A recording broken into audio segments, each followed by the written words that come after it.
Chapter 1593, Zero Wing City's True Power.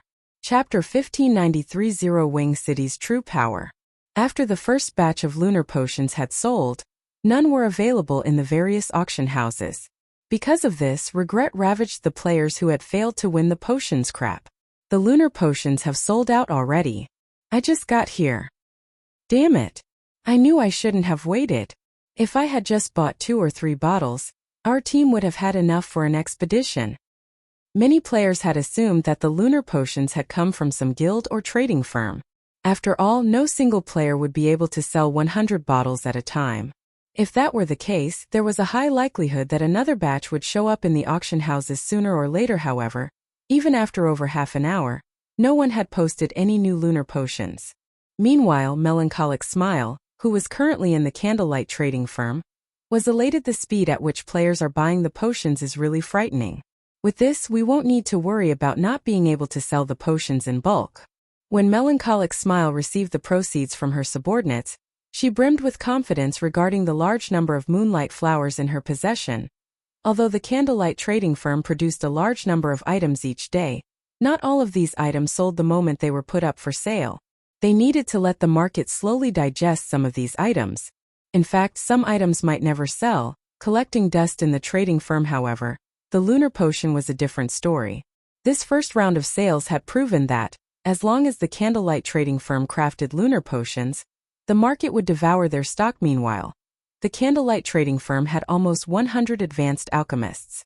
With enough materials, mass-producing the lunar potions would be a piece of cake for these alchemists. In fact, while the first batch of lunar potions had sold, Silent Wonder and the others had brewed over 2,000 new bottles. With this production speed, the Candlelight trading firm should earn around 200 or 300 gold per hour.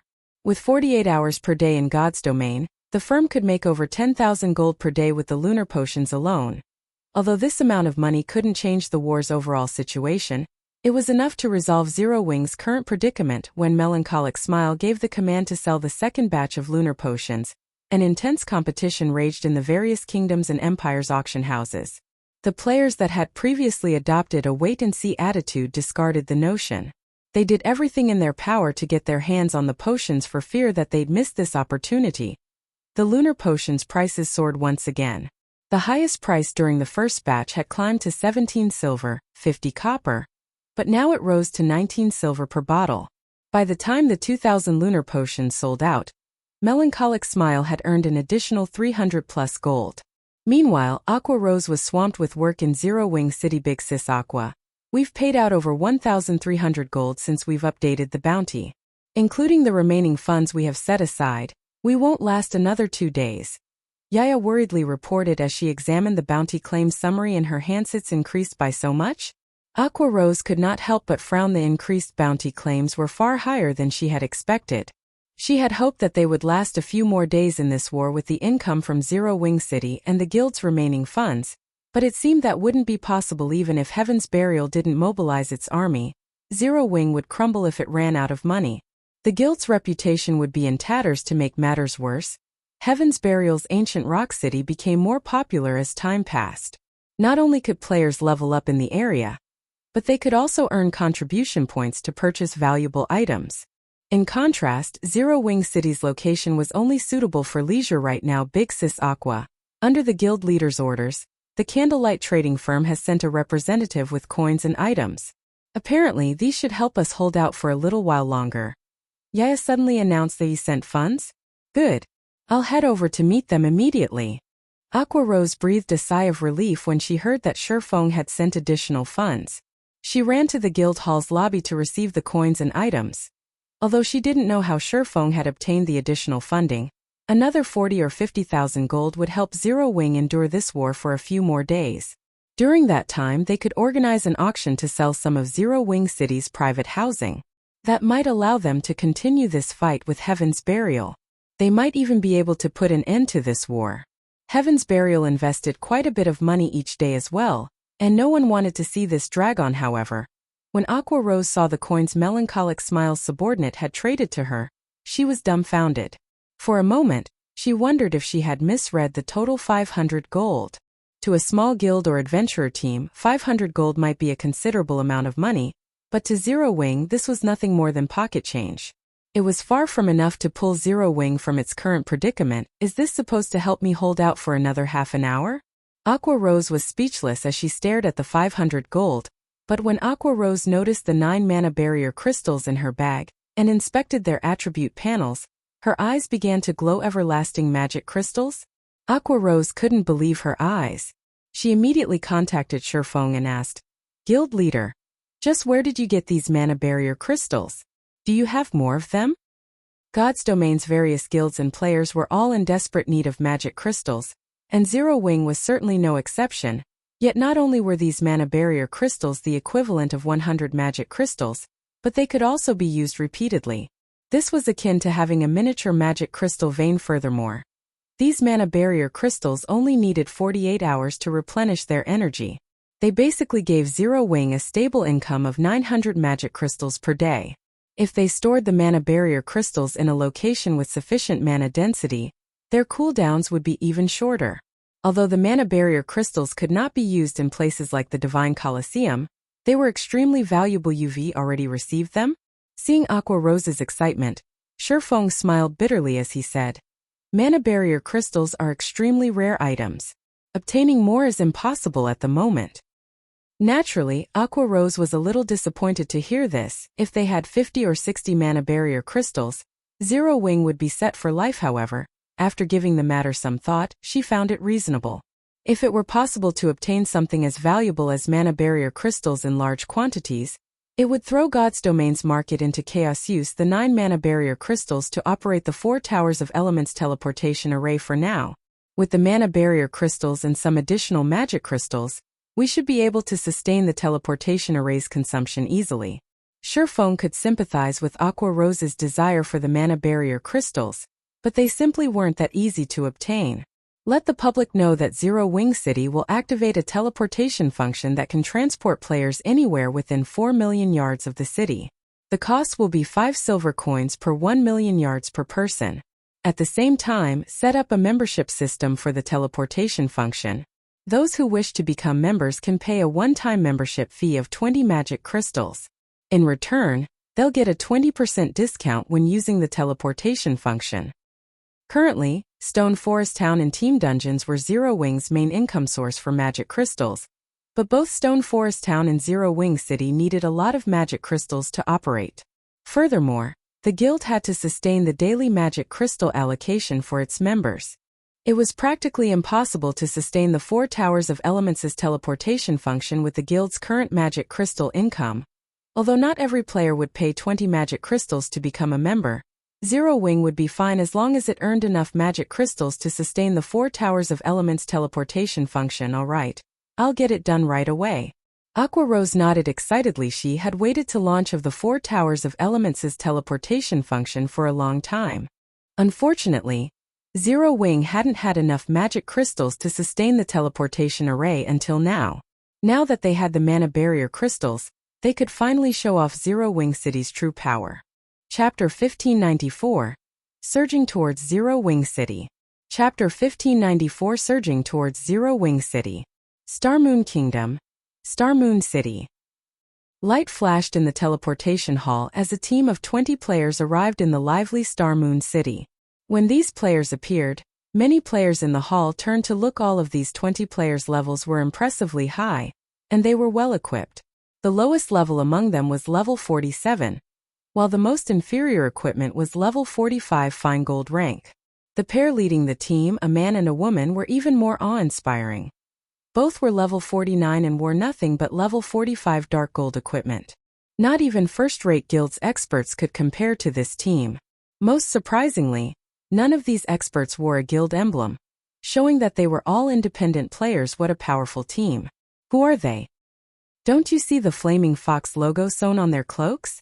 They're members of Firecloud Fox, one of the top 50 adventurer teams in the Black Dragon Empire. That shield warrior in the lead is Remnant Cloud, Firecloud Fox's commander. He is one of the Black Dragon Empire's top 100 shield warriors. I've heard that several first-rate guilds in the Empire have offered high prices to recruit him, but he's refused everyone. Since they're from an adventurer team in the Black Dragon Empire, why are they here in Starmoon Kingdom? Because of Stone Forest Town. The town's battle arena is a perfect place for experts like them to train. I've also heard that Firecloud Fox plans to move its headquarters to Zero Wing City. Although Zero Wing City's battle arena isn't as effective as the one in Stone Forest Town, the city's mana density is much higher. When the players in the hall saw Firecloud Fox's members, they all fell into heated discussions. Some players, members of other adventurer teams, gazed at Firecloud Fox's members with envy and admiration. Even first-rate guilds fought to recruit these experts. It was an honor that few adventurer teams receive. It really is annoying to travel to and from the Orc Empire every time. Commander, can't we grind somewhere else next time? Graceful Moon, Firecloud Fox's vice commander, suggested, paying no attention to the gossip around her. Turning to Remnant Cloud, she continued, the Orcs' invasion is getting worse, and over the past few days, we've come across more and higher quality Orcs. It'll definitely affect our leveling speed. In your dreams. If we don't continue questing in the Orc Empire and kill Heaven's Burial's members, how are we supposed to earn the money for our mounts? Remnant Cloud snapped. Although the Orcs upgrade had affected our leveling speed, opportunities like this don't happen often.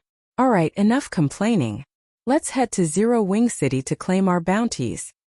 I get what you're trying to say, but you've seen the difference for yourself. Those Orcs are growing more powerful. At first, we usually only encountered elite-ranked Orcs, but now we've run into chieftains left and right. Their combat standards have improved as well. I'm willing to bet that we'll need to waste several more hours to cross the border the next time we try to enter the Orc Empire.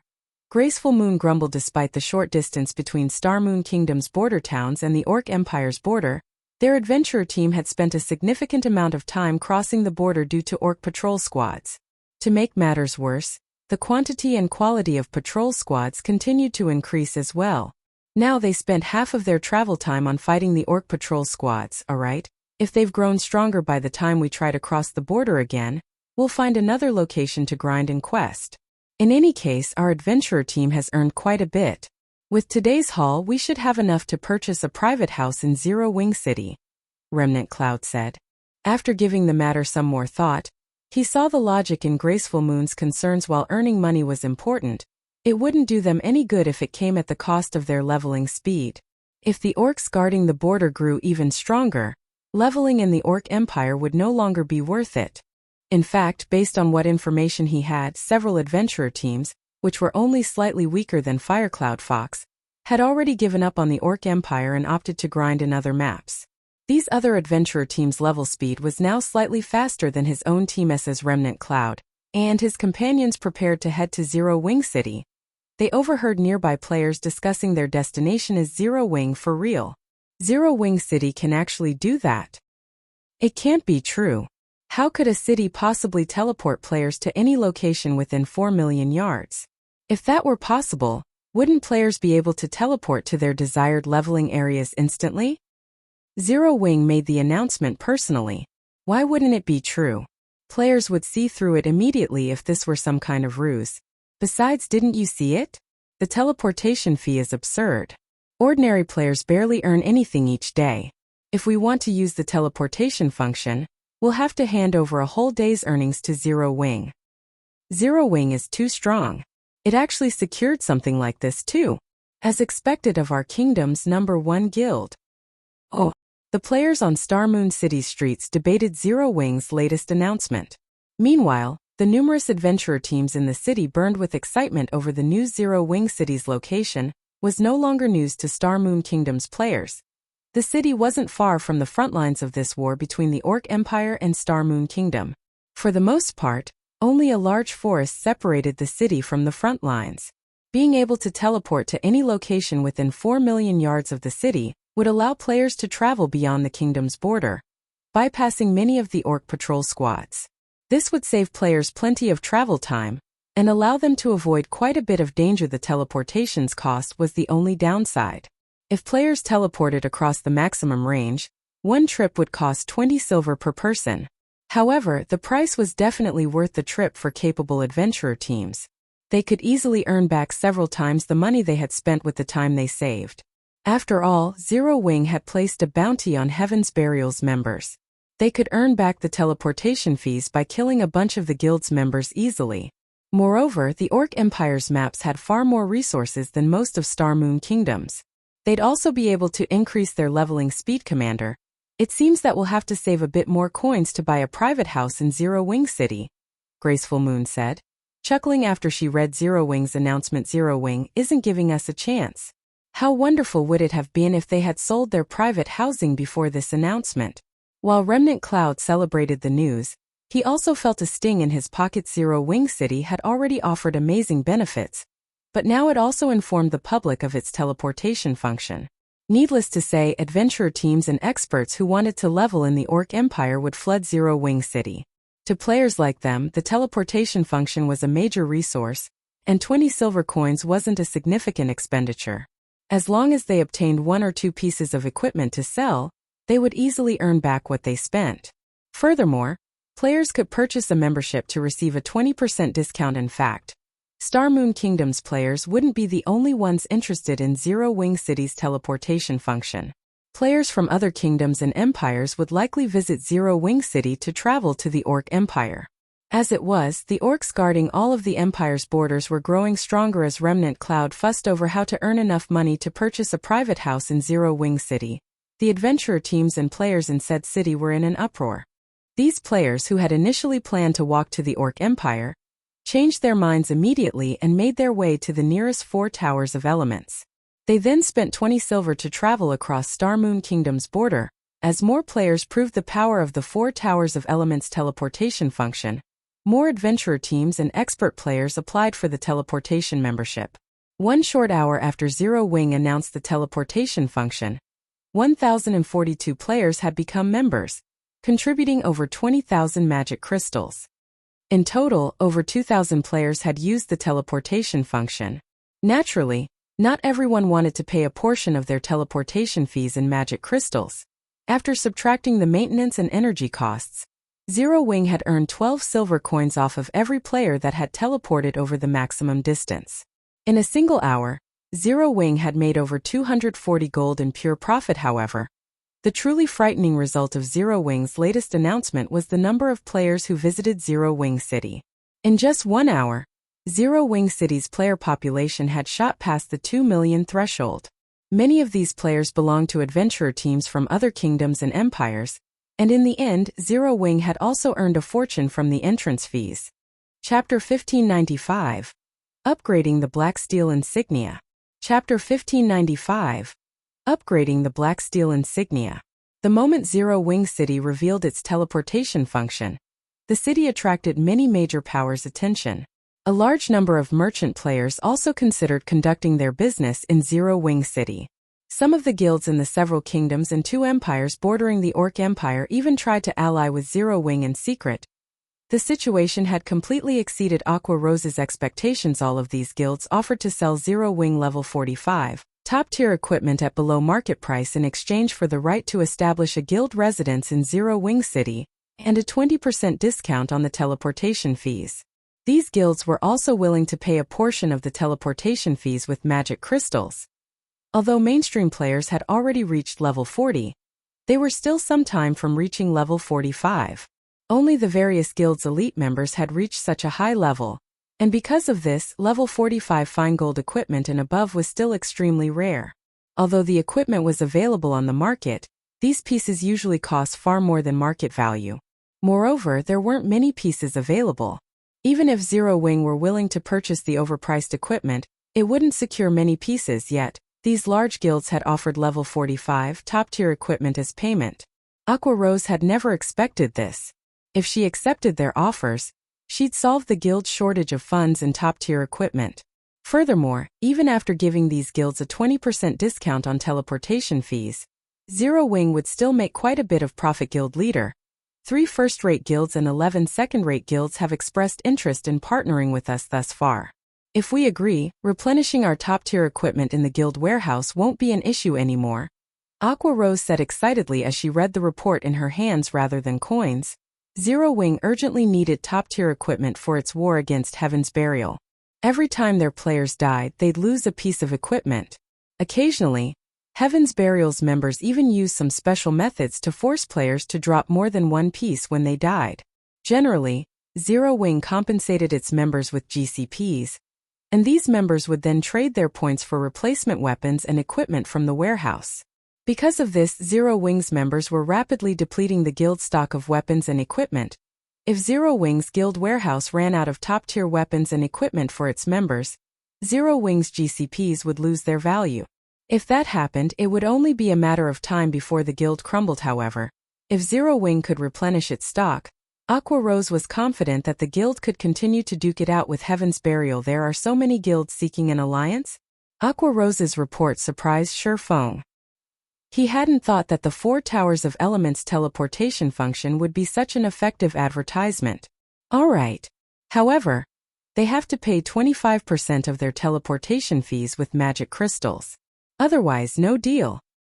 While the 4 Towers of Elements' teleportation function was powerful, its operation cost a lot of magic crystals. If he allowed these guilds to mass teleport their members, the 9 mana barrier crystals would drain in the blink of an eye. Zero Wing did not have many magic crystals to spare. If these guilds paid a quarter of their teleportation fees in magic crystals, they'd offset the additional cost. Zero Wing might even earn some magic crystal profit. I understand. I'll begin the negotiations right away. After Shi Feng agreed, Aqua Rose disconnected the call and contacted the various large guild leaders. Meanwhile, the atmosphere among Zero Wing's members had lightened considerably due to the city's sudden popularity. Everyone's confidence of defeating Heaven's Burial renewed. They could easily imagine the future that awaited their guild city, and there was no way it would lose to Heaven's Burial's ancient rock city in any aspects. Similarly, Star Moon Kingdom's players had begun to change their minds about Zero Wing falling prey to Heaven's Burial. They now thought that Zero Wing had some hope of victory. While Aqua Rose negotiated the contract's terms with the various guild leaders, Shi Feng had finally learned how to craft the new advanced magic array, and had begun to forge the Conqueror's armor. Although Zero Wing had solved its money and equipment problems, it still wouldn't be easy to defeat Heaven's Burial and Blackwater. Shi Feng didn't even think that his current guild could do anything to the 2 guilds. The difference between their expert counts was just too massive, not to mention financial strength. If Zero Wing wanted to end this war of attrition, it would have to rely on the strength of its guild members. In fact, this was God's domain's infallible truth. Otherwise, guilds wouldn't pay so much attention to nurturing their experts. Now that I've learned how to draw the magic array, I need to find a way to improve my success rate. Although it is somewhat wasteful, I'll have to upgrade the Blacksteel Insignia. When Shi Feng had tried to forge the Conqueror's armor and saw his theoretical success rate, he steeled himself and made his way to White River City's bank. Forging the level 50 fine gold ranked Conqueror's armor would be even more challenging than forging level 50 dark gold equipment. Despite his status as a master forger, he only had a theoretical success rate of 18%. Even with his various support tools, he only increased that success rate to around 28%. Although it seemed relatively high, he'd be fortunate to succeed once out of every 5 attempts to produce the armor. This was due to the Conqueror's armor's complex forging process. Unfortunately, the required materials weren't cheap, and each attempt would cost around 50 gold. With that kind of money, he could already purchase a piece of level 45 fine gold equipment. Because the required materials were also rare and difficult to obtain, he also had a limited number of attempts. Shi Feng simply couldn't bear to forge the Conqueror's armor with such a low success rate. If he had to craft the armor, he'd have to reach a 30% success rate at the very least. His only solution was the Holy Grail's power of evolution, which he could only use once every 10 days. Shi Feng quickly arrived in his own large private warehouse and carefully retrieved Zero Wing's greatest secret weapon. The Holy Grail. He had planned to save the power of evolution to upgrade items with special abilities to epic rank, but he couldn't care less right now.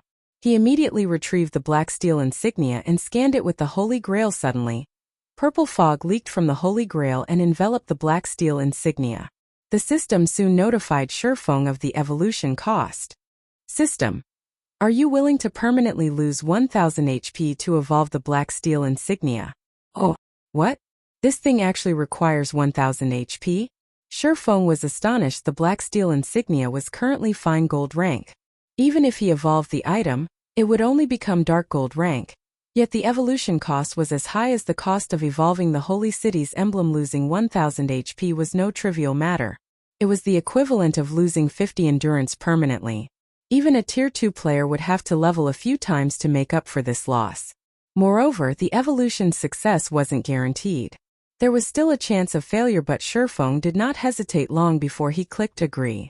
He might have decided against evolving the Blacksteel Insignia in the past, but now that he had the Dark Iron Bloodline, things had changed. The Bloodline provided some additional basic attribute points with each level up. Moreover, the bonus would grow as he reached higher levels. He could recover the lost 50 endurance very quickly after Shurfeng agreed to the evolution. The Holy Grail's purple fog wrapped around him. Immediately, Shurfeng's maximum HP fell by 1,000. Meanwhile, the Holy Grail radiated a purple glow as it absorbed the life force. Following which, plumes of purple fog seeped into the Blacksteel Insignia suddenly. The Blacksteel Insignia released a blinding glow that enveloped the private warehouse. This should mean it succeeded, right? Shurfeng's heart pounded as he stared at the Blacksteel Insignia in his hand. Chapter 1596, Budding Threat. Chapter 1596, Budding Threat. The Holy Grail's power of evolution did not have a 100% success rate. Moreover, the success rate would drop as Shurfeng chose higher-ranked items. The cost would also increase. Even if the evolution failed, the Holy Grail would still have a 10-day cooldown. Although the Blacksteel Insignia was only fine gold rank, it was an extremely precious support tool for forgers. It was far more valuable than ordinary dark gold items. Hence, in Shurfeng's opinion, the success rate for evolving the Blacksteel Insignia would be on par with evolving a dark gold item to epic rank. If the evolution failed, not only would he permanently lose 1,000 HP, but he'd also have to wait another 10 days before he could attempt to evolve the Blacksteel Insignia again. This was not a desired outcome, following which, Shurfeng took a deep breath as he clicked to inspect the Blacksteel Insignia's attribute panel. Blacksteel Insignia. Dark gold rank. Unique equipment. User restriction, Yifeng. The Blacksteel Insignia is the highest medal of honor amongst the Blacksteel dwarves. After equipping it, forging success rate increased by 10%, proficiency has a 15% chance to increase by 1 extra point. When forging, there is a 3% chance to increase the forged item's attributes. Shurfeng breathed a sigh of relief when he saw the Blacksteel Insignia's attributes. Ecstasy then gripped his heart. The dark gold ranked Blacksteel Insignia is amazing. No wonder the evolution required so much HP. The Blacksteel Insignia's upgraded attributes shocked Shurfeng. Only had the bonus forging success rate risen from 5% to 10%, but the chances of increasing a forged item's attributes had also increased from 1% to 3%. Now, he'd have a considerably higher chance of improving his crafted items' attributes in God's domain. Producing higher rank items would become exponentially more difficult.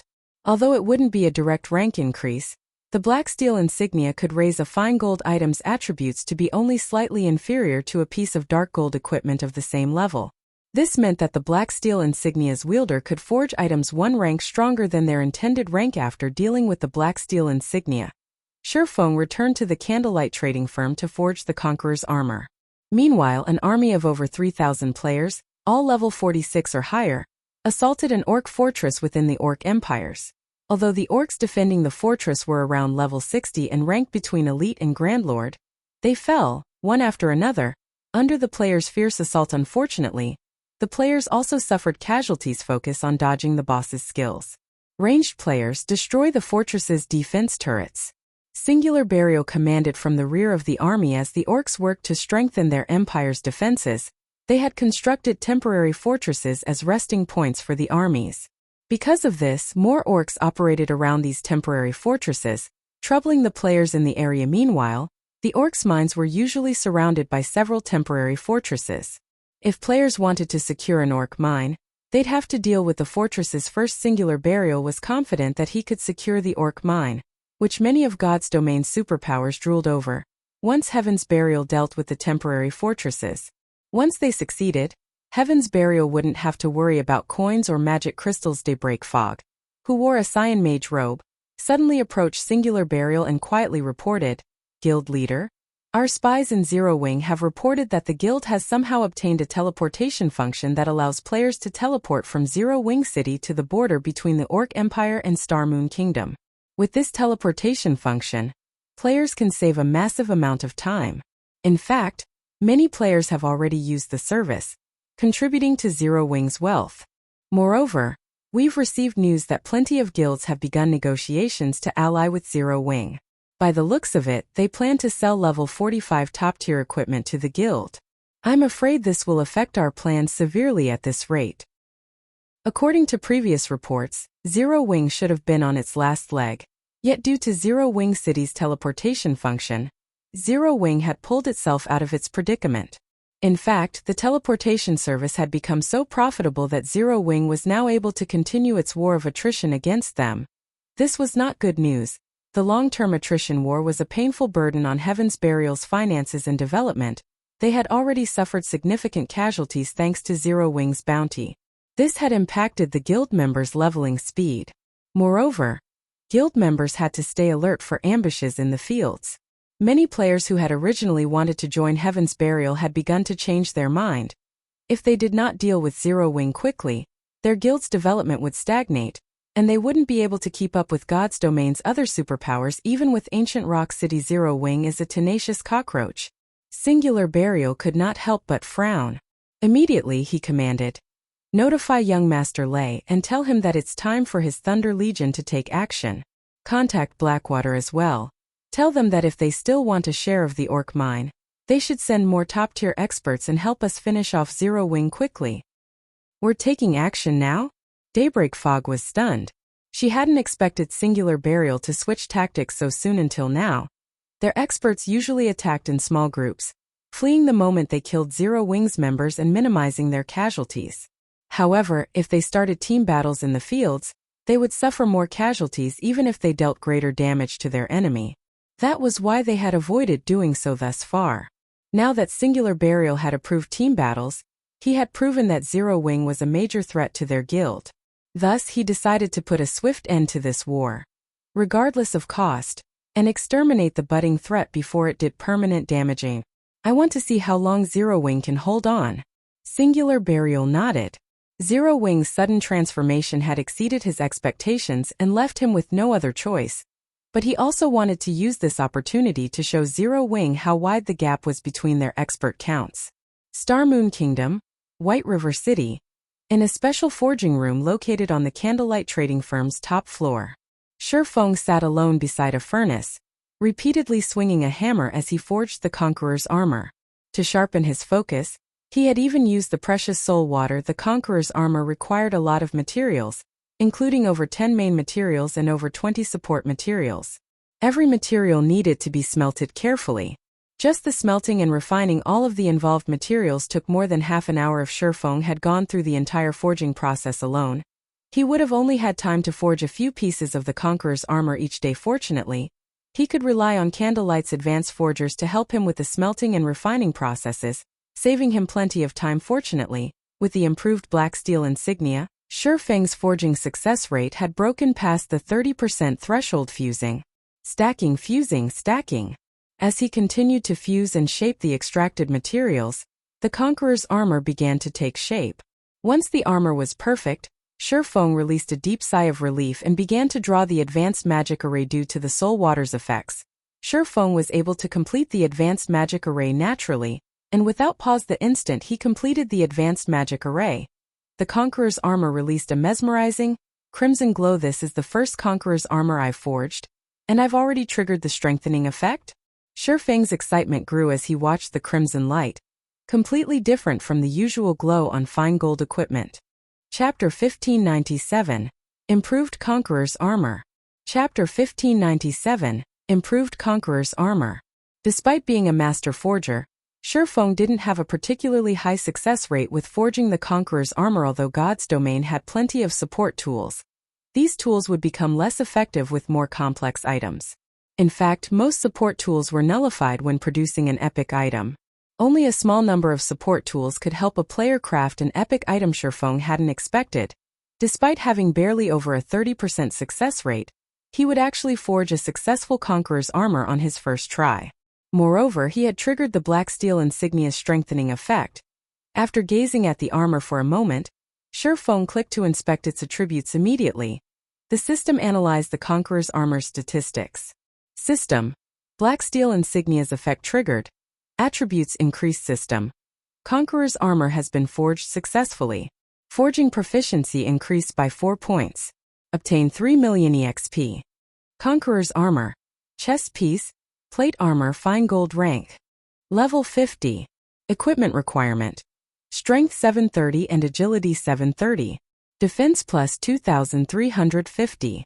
Strength plus 75. Endurance plus 84. Agility plus 72. Additional passive skill dash. Life sacrifice. The wearer will receive more power as their HP decreases to a maximum of 15% strength and 25% attack speed. Additional active skill dash. Basic strength battle array. Activation requires 5 or more players wearing the Conqueror's armor. Upon activation, wearer's strength increases by 25%, agility by 15%, endurance by 15% and physique by 10%. Grants basic perception sharing buff. Stamina and concentration consumption rates increase by 400%. Maintaining the battle array costs 1 magic crystal every 5 minutes. The Blacksteel Insignia is really quite amazing. Not only did it improve the armor's basic attributes, but it also boosted one of the armor's skills slightly. Although this Conqueror's armor still is not a match for level 50 dark equipment individually, it is not far from it. Shifeng was delighted as he read the Conqueror's armor's attributes. Level 50 was a major turning point in God's domain. Top-tier equipment past this level would become incredibly difficult to obtain.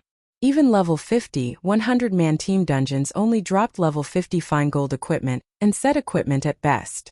Generally, players could only obtain level 50 dark gold equipment from super large-scale team dungeons on its own. The improved Conqueror's armor was only slightly less valuable than a piece of epic equipment of the same level, but if he had 5 pieces of the improved version of this armor, each piece would be worth as much as a piece of ordinary epic equipment. Unlike the improved Conqueror's armor, epic equipment only provided powerful boosts to basic attributes and a few powerful skills. On the other hand, the Conqueror's armor's basic strength battle array could improve players' combat standards as well as basic attributes and physique. The only flaw was the armor's level limit. At best, players could use the armor until level 60. Most epic equipment, in contrast, could be used past level 100. Gazing at the improved Conqueror's armor before him, Shifeng's passion to forge the armor ignited. If he could mass-produce the Conqueror's armor and equip a 1,000-man legion, the result would be mind-blowing. If he geared a legion of 1,000 expert players in the Conqueror's armor, he'd have a legion of refinement realm experts instantly. Such a legion would be unstoppable on the battlefield. It even dare to challenge a true super first-rate guild head-on with such a force. Not to mention Heaven's Burial. Dreaming of such a powerful legion, Shifeng continued to forge one Conqueror's armor after another, not resting for a moment since Shifeng had nearly 100 advanced forgers to handle the most time-consuming process, smelting and refining. He could complete each forging attempt in roughly 10 minutes. As he became more familiar with the process, he was even able to work faster than that. Perhaps he had used all of his luck during the first attempt because unfortunately, the next 4 attempts all failed. In the blink of an eye, he had wasted over 200 gold in materials. If any other trading firm suffered such a loss, they'd likely halt production immediately, but Shifeng was unfazed. If equipment with basic battle arrays were that easy to produce, the various super guilds wouldn't have struggled so much in the past. Mass-producing such equipment, however, as Shifeng continued his forging attempts, he became increasingly familiar with drawing the crucial advanced magic array. He'd even used divine providence to improve his success rate later. Although luck was insubstantial, it could, more or less, affect production success rate. Before Shifeng had realized it, he had already gone through 300 material sets. In the end, he had successfully forged 96 pieces of Conqueror's armor.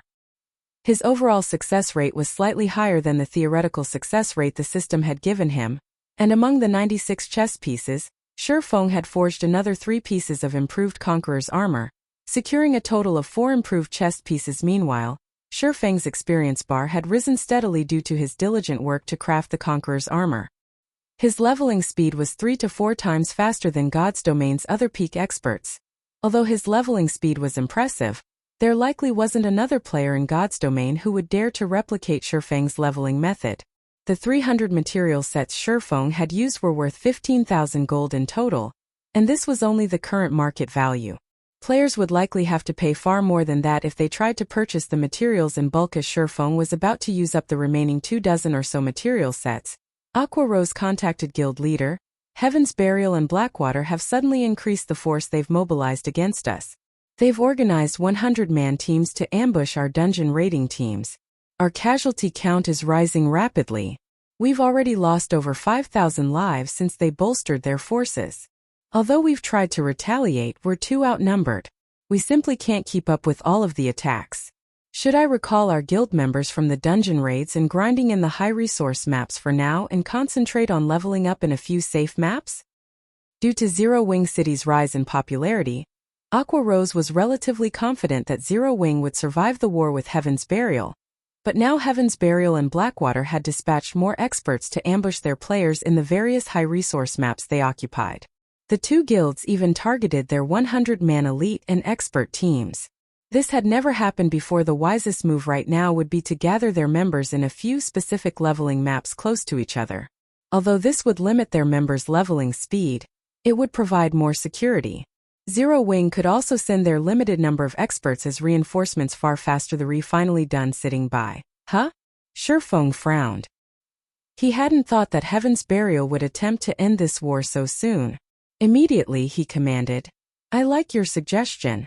We need to concentrate our forces but move them to the targeted high-resource maps instead. But the level 40 and 50 high-resource maps are too far apart. If a battle breaks out, our reinforcements will need some time to get there. Aqua Rose had also considered the idea, but it wasn't a wise move. Zero Wing had a limited number of experts, and they weren't enough to cover multiple maps that were so far apart. It's fine. Just do as I say. Leave the rest to me.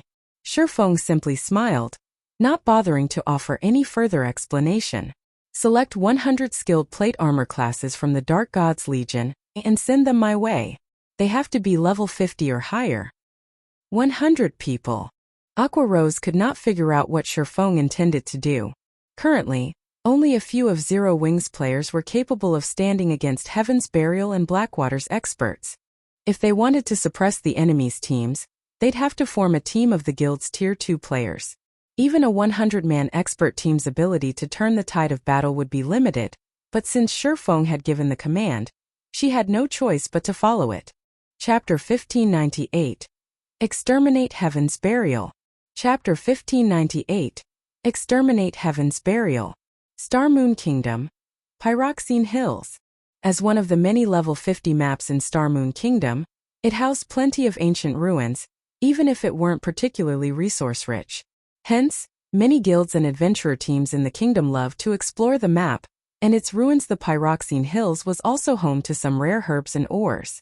Many independent players came to harvest these materials while grinding. Currently, two groups of players clashed outside one of the Pyroxene Hills' dilapidated ruins. All of the players were high-leveled, with the lowest at level 50, and the strongest players at level 52. One of the two groups wore Heaven's Burial's guild emblem, while the other players wore Zero Wing's amazing. So this is a team battle between guilds? The players passing by could not help but pause to watch the battle. They were captivated compared to the PvP battles between independent players they had seen before. This battle was on a level of its own. When independent teams clashed, the fight usually involved a dozen players or so, most of which focused on their own fights. It was more apt to call these battles free-for-alls, rather than team battles. There was no coordination between any of the players. Normally, a single expert could change the course of the skirmish. However, battles between guild teams were a different story. These battles were akin to wars on ancient battlefields. Each team had clear leadership, and guild teams focused on coordination among team members, seeking the enemy's weak points to strike. In such battles, individual experts had very little effect on the outcome. For a time, Heaven's Burial and Zero Wing's members fought. Spells and arrows flew across the battlefield as the healers in the back desperately cast one healing spell after another. However, as the battle drug on, Zero Wing's frontline melee players began to fall. Despite starting with the same number of players, Heaven's Burial clearly had the advantage due to its frightening number of experts. Generally, 5 or 6 expert players would lead a 100-man guild elite team, yet Heaven's Burial's elite team had more than 30 experts. In contrast, Zero Wing's team only had 15. Not only were expert players stronger than elites individually, but they also had better coordination, and they could easily find their opponent's weak points. As one player from Zero Wing fell after another, the battle became more one-sided.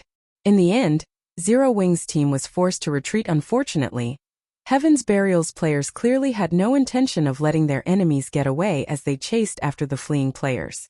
Although Heaven's Burial suffered around 20 casualties, the team had annihilated the players from Zero Wing leader. Zero Wing's members are a bunch of weaklings.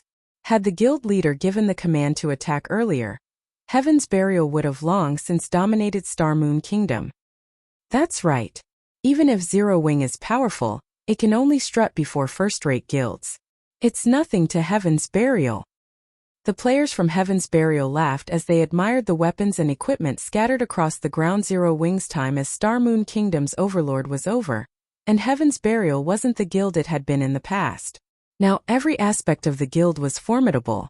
In total, Heaven's Burial and Blackwater had dispatched over 8,000 experts and spread them across multiple teams to ambush Zero Wing's members.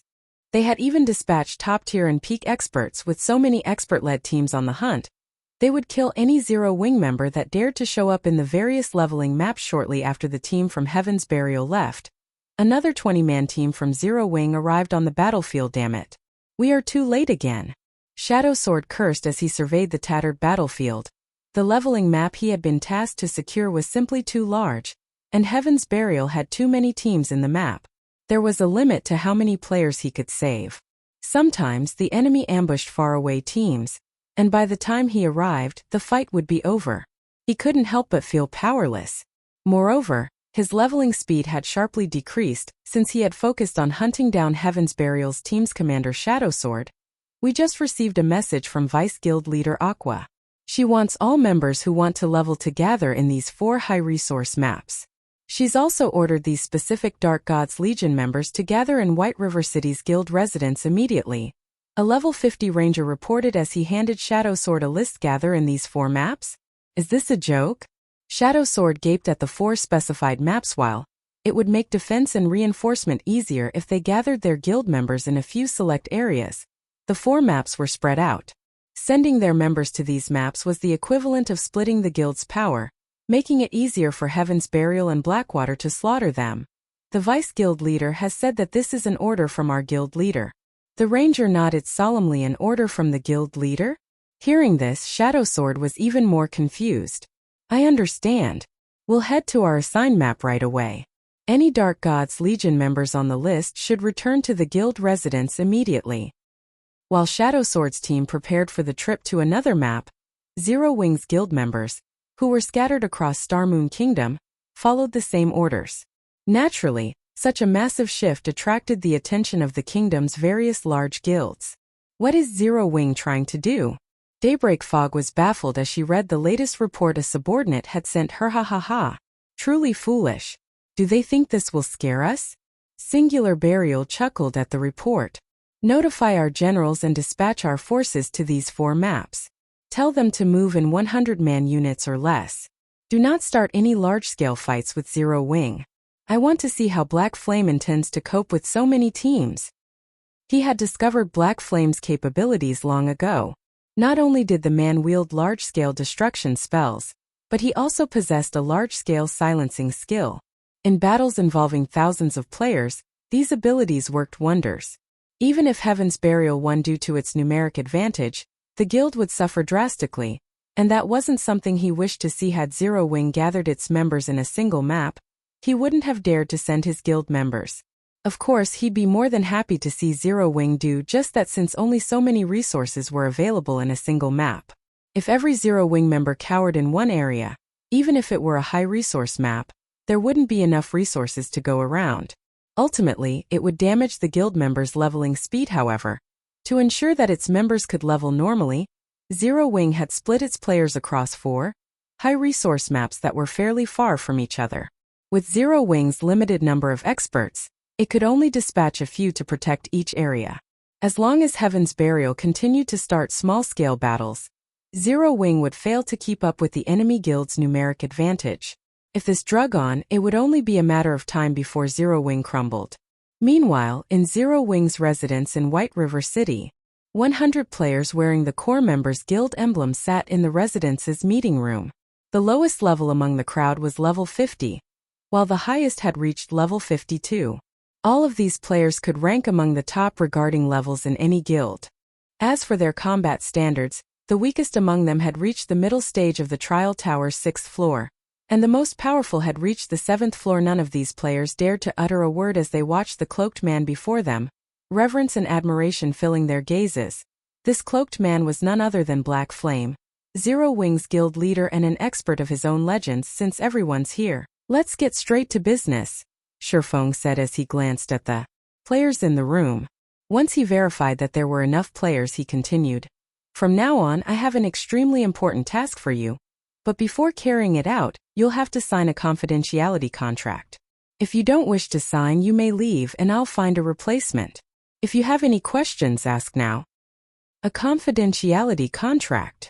Guild leader, can you tell us what kind of task we'll be doing? Everyone stirred for a moment when they heard Shifeng mention a confidentiality contract. They were all profoundly curious about what Shifeng had in store for them, and not a single player among the crowd showed any signs of abstaining from the challenge. I'm sure you are all aware that Heaven's Burial has caused our guild quite a bit of trouble lately. The task I have for you is very simple. You'll annihilate Heaven's Burial. Chapter 1599. Count your deaths on me. Chapter 1599. Count your deaths on me. When Shifeng finished speaking, silence descended on the meeting room. Heaven's Burial shone like the midday sun in several kingdoms and empires neighboring the Orc Empire. Not only had it annexed many workshops and adventurer teams, but it had also captured ancient Rock City.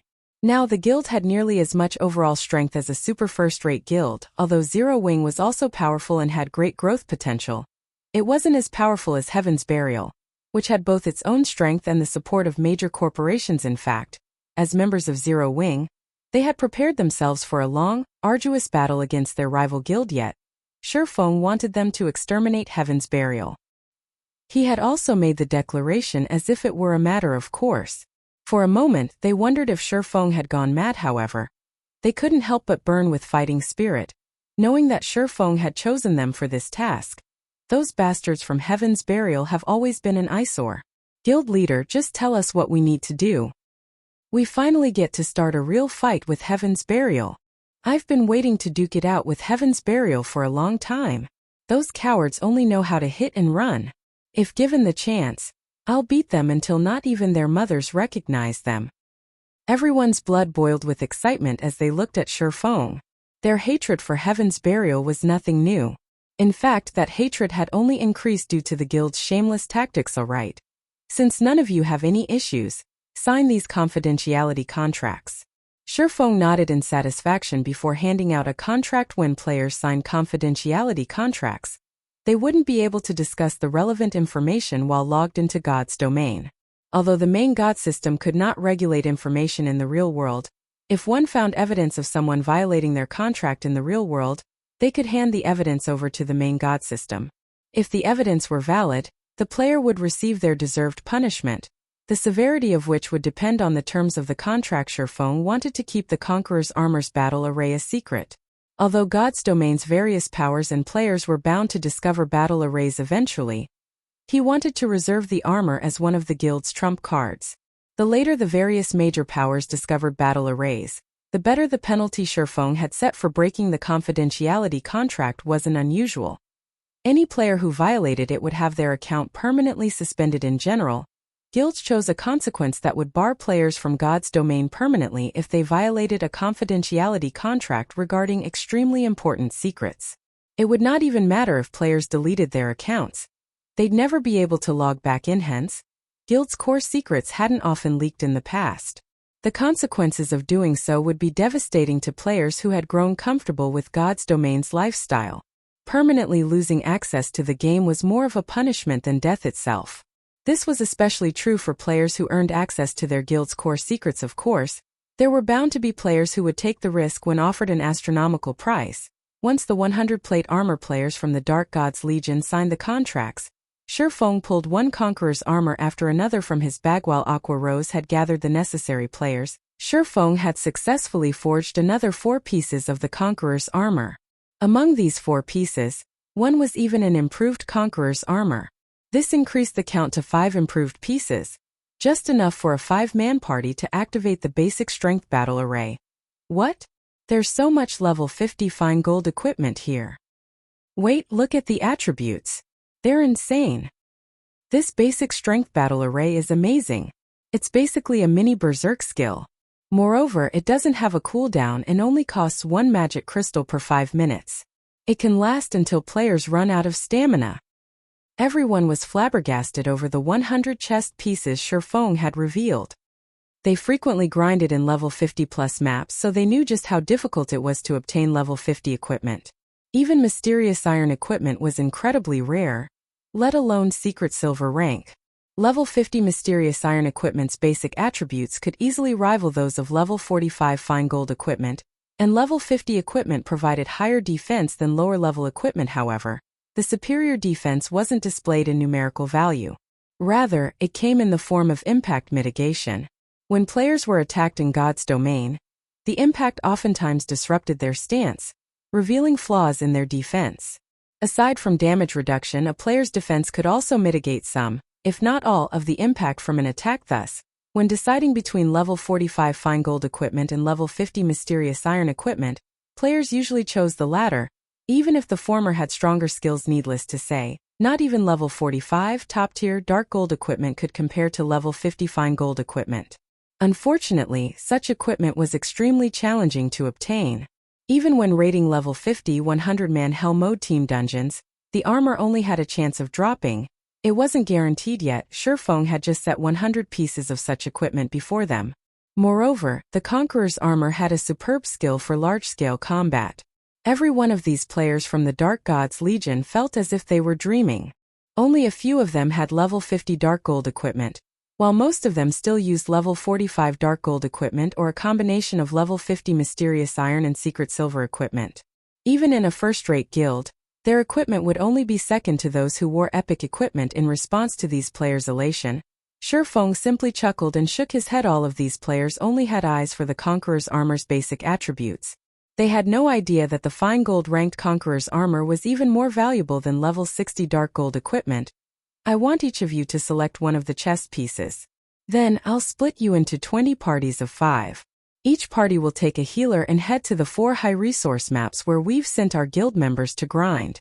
I need all of you to continue the search for Heaven's Burial and Blackwater's members. If you find a group of 100 or fewer, kill them all.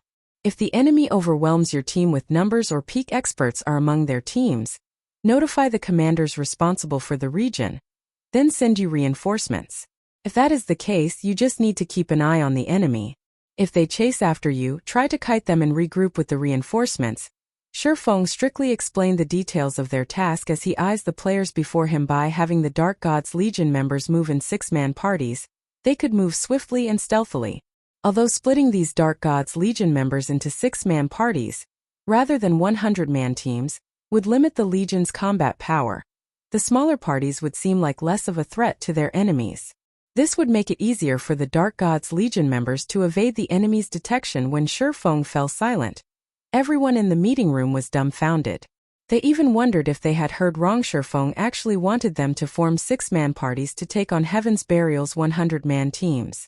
If they targeted ordinary 100-man teams, they'd be confident of their victory, but Heaven's Burial's teams were anything but ordinary.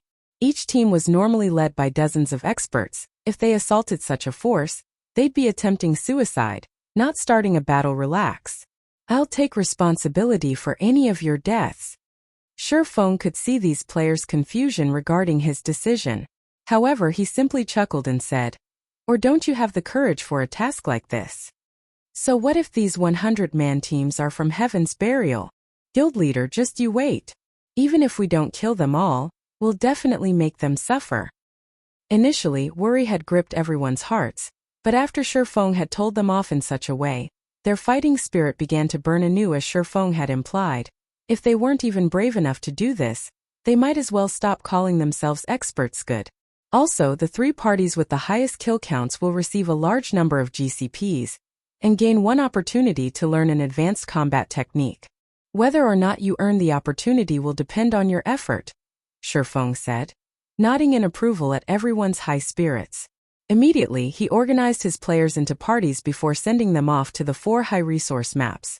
When they had heard that they might be able to learn an advanced combat technique, These players couldn't help their growing excitement. Advanced combat techniques were the guild's core secrets. It was extremely difficult to earn the opportunity to learn one. Normally, they'd only have the chance to earn the opportunity if they achieved some impressive feat or were selected by the guild for training, yet all they needed to do was rank among the top 3 for kill counts. Why wouldn't they be excited? After Shurfeng finished with the Conqueror's armor and the 20 teams, he made his way towards Siliora's smithy in White River City to repair the Disintegration armor. Chapter 1600. Legendary Armor's Power. Chapter 1600. Legendary Armor's Power. The Disintegration armor's existence was giving Shurfeng a huge headache right now as he was no longer at the World Summit. The Disintegration armor's disintegration power was not being suppressed anymore. Meanwhile, with the dispelling of a portion of the evil power, the disintegration power leaking from the disintegration armor had intensified. As a result, the disintegration power, which initially suppressed his basic attributes by only 50%, now suppressed them by 60%. He didn't dare to recklessly remove the evil power suppressing the disintegration armor any further. After all, if he removed the evil power entirely, the suppression on him might become even stronger. If that happened, he would definitely be doomed. Hence, as a precaution, he decided to meet with Siliora first before doing anything else to the disintegration armor. Upon arriving at Siliora's smithy, things were just as usual. There were no guests before the cozy wooden house. Only the clangor of hammering came from it.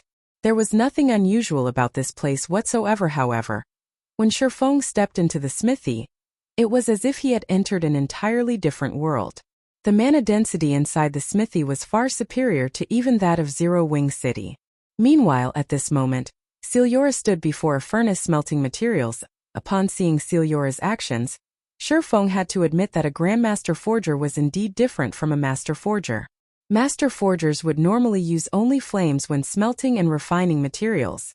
However, Siliora was actually controlling a threefold magic array to imbue an oceanic amount of mana into her materials first before refining them using flames, which boosted the quality of her materials. Meanwhile, upon sensing Shurfeng's entry into the smithy, Siliora sent him a glance. Although Siliora herself was not a combat-specialized NPC, Shurfeng still felt as if Siliora saw through his soul when she looked at him. It seems you managed to find some god's power to remove that evil power while you were gone.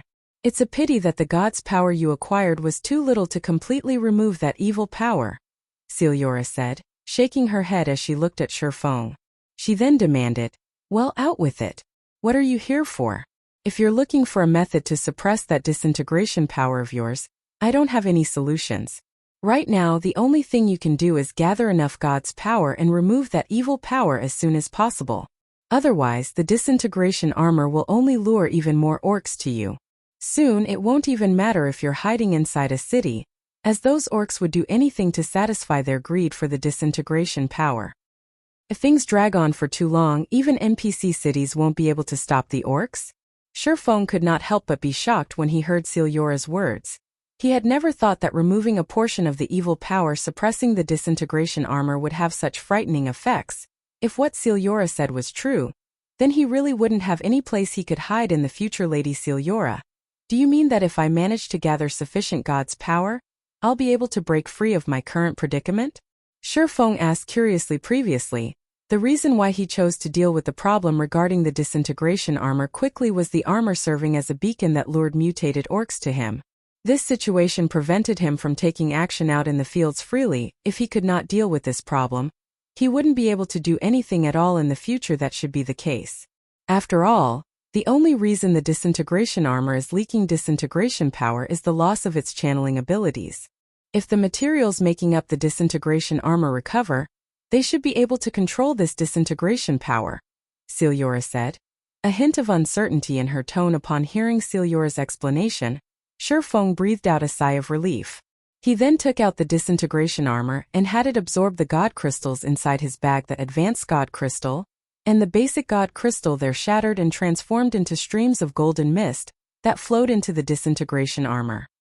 When the golden mist suffused the disintegration armor, streams of pitch-black energy started flowing out of the armor. When Siliora saw this pitch-black energy corroding its surroundings, she could not help but be surprised and hurriedly activated the magic array set up inside her house. The magic array immediately started suppressing the pitch-black energy, nullifying its corrosive capabilities. Although the pitch-black energy's corrosive capabilities were suppressed, the energy itself showed no signs of disappearing. Instead, it actually started condensing. After 5 seconds passed, the mist-like energy transformed into a pitch-black energy bead that hovered quietly in midair, releasing a terrifying aura. What is this thing? Shifeng was indescribably shocked as he looked at the pitch-black energy bead before him. The aura the bead radiated made him feel as if a gigantic beast had just opened its bloody maw before him. At this moment, he could not even move his body in the slightest and could only look helplessly at the energy bead. Aside from the pitch-black energy bead, a change had also occurred to the disintegration armor, which he had placed on the table. As if the armor itself had gained life, Shifeng could clearly feel a surge of vitality from it.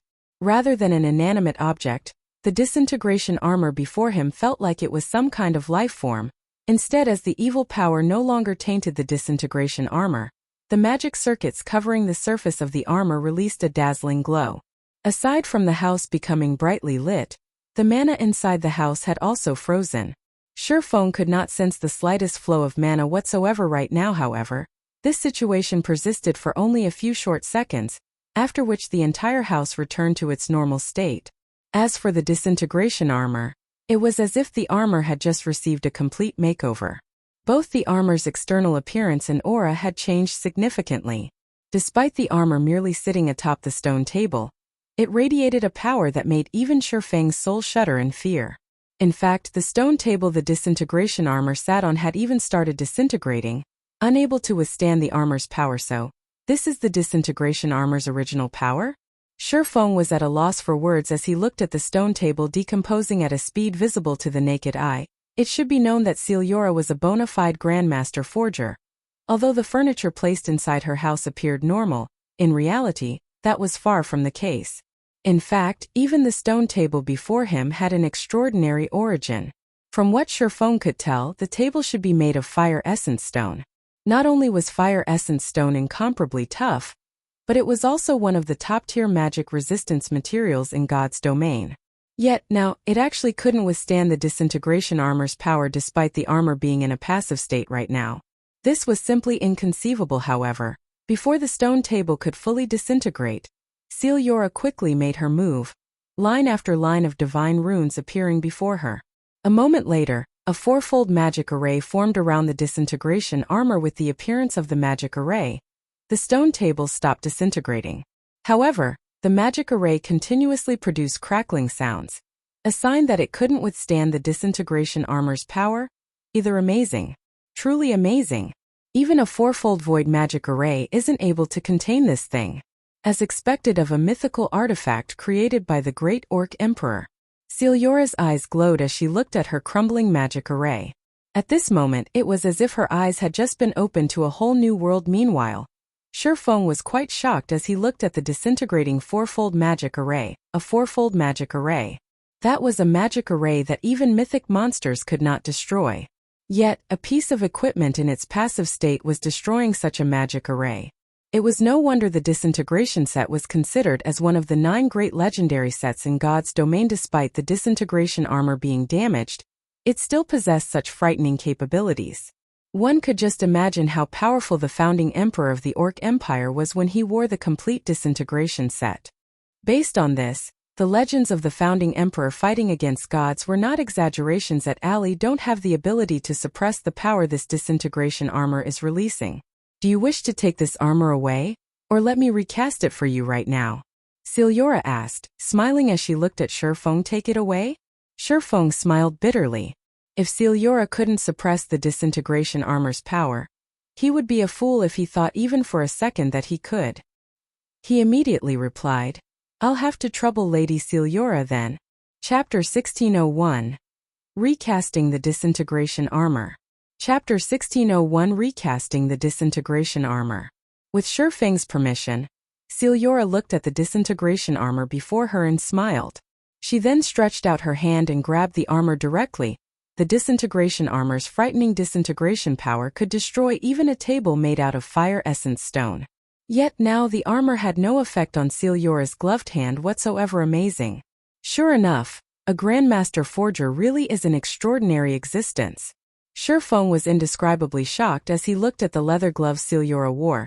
The fact that the gloves remained unaffected by the disintegration power the disintegration armor radiated could only mean that the pair of gloves was legendary equipment. In God's domain, legendary items were likewise items that NPCs could obtain only by chance even among Tier 4 NPCs. Very few of them would have a legendary item. Meanwhile, those who did were no doubt powerful individuals in kingdoms and empires. Moreover, Sealura did not have just one legendary item. When the disintegration power tried spreading to Sealura's body, a layer of invisible power blocked it abruptly. Meanwhile, the only possibility Shifeng could think of to explain such a phenomenon was that the leather armor Sealura wore was also legendary rank 2 legendary items. In the past, even players who obtained only one legendary item could challenge opponents of a higher tier. Meanwhile, players that managed to acquire 2 legendary items had been as rare as a phoenix's feather in God's domain.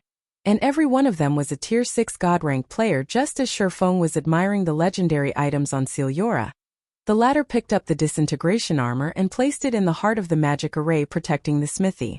She then began drawing runes and chanting an incantation, following which, line after line of divine runes flew rapidly to surround the disintegration armor. After just a short moment, hundreds of lines of divine runes encircled the disintegration armor. These runes then transformed into magic arrays. In the blink of an eye, a 5-fold magic array formed around the disintegration armor. The frightening pressure that the 5-fold magic array radiated made even Shifeng extremely uncomfortable.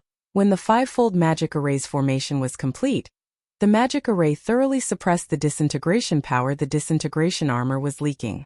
Seeing this, Sealura took out a crystal, which glowed with a golden hue, and inserted it into the 5-fold magic array. Boom.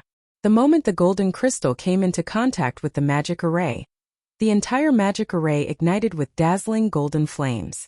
Unlike ordinary flames, these golden flames gave off a sacred and gentle feeling. Meanwhile, the disintegration armor trapped inside the magic array started transforming. The incomparably tough materials making up the armor turned bright red and even showed signs of melting. What? This is sacred fire. Shifeng could not help but gape in shock when he saw the golden flame. Sacred fire was something he had only seen depicted in the ancient texts of God's domain. This kind of flame was known as a refining treasure. However, sacred fire did not exist naturally in the continent of God's domain. It only occurred in certain special spaces. Aside from ancient gods, nobody else could truly control it. Meanwhile, the sacred fires that could be found in God's domain were all sealed in special crystals left behind by the ancient gods and could be used only once. Even so, sacred fire was still a flame countless forgers dreamed of obtaining. It was fervently sought after because this flame was the best flame for forging legendary items. In Shifeng's previous life, a crystal-encased sacred fire had appeared in the Blackwing auction house. Back then, many wealthy players and NPCs had contested over the item. In the end, though, the Super Guild Battle Wolves had purchased it for an astronomical price of 310,000 gold, shocking the entire God's domain. Back then, many superpowers had ridiculed the Battle Wolves for being foolish. After all, the Super Guild had spent 310,000 gold for a one-time use item, which was a massive expenditure even for a Super Guild. However, in the end, one had to admit that it had been money well spent. Using the sacred fire, the Grandmaster Forger working for the Battle Wolves had created a legendary item. Although its performance was below average, it was still a legendary item at the very least. Fragmented legendary items could not compare to it.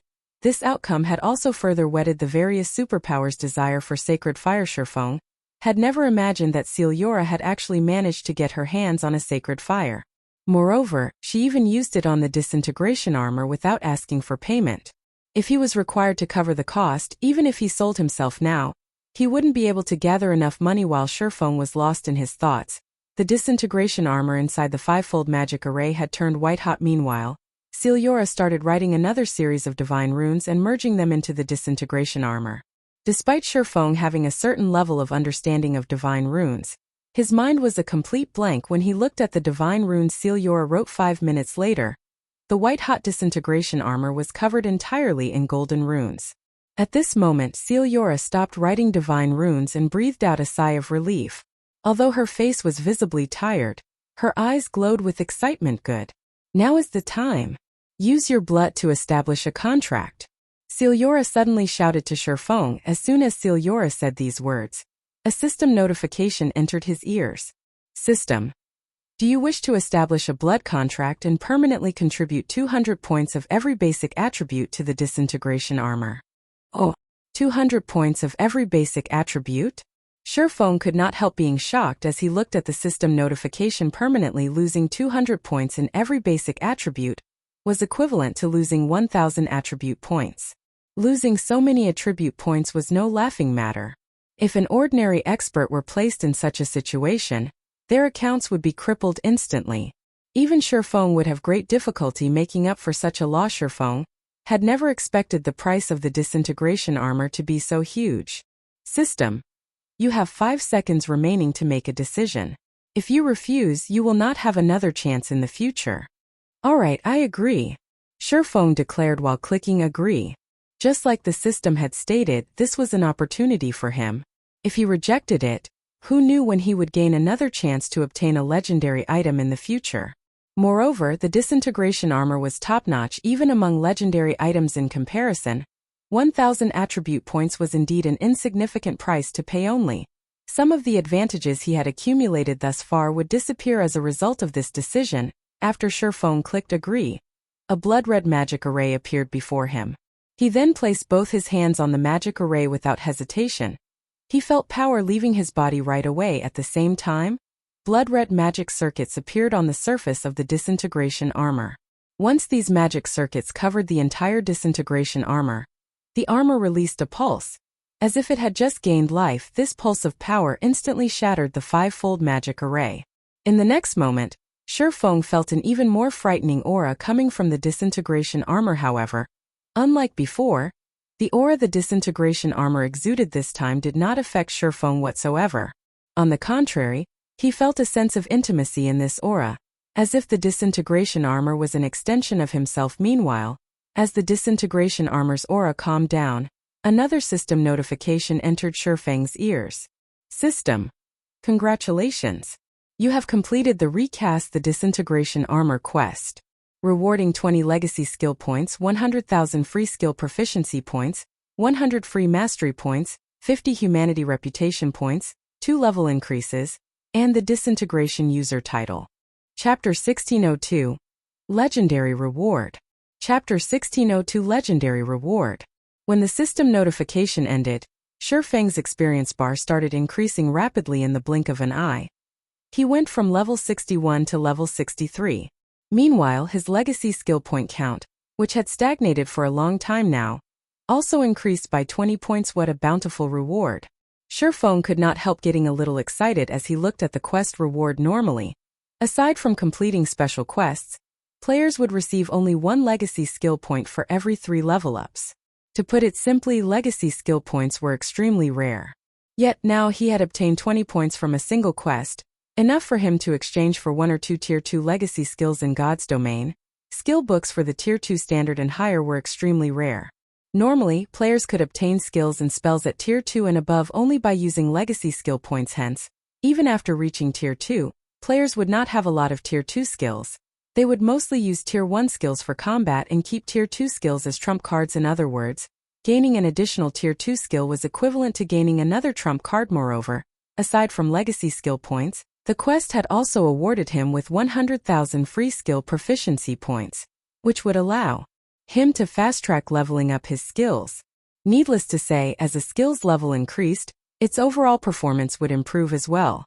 This, in turn, would enhance his combat power, following which, Shurfeng spent all of his legacy skill points to learn Purgatory Pentaslash, a Tier 2 legacy skill with maximum explosive power. Purgatory Pentaslash. Action type. Requires sword. Tier 2 level 1. Proficiency 0/30,000. Instantly execute 5 slashes, with each slash being stronger than the former. Each subsequent slash gains an additional 20% strength and 10% attack speed cooldown. 20 seconds. Oh. After learning the skill, Shurfeng immediately invested 30,000 proficiency points to upgrade Purgatory Pentaslash to Tier 2, level 2. Now, each subsequent attack gained an additional 21% strength and 11% attack speed. Although the improvement was small to a Tier 2 player, An addition of 1% strength could mean an increase of 10 strength. Not to mention, this addition would be repeated 4 times in total. As for the remaining 70,000 proficiency points, Shifeng used them to upgrade the Tier 1 Chop was a skill that swordsman players could learn at Tier 0. The skill could be upgraded only to the Tier 1 standard at maximum. However, it was a skill that players would frequently use in battle, as it had a very short cooldown. At the same time, the skill also dealt a relatively significant amount of damage. Hence, as long as swordsman players upgraded their chop skill, their overall DPS would improve as well. After Shifeng invested his remaining 70,000 proficiency points, his chop skill leveled up twice, instantly going from Tier 1 level 3 to Tier 1 level 5. Chop, action type. Requires sword. Tier 1, level 5, proficiency 12, 612/30, 000. Additional 1,600 base damage. Deals up to 3 consecutive hits in 1 second. If attacks land in the same location, damage is increased by 60%. Attack range, 7 yards. Cooldown 3 seconds. Compared to when the skill was at Tier 1 level 1, after it reached Tier 1 level 5, not only did the additional base damage it dealt increase by 1,000 points, but the bonus damage multiplier provided if all 3 attacks landed on the same spot had also risen from 50% to 60%. There was a significant improvement in damage. Most importantly, the attack range had also extended from 6 yards to 7 yards, which made it even more difficult for enemies to dodge the skill. Shifeng felt very satisfied with this outcome. In the past, level 60+ swordsmen normally managed to level up their chop only to Tier 1, level 2 or level 3. Very few had been able to level up the skill to Tier 1, level 4, much less level 5. After distributing his free skill proficiency points, Shifeng set his eyes on the Disintegration user title. Disintegration user, advanced title. The proof of ownership for the Disintegration power. Endow Disintegration power to a maximum of 30 players within a 200-yard radius, increasing their basic attributes by 10% and damage by 20%. The magic damage and physical damage they receive will also be decreased by 30% and 15%, respectively. Reading the introduction for the Disintegration user title. Stun Shifeng titles were different from domain skills. In the case of domain skills, the simultaneous use of multiple domain skills would weaken their effects slightly. There might even be a counter-reaction. However, it was a different story for titles. The effects of titles could be stacked with the effects of domain skills without them interfering with one another. Although he could only endow Disintegration power to a maximum of 30 players, it was still plenty amazing. The Disintegration user title would work wonders in team battles and dungeon raids. Meanwhile, although the Disintegration user title's effects were wonderful, Shifeng had noticed an even more exciting matter, and that was the increase to his basic attributes due to the improvement of his life rating. Each time he leveled up, he would gain more basic attributes than he did before. After leveling up twice in a row, not only had he acquired a large number of free attribute points, but his basic attributes had also received a significant boost overall. He now gained 20 more attribute points each time he leveled up. So, this is the power of the Dark Iron Bloodline? Shifeng was at a loss for words as he looked at his improved basic attributes. Currently, he was still only a level 63 Tier 2 player, yet the Dark Iron Bloodline was already providing him with an additional 20 attribute points with each level up. Moreover, this number would increase as he reached higher levels and tiers. He might even be able to recover the 1,000 attribute points he lost today before he got to level 100. Just as Shifeng was feeling shocked by the power of his bloodline, Celia turned her gaze to him. Very lucky. The recasting this time was extremely successful. However, as you are too weak right now, despite having established a blood contract with the Disintegration armor, you still cannot fully control the Disintegration armor. Right now, all the blood contract is doing is preventing you from being affected by the armor's power. If you wish to fully control the armor, you'll need to become stronger, Celia said as she turned her gaze back to the Disintegration armor, which was still sitting in the center of her smithy's magic array. However, you don't need to feel dejected.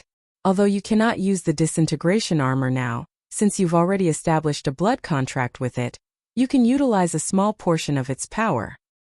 Although she had managed to recast the Disintegration armor, at the end of the day, she was not the armor's creator.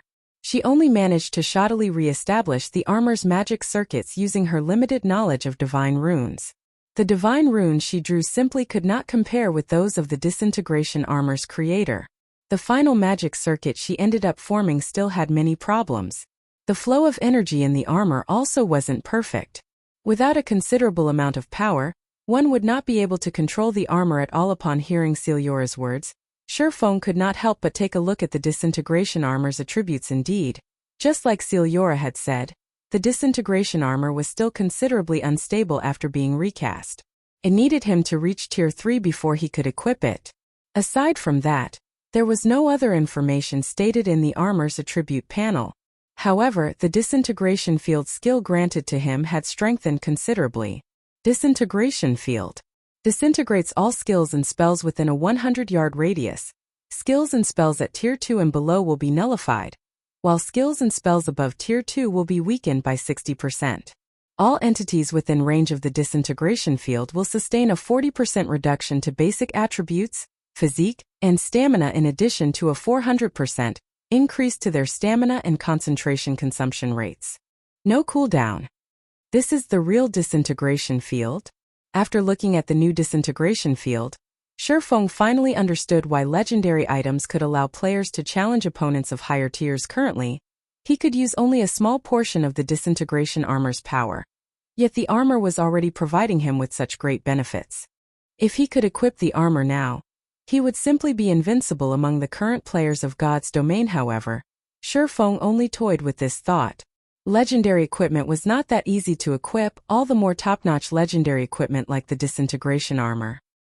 He should just be grateful that the Disintegration armor no longer suppressed him and provided a stronger Disintegration field. After storing the Disintegration armor, Shurfeng finally shifted his sights to the pitch-black energy bead floating in midair. Although the energy bead's aura had already disappeared, the energy bead had also formed a zone completely void of mana around itself. Just by entering this void zone, Shurfeng felt his entire body becoming incomparably heavy. At the same time, his mind also became sluggish like never before.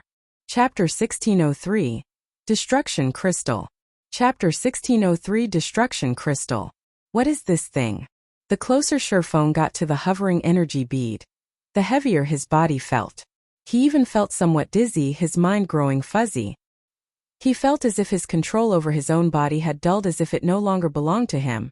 This was the first time he had ever experienced such a sensation in God's domain, both in this life and the previous one. If players merely lost some attributes, they'd at most feel physically powerless, but their mind wouldn't be affected yet, despite his unchanged basic attributes.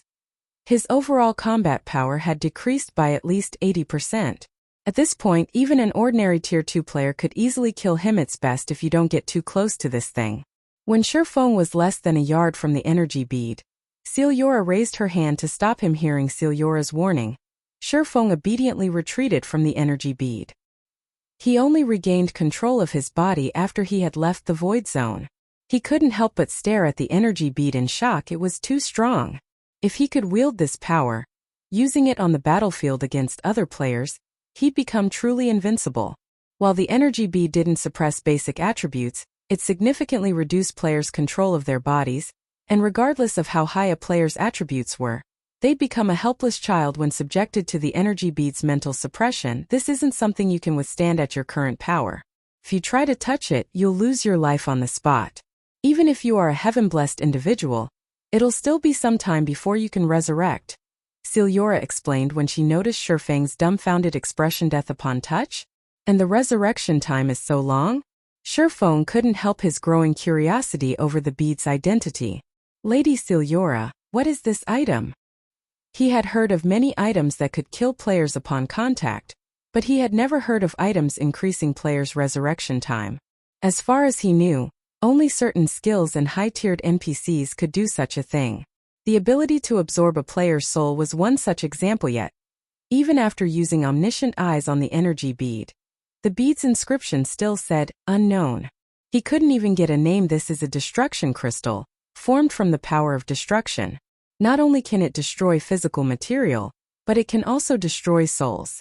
If even a strand of this power of destruction taints an immortal soul, it will need a long time to recover, Siliora explained as she watched the hovering black bead. Although the destruction crystal is currently inactive, Even the weak energy it's radiating is dangerous to you. After her explanation, Celiora began to chant an incantation, writing several lines of divine runes in the air as she did so in seconds. The divine runes encased the destruction crystal. With a wave of her hand, Celiora sent the hovering crystal to Shurfeng. You can consider this destruction crystal as an unexpected reward. Use it during a crucial moment to save your life, but be careful when you do. If not handled properly, you might sacrifice your own life during the process, Celiora gravely warned Shurfeng. Alright, you can leave now. I've gained a significant boon from recasting the disintegration armor, so I need to rest and process the information. Since I don't wish to be disturbed, I'll be leaving White River City for some time. Shurfeng stored the destruction crystal and nodded to Celiora before taking his leave, although it seemed as if Celiora hadn't done much. As a master forger, Shurfeng was familiar with the delicacy of re-establishing the disintegration armor's magic circuits. The process would even exhaust a grandmaster forger like Celiora after leaving Celiora's smithy. Shurfeng could no longer bottle his curiosity as he inspected the destruction crystal in his bag. Destruction crystal, consumable. Sealed by Celiora. When unsealed, unleashes the power of destruction in a 1,000-yard radius. A 1,000-yard AoE? Shurfeng's jaw dropped when he read the introduction text. The destruction crystal's AoE was even stronger than Tier 4 large-scale destruction spells. But unlike these spells, which could be cast from a distance, the disintegration crystal would explode the moment the seal was lifted.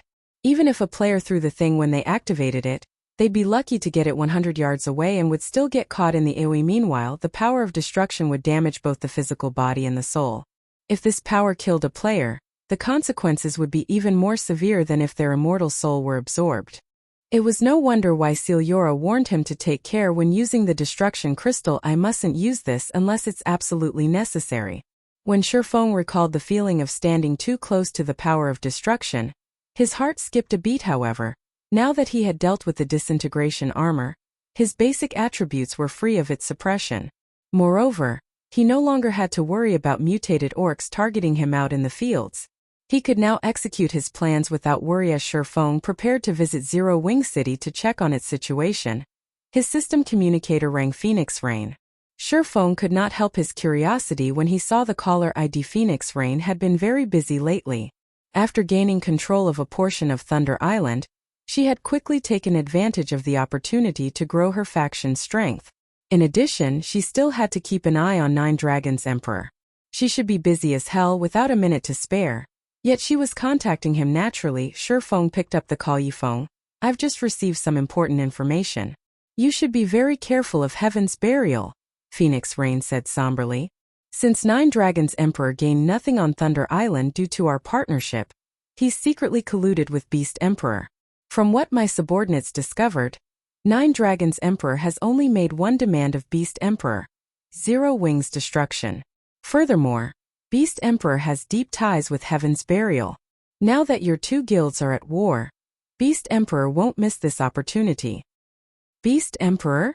Shurfeng frowned. Previously, due to his focus on the war with Heaven's Burial, he had temporarily set aside the issue of Beast Emperor and the Black Dragon Empire's Evil God's Temple. If Beast Emperor really got involved in this guild war, Zero Wing would be at a disadvantage. Yet Shurfeng didn't know the Evil God's Temple's exact whereabouts in the Black Dragon Empire and Star Moon Kingdom. Beast Emperor also moved like a ghost. And right now, Shurfeng had no way of dealing with the man. You should also be careful of Heaven's Burial's Lei Jingyang. Although Lei Jingyang only leads a workshop, the Thunder Legion under his command has quite a few refinement realm experts. Moreover, the Thunder Legion's members are extremely adept in field combat. When Crimson Emperor tried to contest Lei Jingyang's group over an ancient ruin, the guild actually lost. Even Cuttlefish, the commander of Crimson Emperor's trump card legion, died. It's best if you avoid small-scale field battle with Lei Jingyang's people. Phoenix Rain warned. Even Cuttlefish lost? Shurfeng was surprised. Crimson Emperor was a super first-rate guild, and in no way weaker than the Dragon Phoenix Pavilion. Naturally, Cuttlefish, who commanded the guild's trump card legion, was a powerful individual. Although he was not a domain realm expert, he had a wealth of combat experience. He was also the Guardian Knight and ranked 77th on the God's Domain Experts list, earning the nickname Iron Wall. In a one-on-one fight, even domain realm experts would struggle to kill him. Furthermore, Cuttlefish was constantly surrounded by his own experts. Shifeng found it hard to believe that Lei Jingyang had actually killed the main in any case. Just be careful, Phoenix Rain reiterated. If you lack manpower, I'll send Blue and a group of experts to help. I'm sure that Heaven's Burial will hold back from doing anything drastic with the Dragon Phoenix Pavilion's members around. Thank you for the offer, but we'll handle this ourselves. After all, I'm sure that you have your own issues to deal with. I've heard that Nine Dragons Emperor has been causing quite a bit of trouble for you lately, Shifeng said, smiling as he rejected Phoenix Rain's offer. While Heaven's Burial wasn't an easy foe, Zero Wing was no pushover either. Alright. Phoenix Rain sighed. She felt that Zero Wing was too stubborn. Although Zero Wing had grown quite strong, it still wasn't a match for Heaven's Burial. Moreover, its enemy had the support of Blackwater and Beast Emperor. If this war weren't dealt with properly, it might mean the fall of Zero Wing. After Shifeng disconnected the call, he contacted Aqua Rose and instructed her to gather the guild's internal members and the disciples from the White Tiger Dojo in White River City's guild residence.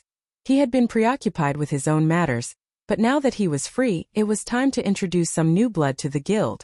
Chapter 1604. Raising Levels. Chapter 1604. Raising Levels.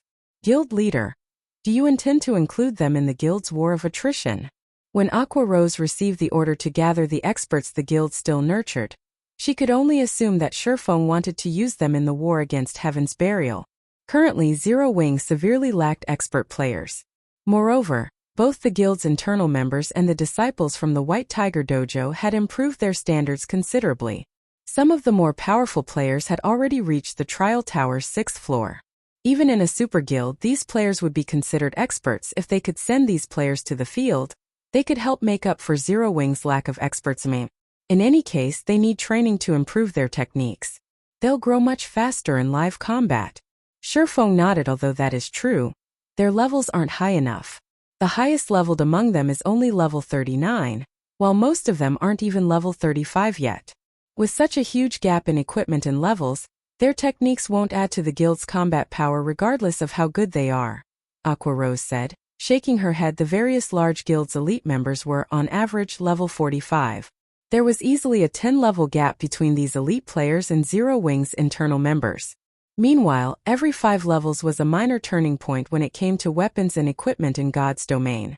Techniques couldn't make up for such a massive difference that easily. I know. That's why I'm taking them out to level, Shifeng said, smiling. He still wasn't satisfied with these internal member standards, and since he had been busy with his own matters, he had set aside the issue of helping them level. But now that their combat standards had reached a sufficient level, he had to help them level up, transforming them into usable combat power for the guild. Zero Wing had nearly 200 internal members, and the White Tiger Dojo had sent him 500 disciples. Although the White Tiger Dojo's disciples weren't Zero Wing members, they were under his command while they trained with the guild. It'd be a waste not to put them to good use with this.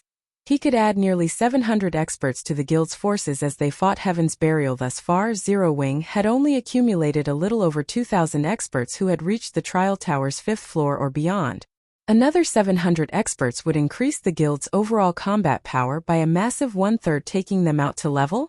Aqua Rose's eyes lit up when she heard Shifeng's plan. She was very familiar with Shifeng's leveling capabilities, knowing that his leveling speed was at least 2 or 3 times faster than other peak experts. He was also more than capable of helping others level up as quickly as he did. If he took command, it wouldn't be long before Zero Wing had another 700 experts, which would make it much easier to defend the 4 high-resource maps. However, after giving the matter some more thought, Aqua Rose shook her head and said, "Guild Leader, I'm afraid helping them level up will be difficult right now. Heaven's Burial is constantly watching our people. If we send our internal members to the fields to level, Heaven's Burial will certainly ambush the group. They might lose levels rather than gain them." "Relax. That is only true if Heaven's Burial can follow us," Shifeng said, chuckling when he had decided to take Zero Wing's internal members out to level. In truth, it had been a passing thought. Obtaining mana ore was his true goal. Although the Boneless land was rich with ores, it was also a good leveling area. Plenty of low HP and defense demonic creatures roamed the map, and their respawn rate was fairly fast. These demonic creatures' high magic resistance and combat standards were the only issues, making them difficult to deal with for magical class players. To Shifeng, however, these monsters were not a problem after all. He had the Bible of Darkness, and in that map, he'd be in his element, following which, Aqua Rose notified Zero Wing's internal members and the White Tiger Dojo's disciples to gather in White River City's guild residence. While he waited, Shifeng made a trip to the Candlelight trading firm to grab pickaxes before heading to the residence himself. When Shifeng arrived, the gathered crowd stirred. They had never expected their guild leader to take them out to level, and for a moment, they were all immensely excited. Every player who had played God's Domain for some time knew of the title Sword King. Shifeng's battle records were also listed on the God's Domain experts list, and many swordsman players had long since analyzed these records, using them as reference. Shifeng didn't bother to waste time with words. Instead, he had everyone head to the teleportation hall and travel to one of Star Moon Kingdom's border towns. He then found a relatively deserted location and activated Spatial Gate. To get to the Boneless land, one had to cross more than 10 high-level maps. If players tried to do so on their mounts, they'd have to ride for several days and would encounter many level 100+ monsters during the trip. Not even Shifeng would dare to take on such a high-level monster right now. Not to mention other players. After ensuring that everyone had made it through the Spatial Gate, Shifeng stepped through and closed it shortly after Shifeng's group had disappeared into the Spatial Gate. A few assassins, who had hidden in the distance, revealed themselves. All of these assassins wore Heaven's Burial's guild emblem, and were level 47. They were also fully equipped in level 45 Fine Gold and Dark Gold equipment. Boss, what should we do? They left using a teleportation gate. How are we supposed to track them? Forget it. This is outside our abilities. Let's just report this to the higher-ups. After the several assassins discussed the situation amongst themselves, they returned to Singular Burial and told him of the teleportation gate. Teleportation gates did not reveal players' destinations, and players would only discover where the gate led to after they entered. However, Shifeng was the last person to step through, and once he had, the gate had disappeared. They had no way of tracking the group from Zero Wing. It seems we've backed Black Flame into a corner. At such a crucial moment, a guild leader like him is taking a bunch of level 30+ players out to level. Singular Burial could not help but laugh when he read the report. He then turned to Daybreak Fog and asked, "Have Lei Jingyang and Blackwater's men gathered in their designated locations?" "Most of their forces have arrived. They can take action at any time." Daybreak Fog replied, "Good. Have them activate the war barriers to lock down the maps. It's about time we give Zero Wing a taste of hell." Singular Burial said, laughing madly. To crush Zero Wing swiftly, they had dispatched 8,000 experts to hunt down the enemy guild's members in the 4 high-resource maps and utilize the war barriers to trap them within. In addition, they had dispatched 40,000 elite members to guard the map's entrances. Understood. Daybreak Fog immediately commanded the guild members to spread out across the 4 maps. With Daybreak Fog's command, Heaven's Burial's members went into action, activating the war barriers and preventing every player in the 4 maps from using return scrolls. If players wished to leave the maps, they'd have to do so through the map's entrances. Meanwhile, Heaven's Burial and Blackwater's experts scoured the maps for Zero Wing's members in 100-man teams. "Boss Flo, there's a 6-man party from Zero Wing ahead, but they're all wearing cloaks so we can't see their levels. Should we attack?" A level 47 assassin reported through his team chat as he watched the small party walk through the forest ahead. A 6-man party? Are there any important players among them? Broken Flo, who wore level 45 Dark Gold set equipment, asked quietly.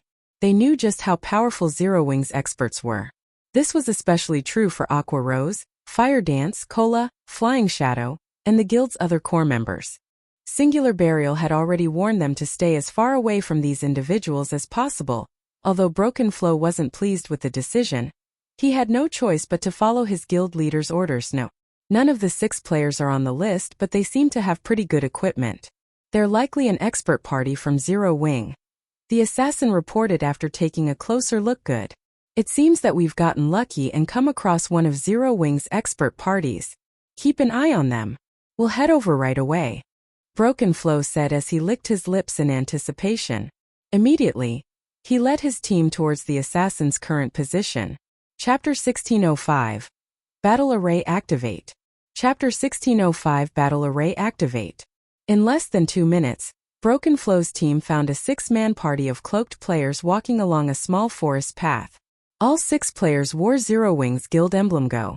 Don't let any of them escape.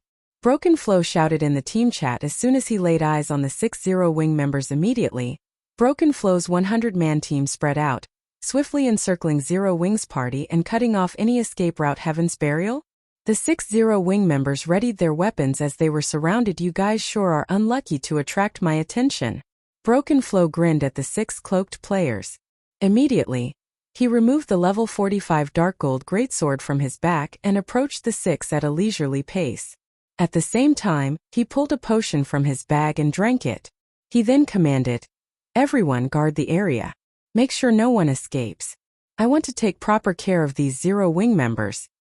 When Heaven's Burial's members heard Broken Flow's command, they couldn't help their growing excitement and anticipation. These players sure are unlucky. It seems like the commander wants to finish them off personally. The last time the commander took action, he even gave an expert party from a first-rate guild a miserable beating. Not only were those experts powerless to fight back, but the commander also forced them to lose multiple pieces of equipment. I wonder if we'll get to witness the commander's trademark combat technique again. Hopefully these Zero Wing members aren't too weak and can put up a good fight. Otherwise, we won't get a share of the loot. Oh! Heaven's Burial's members laughed as they ridiculed the trapped Zero Wing members. The guild had already declared that, during this hunt, not only would they earn GCPs for killing Zero Wing members, but they also got to keep whatever loot dropped from their kills. Although Zero Wings members had been ambushed countless times, the guild's experts had suffered minimal losses. Most of these experts still had their top-tier equipment. Even if the equipment they obtained wasn't suitable for their class, they could still sell the items and make a fortune. Despite the high demand for top-tier equipment, there was practically no supply. When ordinary players obtained a piece of top-tier equipment, they usually didn't sell it for coins even if they couldn't use it themselves.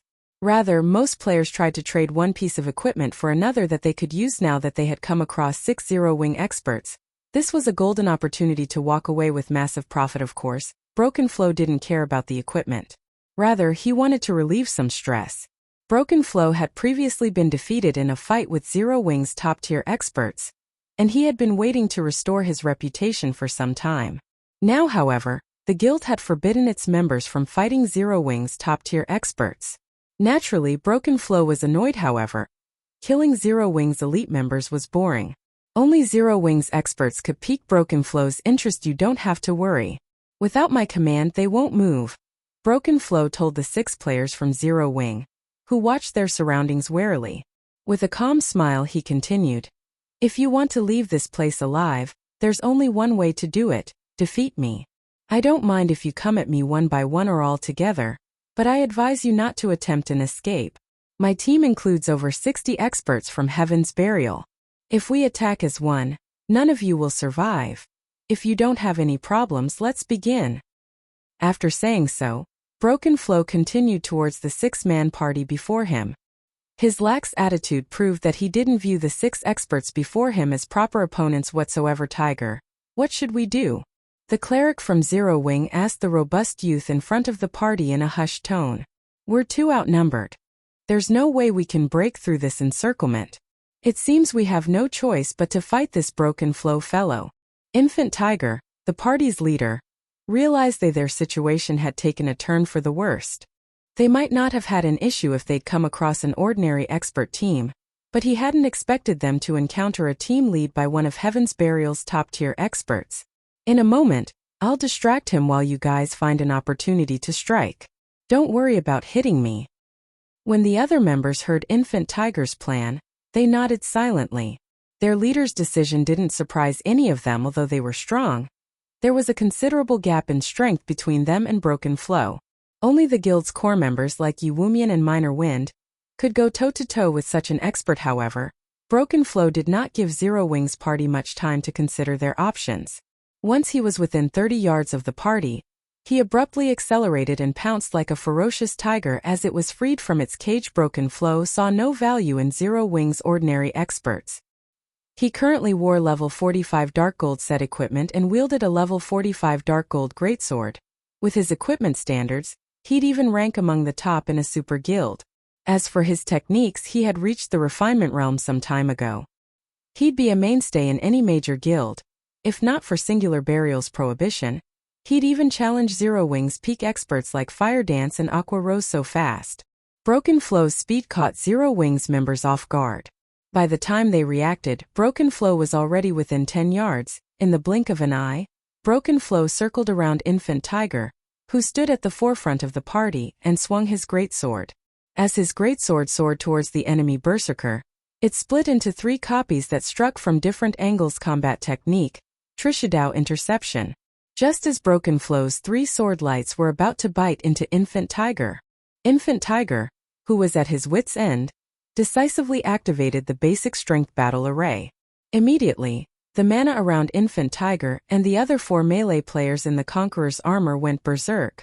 The 5 melee players felt as if their minds connected, their senses expanding in a way they had never before experienced. Despite Broken Flow's sword lights targeting his blind spots, Infant Tiger saw all 3 clearly.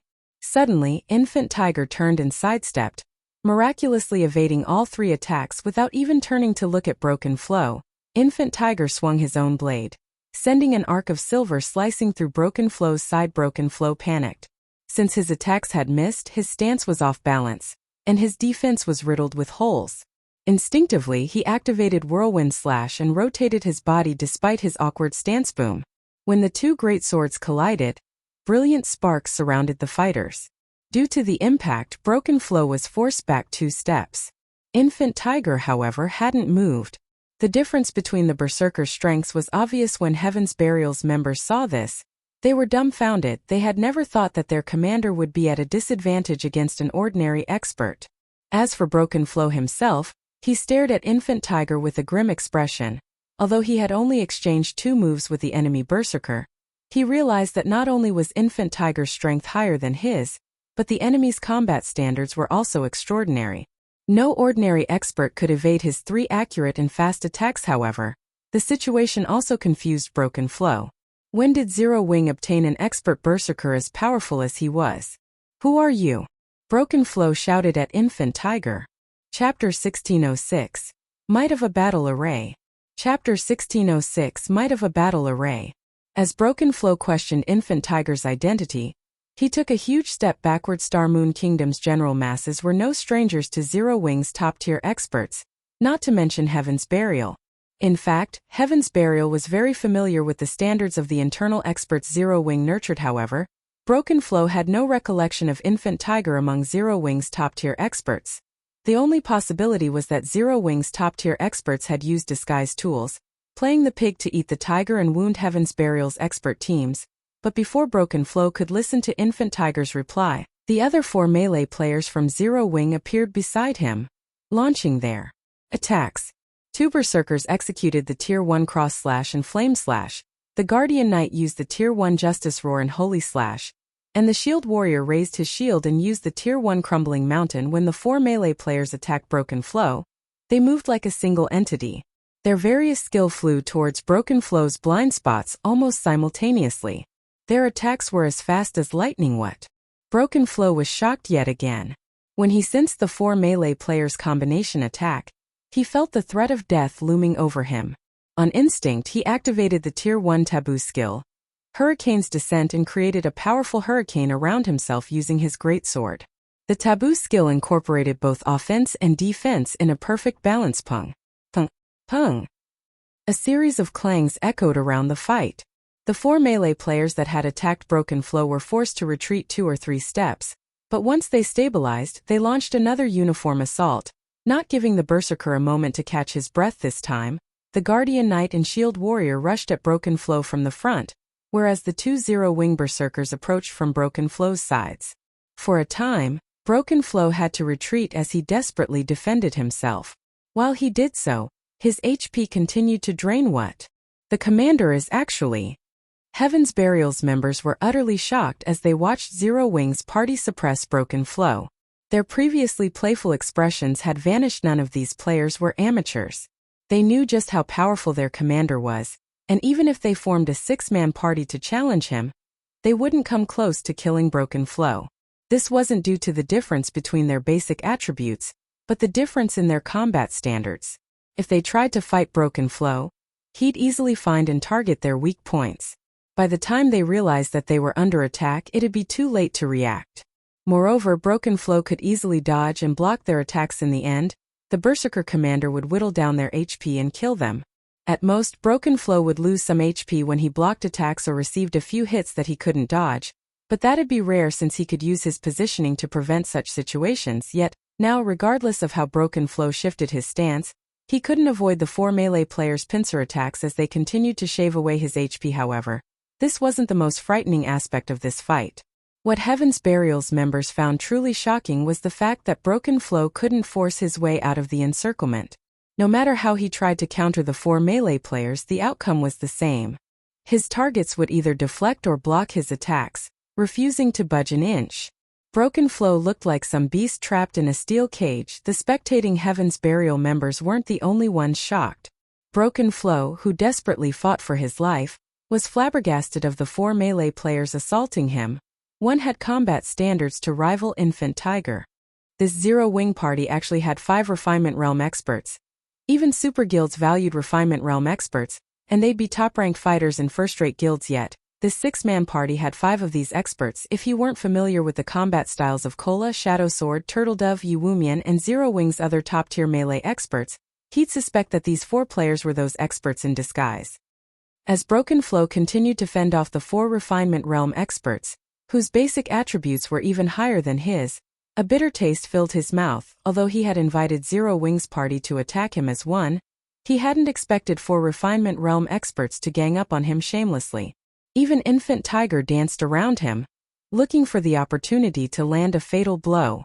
What Broken Flow did not know, however, was that Infant Tiger and the others were just as shocked. They had never thought that the basic strength battle array would be this powerful. Not only did the battle array provide basic attributes akin to a miniature berserk skill, but their combat standards had also improved. Meanwhile, Infant Tiger wasn't moving around Broken Flow to land a fatal blow.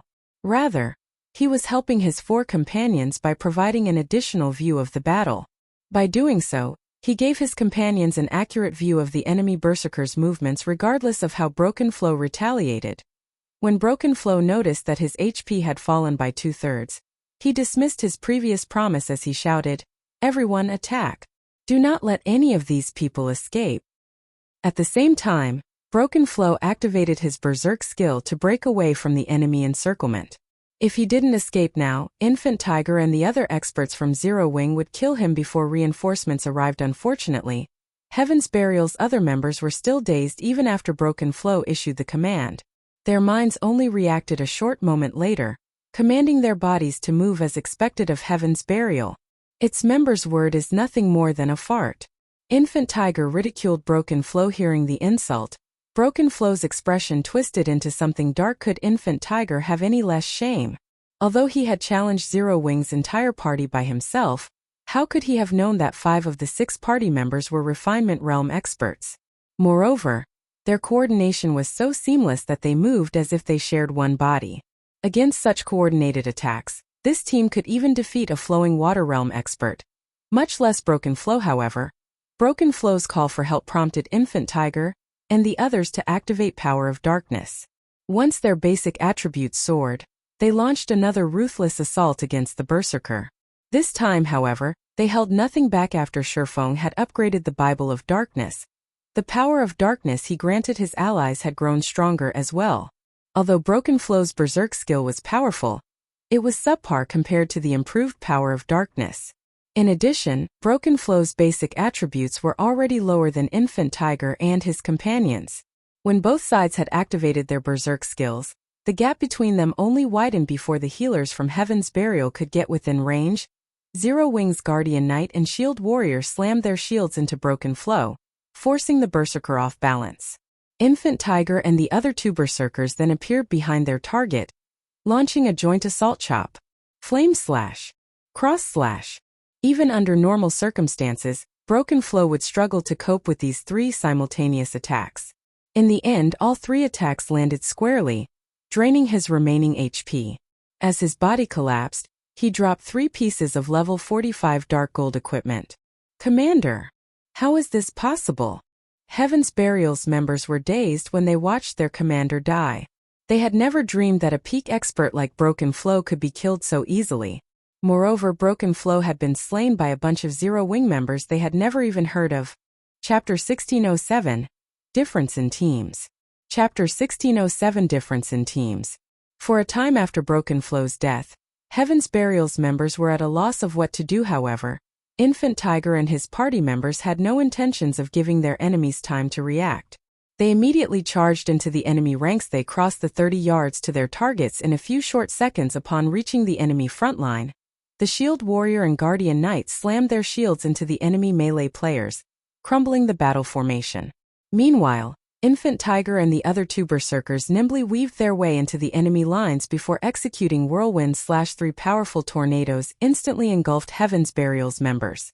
Not only did the attacks push these players back, but they also lost a significant chunk of their HPs. Following which, the Berserker trio approached the nearest enemies and finished off their weakened foes in the blink of an eye. Several members of Heaven's Burial's team died trying to break out of the encirclement. Kill them. Finally, some of Heaven's Burial's members reacted, moving to intercept Infant Tiger and his friends. Those with Berserk skills promptly activated them as the healers and ranged DPS channeled and executed one spell and skill after another. However, Infant Tiger and the others paid the healers and ranged DPS no mind as they ruthlessly targeted players without Berserk skills. With an overwhelming advantage in basic attributes and superior combat standards, they finished their targets off easily. Even half HP MTs fell after 2 or 3 attacks. By the time Heaven's Burial's healers had launched their healing spells, their team had suffered over a dozen casualties. Moreover, the majority of the players that had died were MTs. In contrast, Zero Wing's 5 melee players were mostly unharmed despite being surrounded by so many melee players. They only suffered superficial damage when the ranged DPS's attacks finally reached them. Not only did Infant Tiger and his companions seamlessly evade the attacks as if they had long predicted the trajectories, but they also used some of Heaven's Burial's members as human shields. Although Heaven's Burial's healers did their best to keep their allies alive, Infant Tiger and the other two Berserkers' attack power was simply overwhelming. Every one of the 5 melee players' attacks dealt over -10,000 damage if not blocked in time. Furthermore, the 3 Berserkers were capable of launching multiple attacks per second elsewhere on the battlefield. Although Heaven's Burial's members attempted to kill Zero Wing's lone healer, Zero Wing's 2 MTs had already moved to protect their comrade. Even when over a dozen melee players tried to corner the healer, Zero Wing's MTs easily repelled them all. In the end, they could only watch as the healer maintained Infant Tiger and the other Zero Wing Berserkers' HP as the human meat grinders slaughtered their allies. As time passed, Heaven's Burial's 100-man team continued to lose members. In the face of Infant Tiger and the other 4 melee players from Zero Wing, Heaven's Burial's numerous experts were a joke. Just who are these people? When did Zero Wing find such experts? The more Heaven's Burial's members fought, the more frightened they became. At this point, the difference in both sides' strength was clear for all to see. No matter what kind of attacks they used, Infant Tiger and his companions effortlessly dodged or blocked them. In contrast, the Zero Wing Berserkers' attacks always slipped past their defenses, landing direct hits and causing significant amounts of damage. And the more Infant Tiger and the others fought, the more familiar they became with the battle array. The battle array was too strong. Once they activated the battle array, they basically had a 360-degree view of their surroundings as long as they maintained proper positioning. Moreover, their improved physiques made it easy to cope with incoming attacks. In their eyes, Heaven's Burial's members were little more than children waving toy weapons. They had no problems predicting their enemies' attacks. They finally understood how God's domain's peak experts were so powerful. They hadn't understood where the difference lay between them and these experts in the past, but now they saw it clearly. They had to admit that being able to see everything around them and having control of their environment was intoxicating.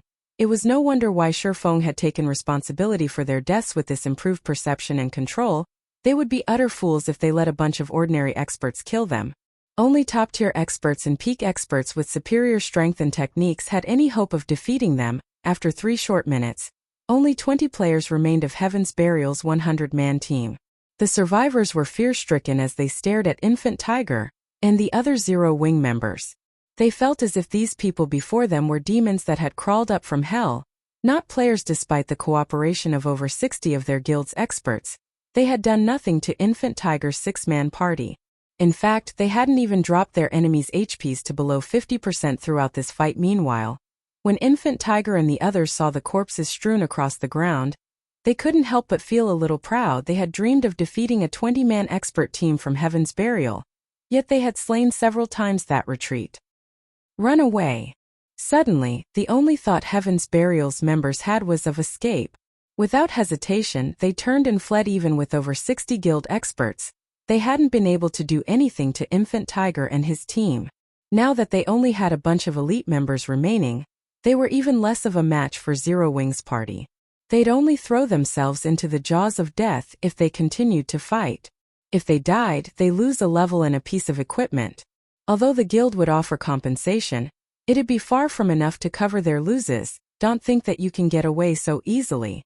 Infant Tiger and the others chased after their fleeing enemies with the massive difference in basic attributes. Heaven's Burial's members couldn't escape Infant Tiger and his companions' pursuit even if they spread out as they ran.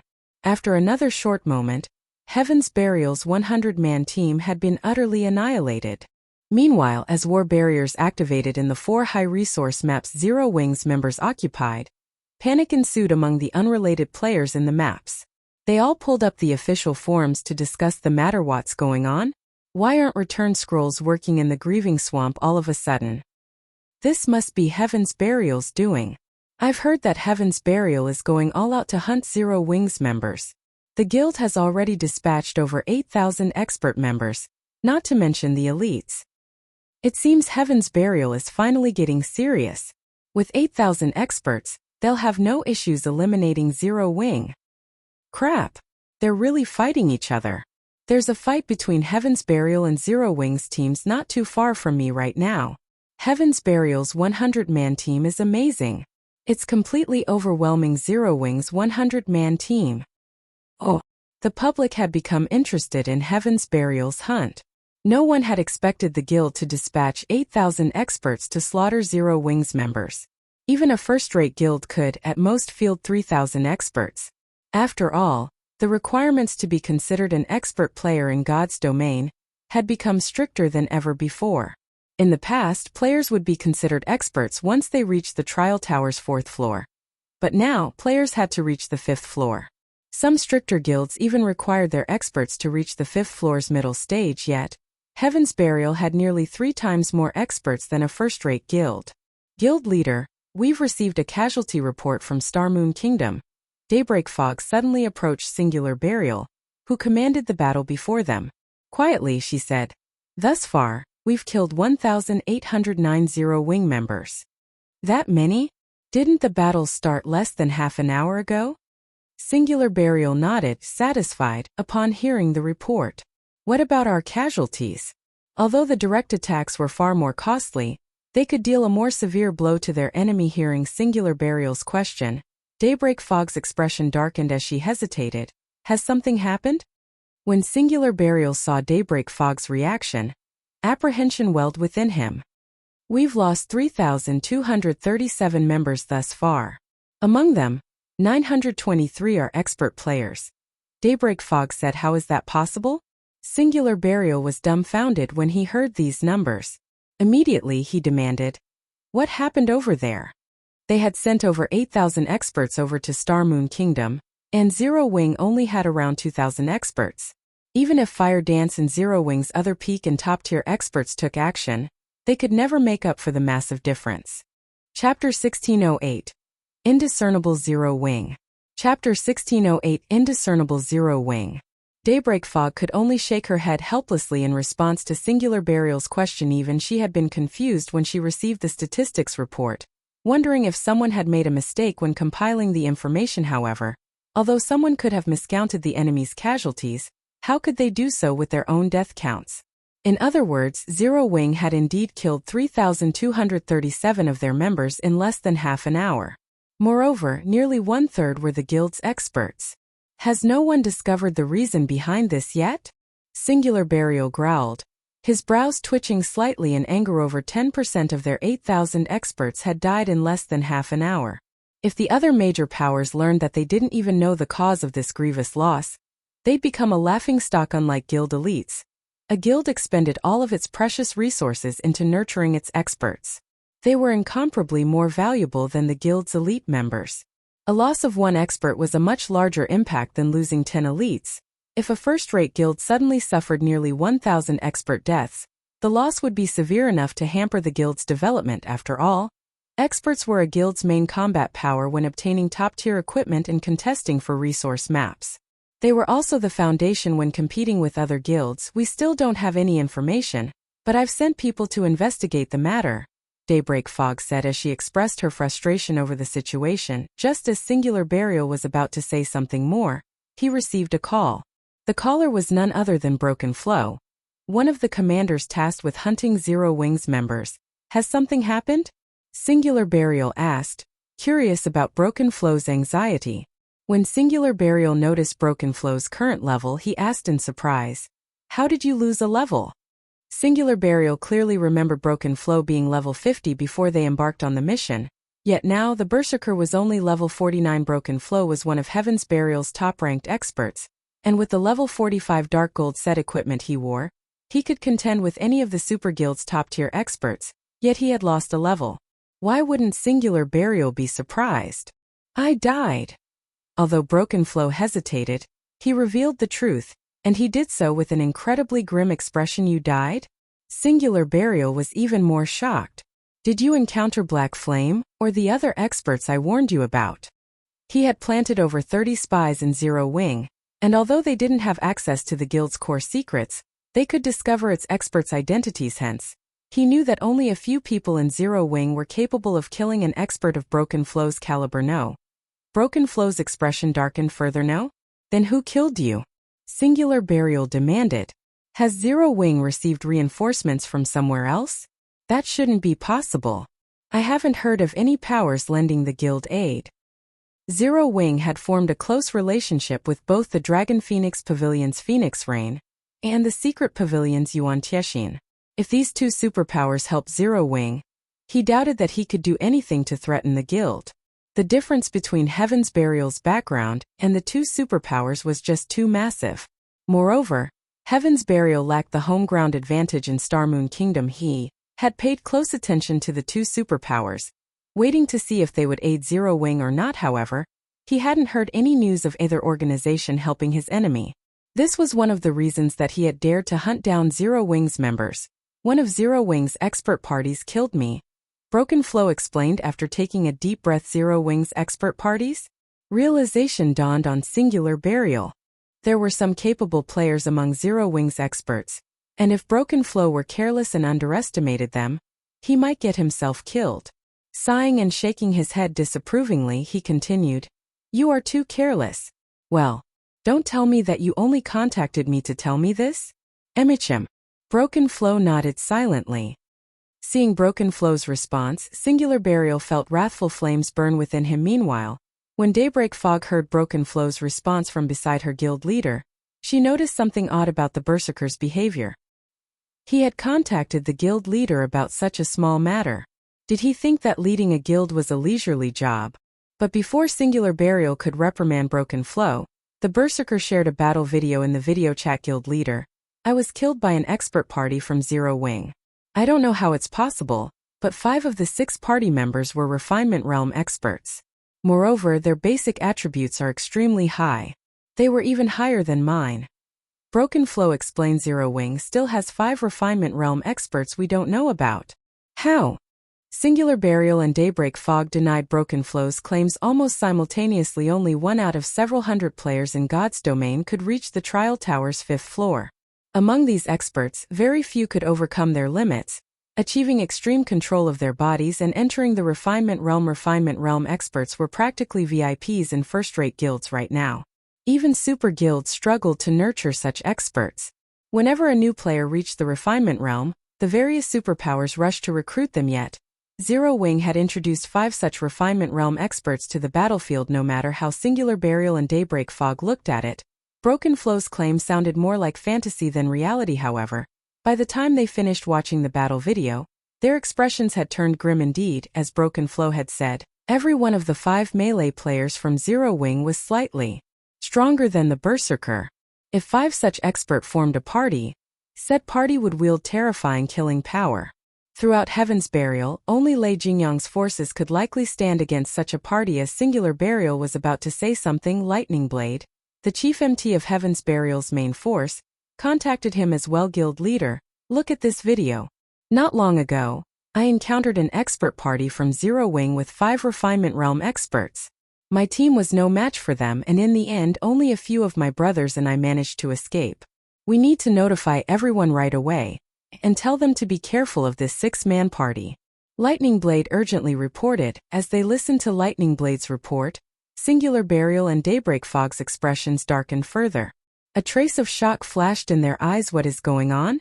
Singular Burial was even more confused after watching the battle video. Lightning Blade had sent Daybreak Fog struggled to comprehend the situation.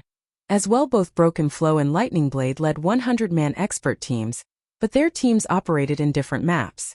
Although the Refinement Realm experts Broken Flow and Lightning Blade had encountered wore black cloaks, they hadn't bothered to hide their appearances.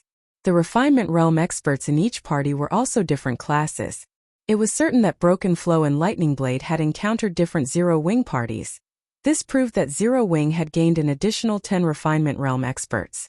If these experts were split and assigned to 100-man teams, they would pose a huge threat to Heaven's Burial's teams. But as Singular Burial tried to think of a countermeasure for these new Refinement Realm experts, the other commanders began to report back. All of these commanders reported the same situation that Broken Flow and Lightning Blade had encountered.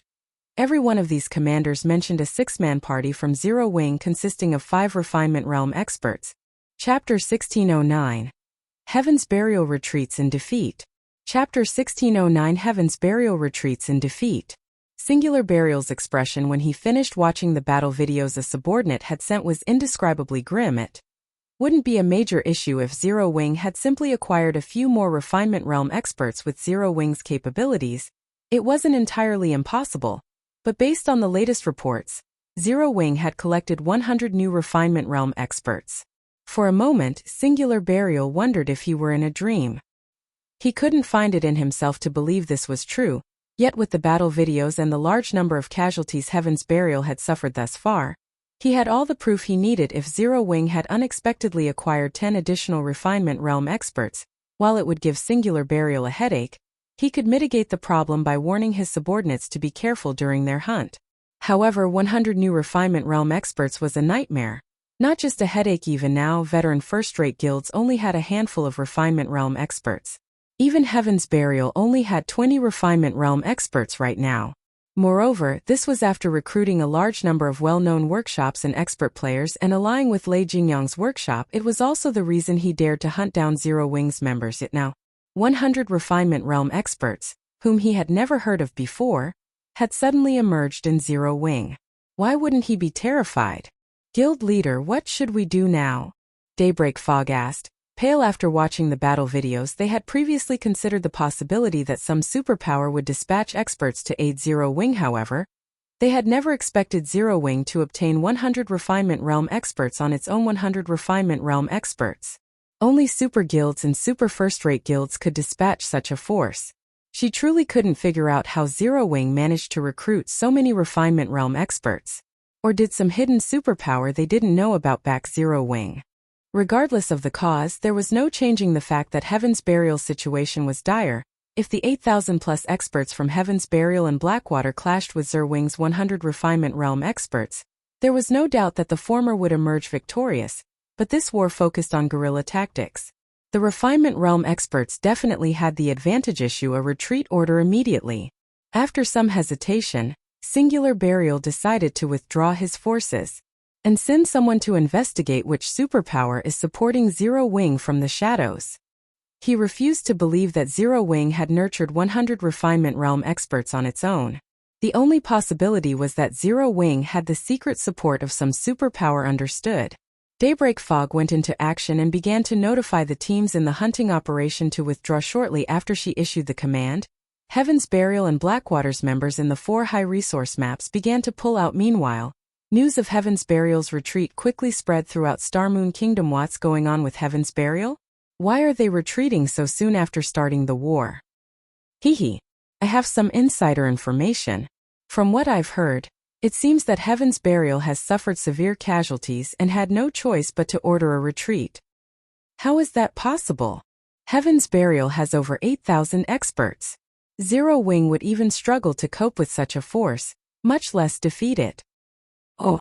Heaven's Burial's sudden retreat baffled everyone. In fact, the public wasn't alone in its confusion. Starmoon Kingdom's various powers were just as confused. They had planned to take advantage of the situation to strike at Zero Wing as well. Yet Heaven's Burial had been defeated. Look into this matter immediately. I want to know exactly what happened. The various major powers simply could not fathom what had transpired between Heaven's Burial and Zero Wing. Heaven's Burial had dispatched over 8,000 experts and several tens of thousands of elites. It was even enough of a force to threaten a superpower, yet this force had lost. Moreover, it had been a decisive defeat. Meanwhile, far from Starmoon Kingdom, in a guild town surrounded by mountains. Uncle Yuan, your guess was wrong. We've just received news that Heaven's Burial's hunt has failed. Moreover, it seems that Heaven's Burial has suffered significant losses. Nearly 1,000 of its experts were killed, Purple Jade said, smiling as she entered the room. Heaven's Burial has been defeated? How is this possible? Yuan Tiexin, who dealt with all sorts of documents on his desk, was astonished when he heard Purple Jade's announcements. Did Phoenix Rain send help? He was very familiar with the force Heaven's Burial had dispatched to deal with Zero Wing. The force had as many as 18 refinement realms, and Lei Jingyang led his legion of battle maniacs personally. Heaven's Burial shouldn't have any fewer top-tier experts than Zero Wing. Furthermore, the guild surpassed Zero Wing by leaps and bounds in the number of its ordinary experts. Even if Black Flame and Zero Wing's peak experts joined the fray, they shouldn't be able to affect the outcome over much in the end. Heaven's Burial would wear down Zero Wing until it crumbled. No, Phoenix Rain hasn't sent them any reinforcements, Purple Jade said, shaking her head. Based on what we've learned from Heaven's Burial's internal department, the guild has retreated due to Zero Wing's sudden dispatch of an additional 100 Refinement Realm experts. Not only do these Refinement Realm experts have incredible basic attributes, but their coordination is seamless. These Zero Wing experts have claimed the lives of many of Heaven's Burial's own Refinement Realm experts. 100 Refinement Realm experts? Yuan Tiexin abruptly stood. For a moment he even thought he had heard wrong. Are you sure Zero Wing has obtained 100 Refinement Realm experts? I'm very sure. I even have a few battle videos to prove it. Purple Jade then sent the battle videos she had received to Yuan Tiexin. I've already watched all of them. These Zero Wing Refinement Realm experts are quite powerful. When they work together, they don't even have an issue defeating Flowing Water Realm experts. Have you found out which super guild or super first-rate guild has helped Zero Wing? Yuan Tiexin asked after looking through the battle videos. He could tell that these experts were extraordinary. They had no blind spots whatsoever. They could even block ranged attacks, which was difficult for ordinary Refinement Realm experts. When they cooperated, they moved as if they shared a single body. Ordinary Refinement Realm experts couldn't compare to these players. I did. We haven't found any news of a super guild or super first-rate guild mobilizing so many Refinement Realm experts. It's almost as if these experts had just joined God's domain, Purple Jade reported seriously. I've also had some of our people compare these Refinement Realm experts' appearances to the images we have of Zero Wing's members. And Yuan Tiexin asked hurriedly. 100 Refinement Realm experts were no trivial matter. Even superpowers like the Secret Pavilion would have to take such a force seriously. There's no doubt. These Refinement Realm experts were already Zero Wing members, Purple Jade said, her voice softening as even she struggled to believe it. Through all Zero Wing's members. How is that possible? Yuan Tiexin stared at Purple Jade incredulously. Have we made some mistake? Chapter 1610 Shock. Chapter 1610 Shock. Yuan Tiexin couldn't believe what Purple Jade had just told him. Even the Secret Pavilion struggled to nurture Refinement Realm experts. Before becoming a Refinement Realm expert in the Secret Pavilion, the guild's experts had to pass a series of stringent tests and a significant amount of training. Most people in the virtual gaming world couldn't even fathom the effort, talent, and resources required to become a Refinement Realm expert. Although God's domain's unique nature made it easier for players to reach the Refinement Realm, these players were still exceedingly rare. They were also considerably famous in God's domain. Zero Wing had only established a few months ago, and even if it had the support of some super guild or major corporation, it wasn't capable of nurturing so many refinement realm experts. There are no mistakes. All of those players are members of the Dark Gods Legion. I also read through the information we have on these players before I came here. Their combat standards were average at best before today. But for some reason they've become frighteningly powerful, Purple Jade said, shaking her head. Honestly, she couldn't believe this either. However, she had no choice but to acknowledge that Zero Wing had more than 100 refinement realm experts after facing the facts before her. To think Zero Wing has hidden so much of its strength. Suddenly, Yuan Tiexin realized why Shifeng's reaction had been so calm when he learned that the Black Dragon Empire's Evil Gods Temple had activated. Jade, notify our subordinates and tell them to learn everything they can about this situation. We must learn who has backed Zero Wing. Any superpower that could nurture 100 refinement realm experts so quickly was definitely extraordinary. Not even most ordinary super guilds were capable of such a feat, and the secret pavilion hadn't heard of a superpower that could. When Yuan Tiexin thought about it, a sliver of fear penetrated his heart. Although he knew that God's domain's waters were deep, he didn't realize how deep. They had already learned of quite a few guilds, which had only established after God's domain had launched, that had the support of powerful corporations. And now there was even an organization like Zero Wing. God's domain was practically a bottomless swamp, with various powers hiding in its muck. The secret pavilion wasn't the only superpower to discover this. Many of God's domain's superpowers had learned about Zero Wing's sudden development. After this, they all started to see Zero Wing in a new light, although Zero Wing still had a low member count and lacked in many aspects compared to first-rate guilds. The fact that it had nurtured over 100 refinement realm experts made it far more powerful than first-rate guilds. Zero Wing had a high chance of becoming a super first-rate guild and one of God's domain's overlords in the future. Meanwhile, in the Star Alliance's residence in Star Moon City, Galaxy Past read the report he had just received from the secret pavilion in his spacious guild leader's office. When he finished with the report, his mind went blank. Guild leader, has something happened? Purple Eye asked, curious about Galaxy Past's strange expression. Zero Wing truly is an endless abyss. If Heaven's Burial hadn't mobilized such a large force, Star Moon Kingdom's various guilds would still be clueless about Zero Wing's true strength, Galaxy Past said, smiling bitterly as he forwarded the secret pavilion's report to Purple Eye.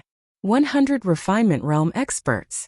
Zero Wing must have been laughing at us while we made fools of ourselves. This? 100 refinement realm experts?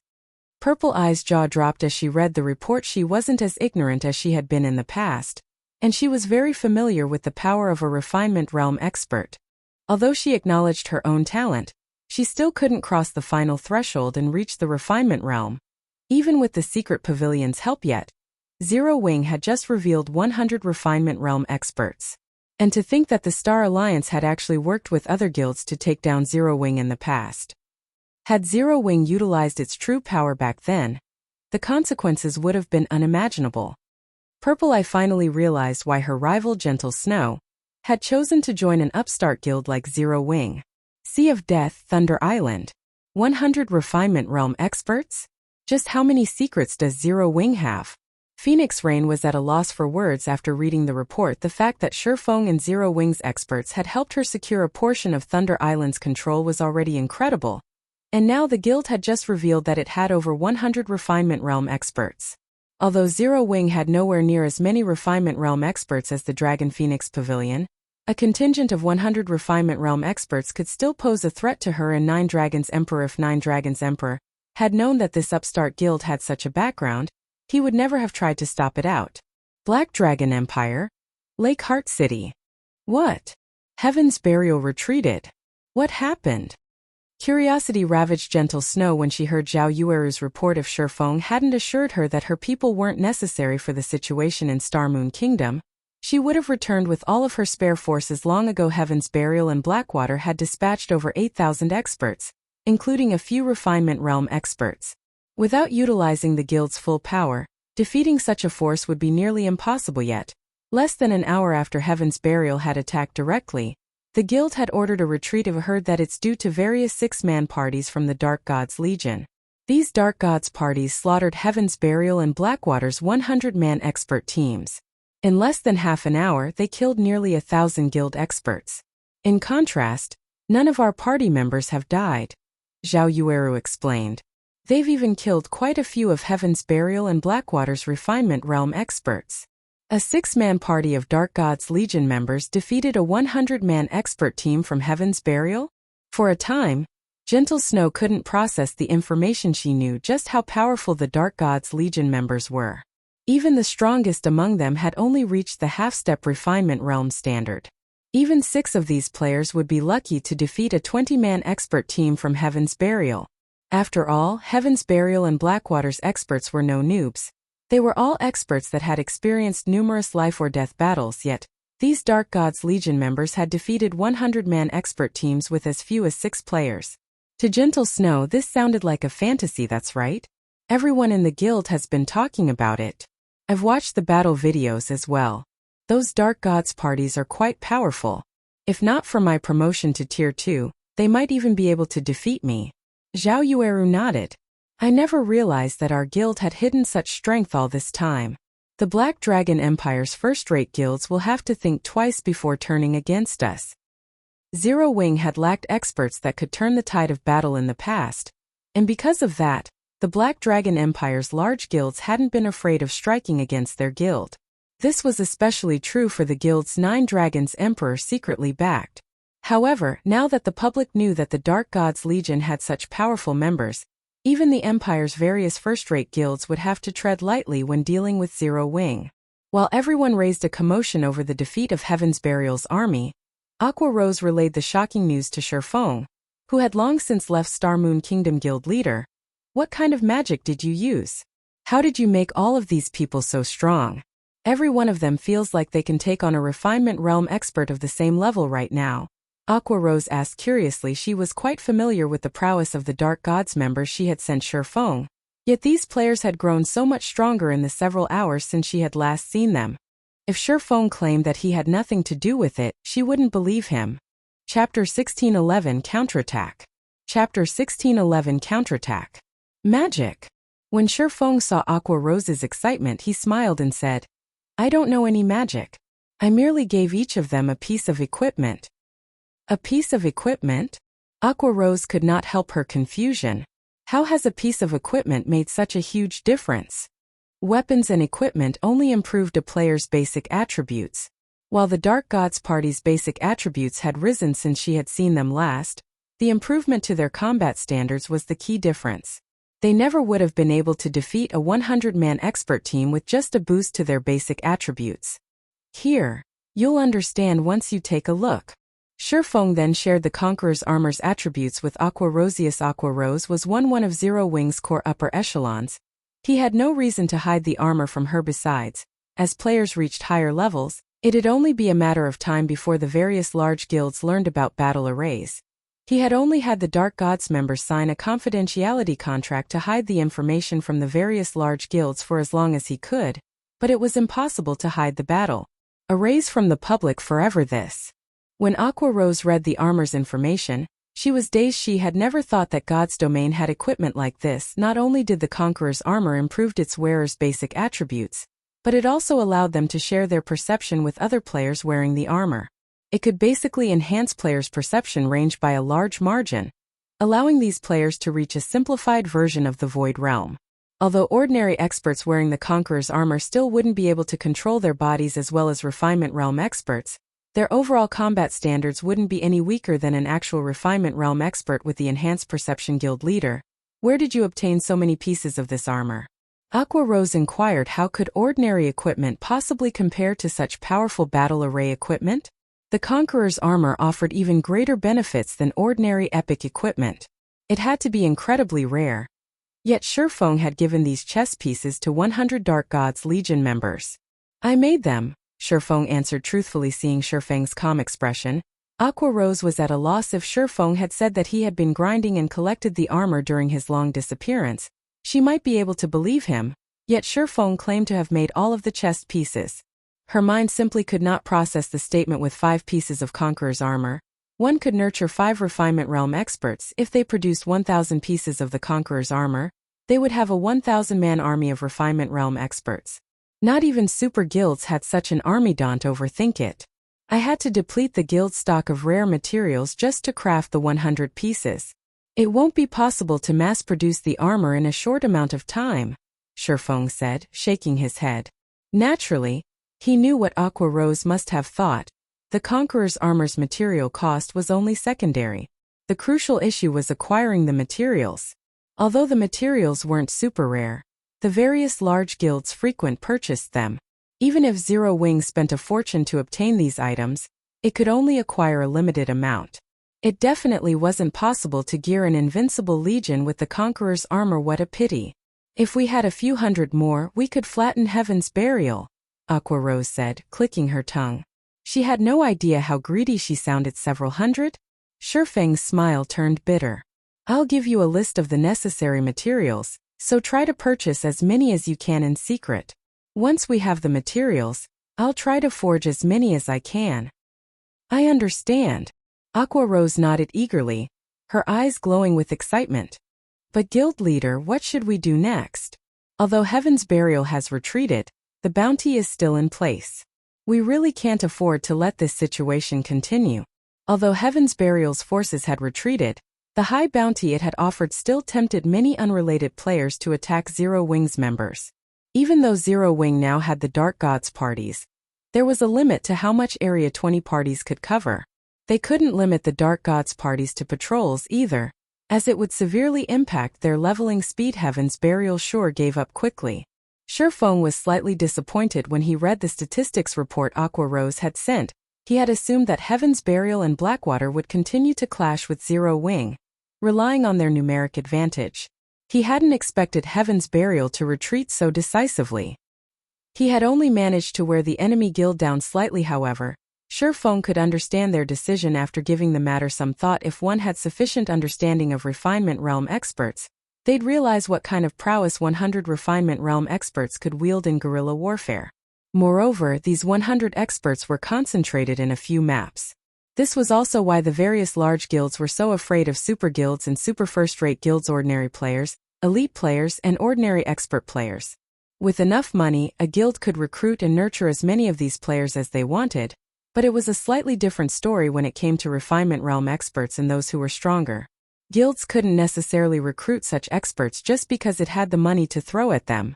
Moreover, there was a qualitative difference between the power of a Refinement Realm expert and the power of an ordinary expert. Even in equipment with similar attributes, there would be a massive difference between the combat power Refinement Realm experts could display and that of ordinary experts without an overwhelming basic attribute advantage. Several, maybe more than a dozen, ordinary experts would need to work together to take down a Refinement Realm expert.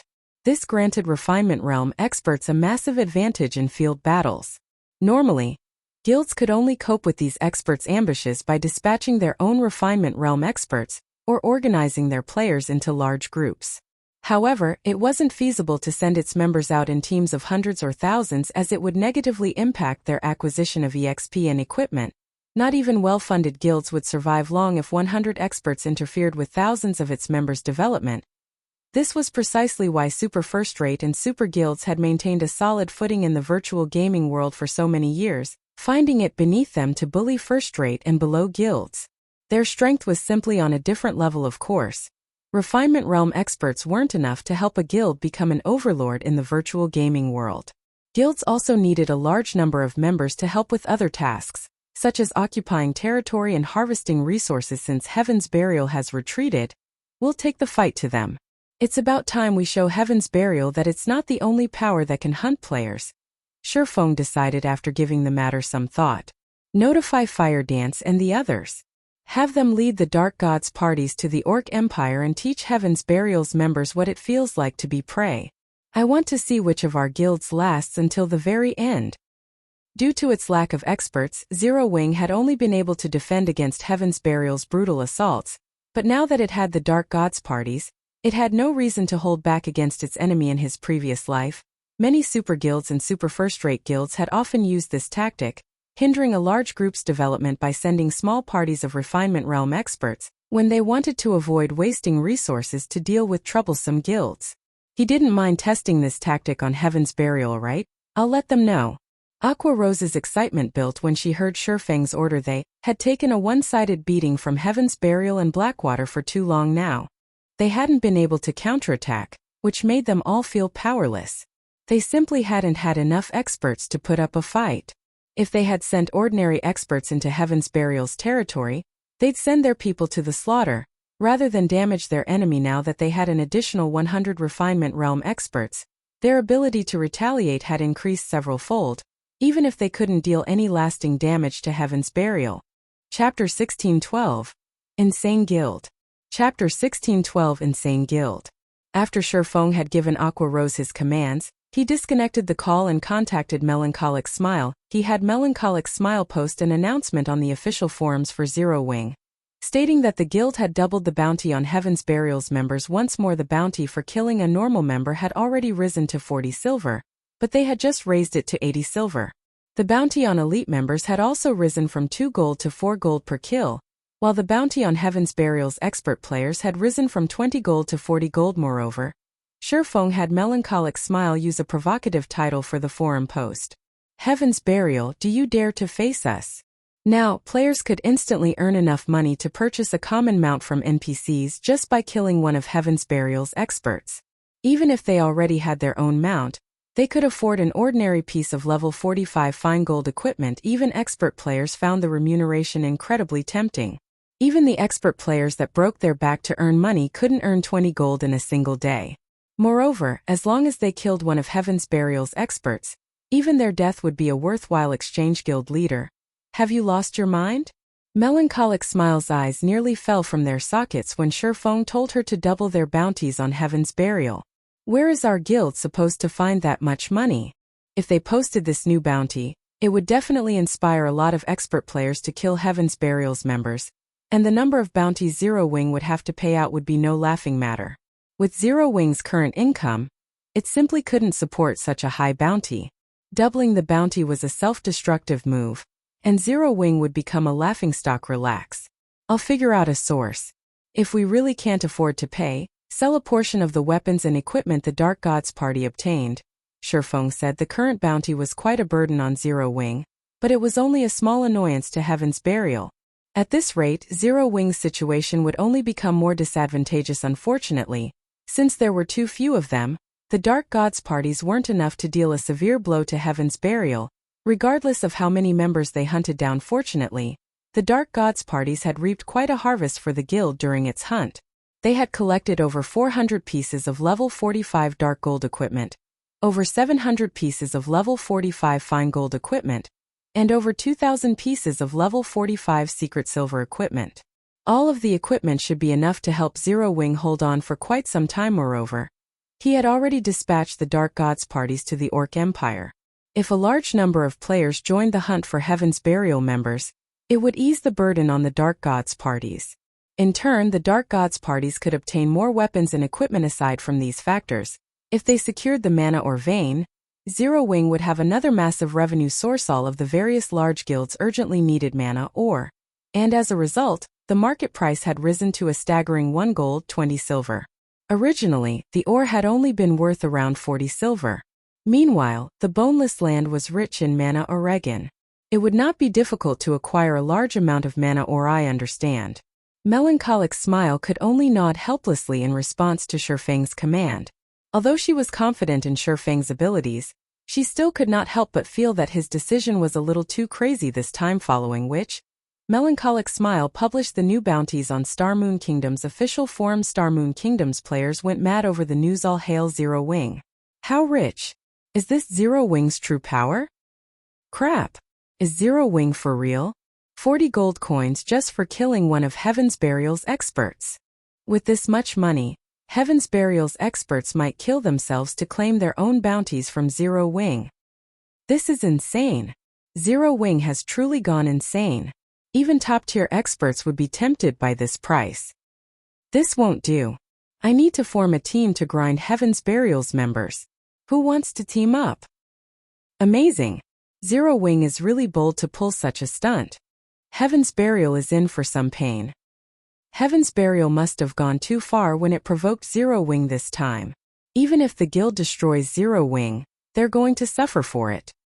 When everyone saw that Zero Wing had doubled its bounties, they couldn't help but feel some sympathy for Heaven's Burial's members. At the same time, they were shocked by Zero Wing's generosity. Orc Empire, Ancient Rock City. As the only guild city in the Orc Empire's inner region, a constant stream of players visited the city each day. Not even Kingdom's major NPC cities could compete with Ancient Rock City's player population. Although the city was extremely lively, silence dominated the meeting room in Heaven's Burial's residence. Despite the guild's upper echelons filling the room, no one made a sound as they stared at Singular Burial with somber expressions.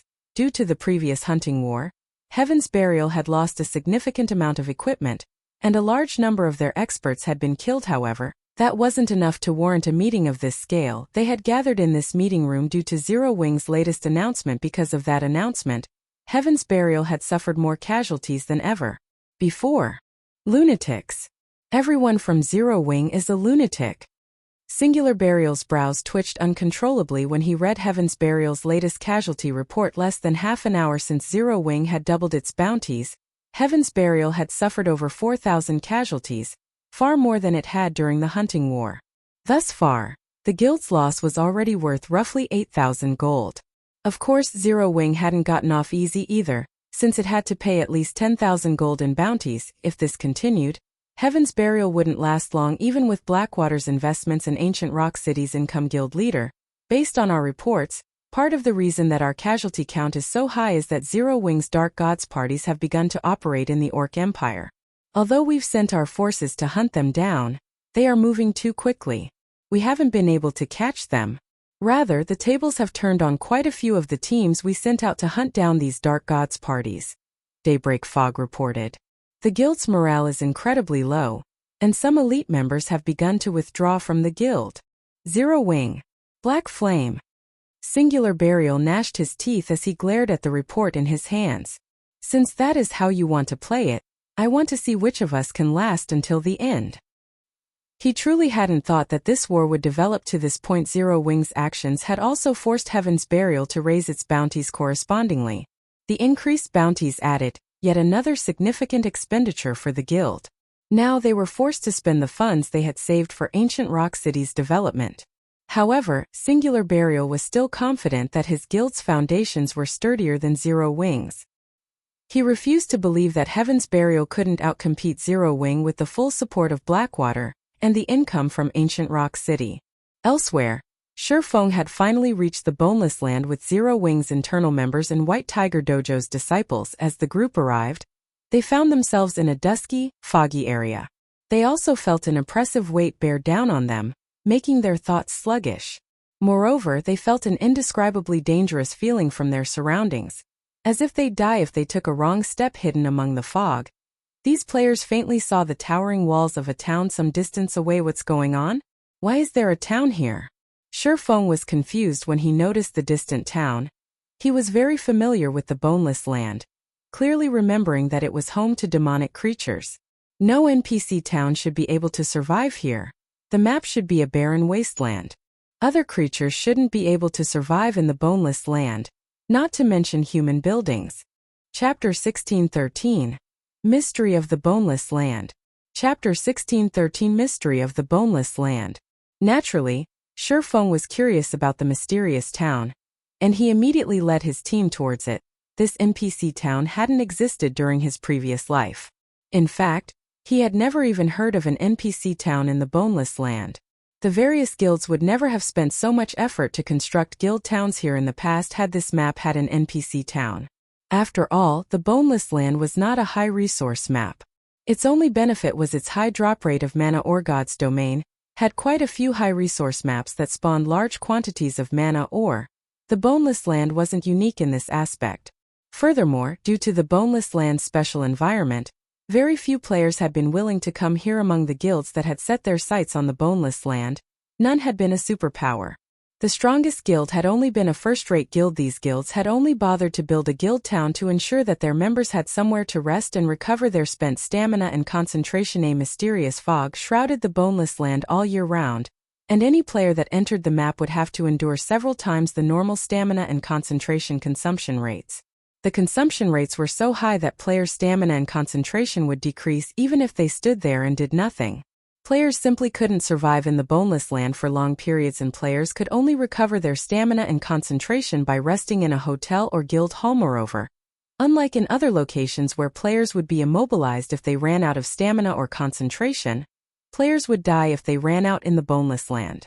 Because of this, Shifeng had only intended to visit the Boneless land after he acquired the Guild Magic Car. The Guild Magic Car was like a mobile hotel.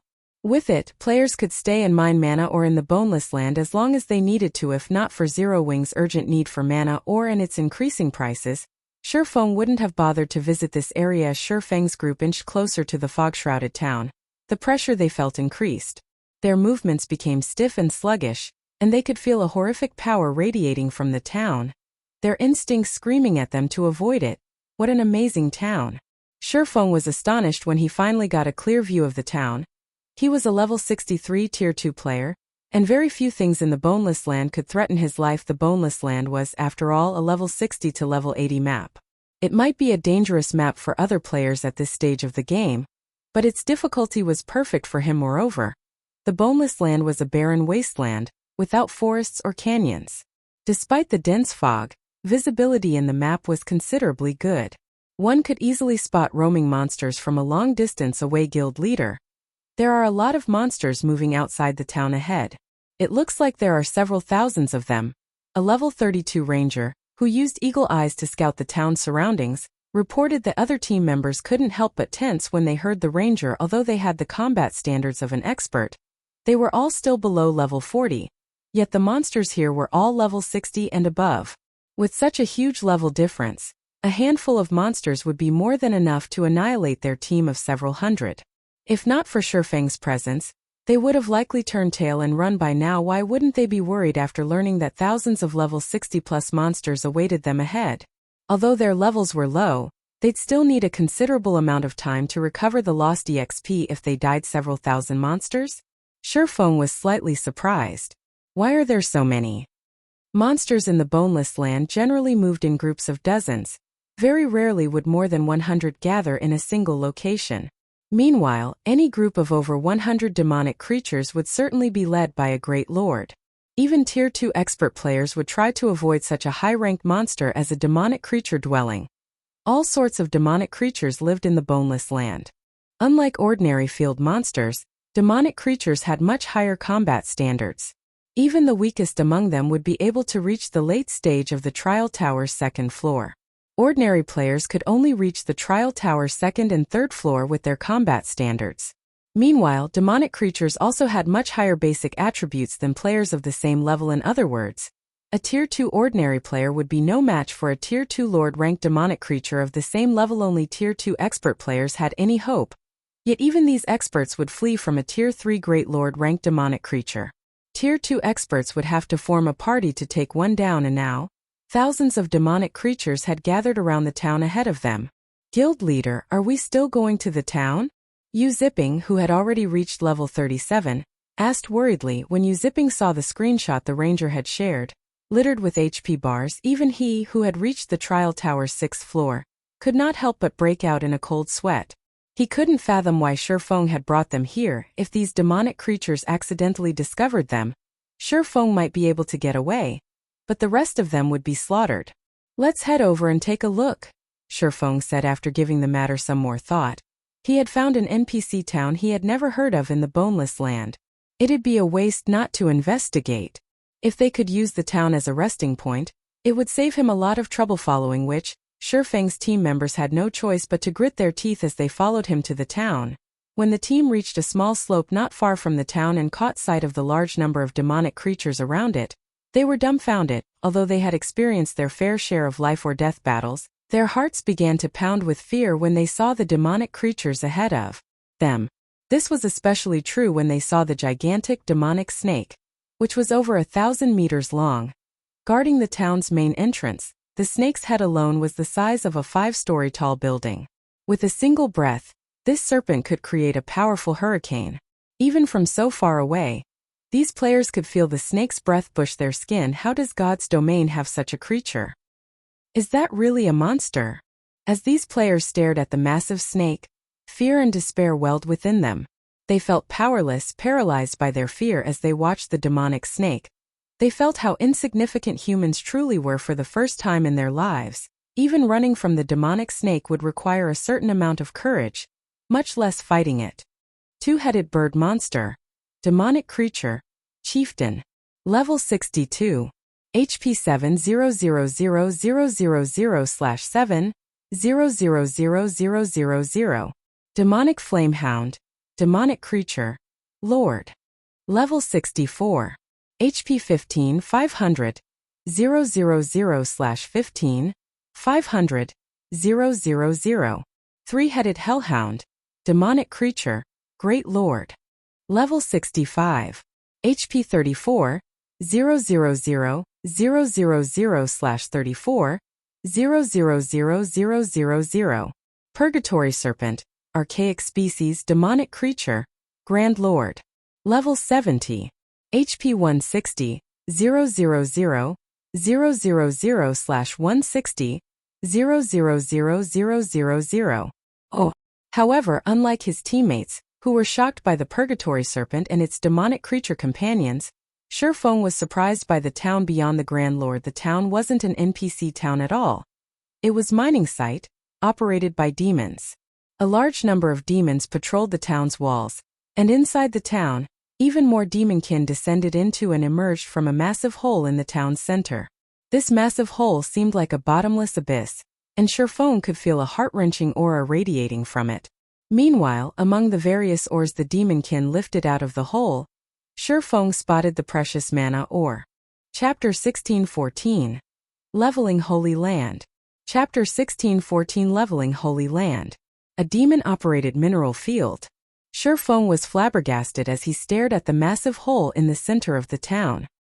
He had never realized that the Boneless land had a mineral field, and such a large one at that. Based on the size of the mineral field, Shifeng estimated that it was a medium mineral field.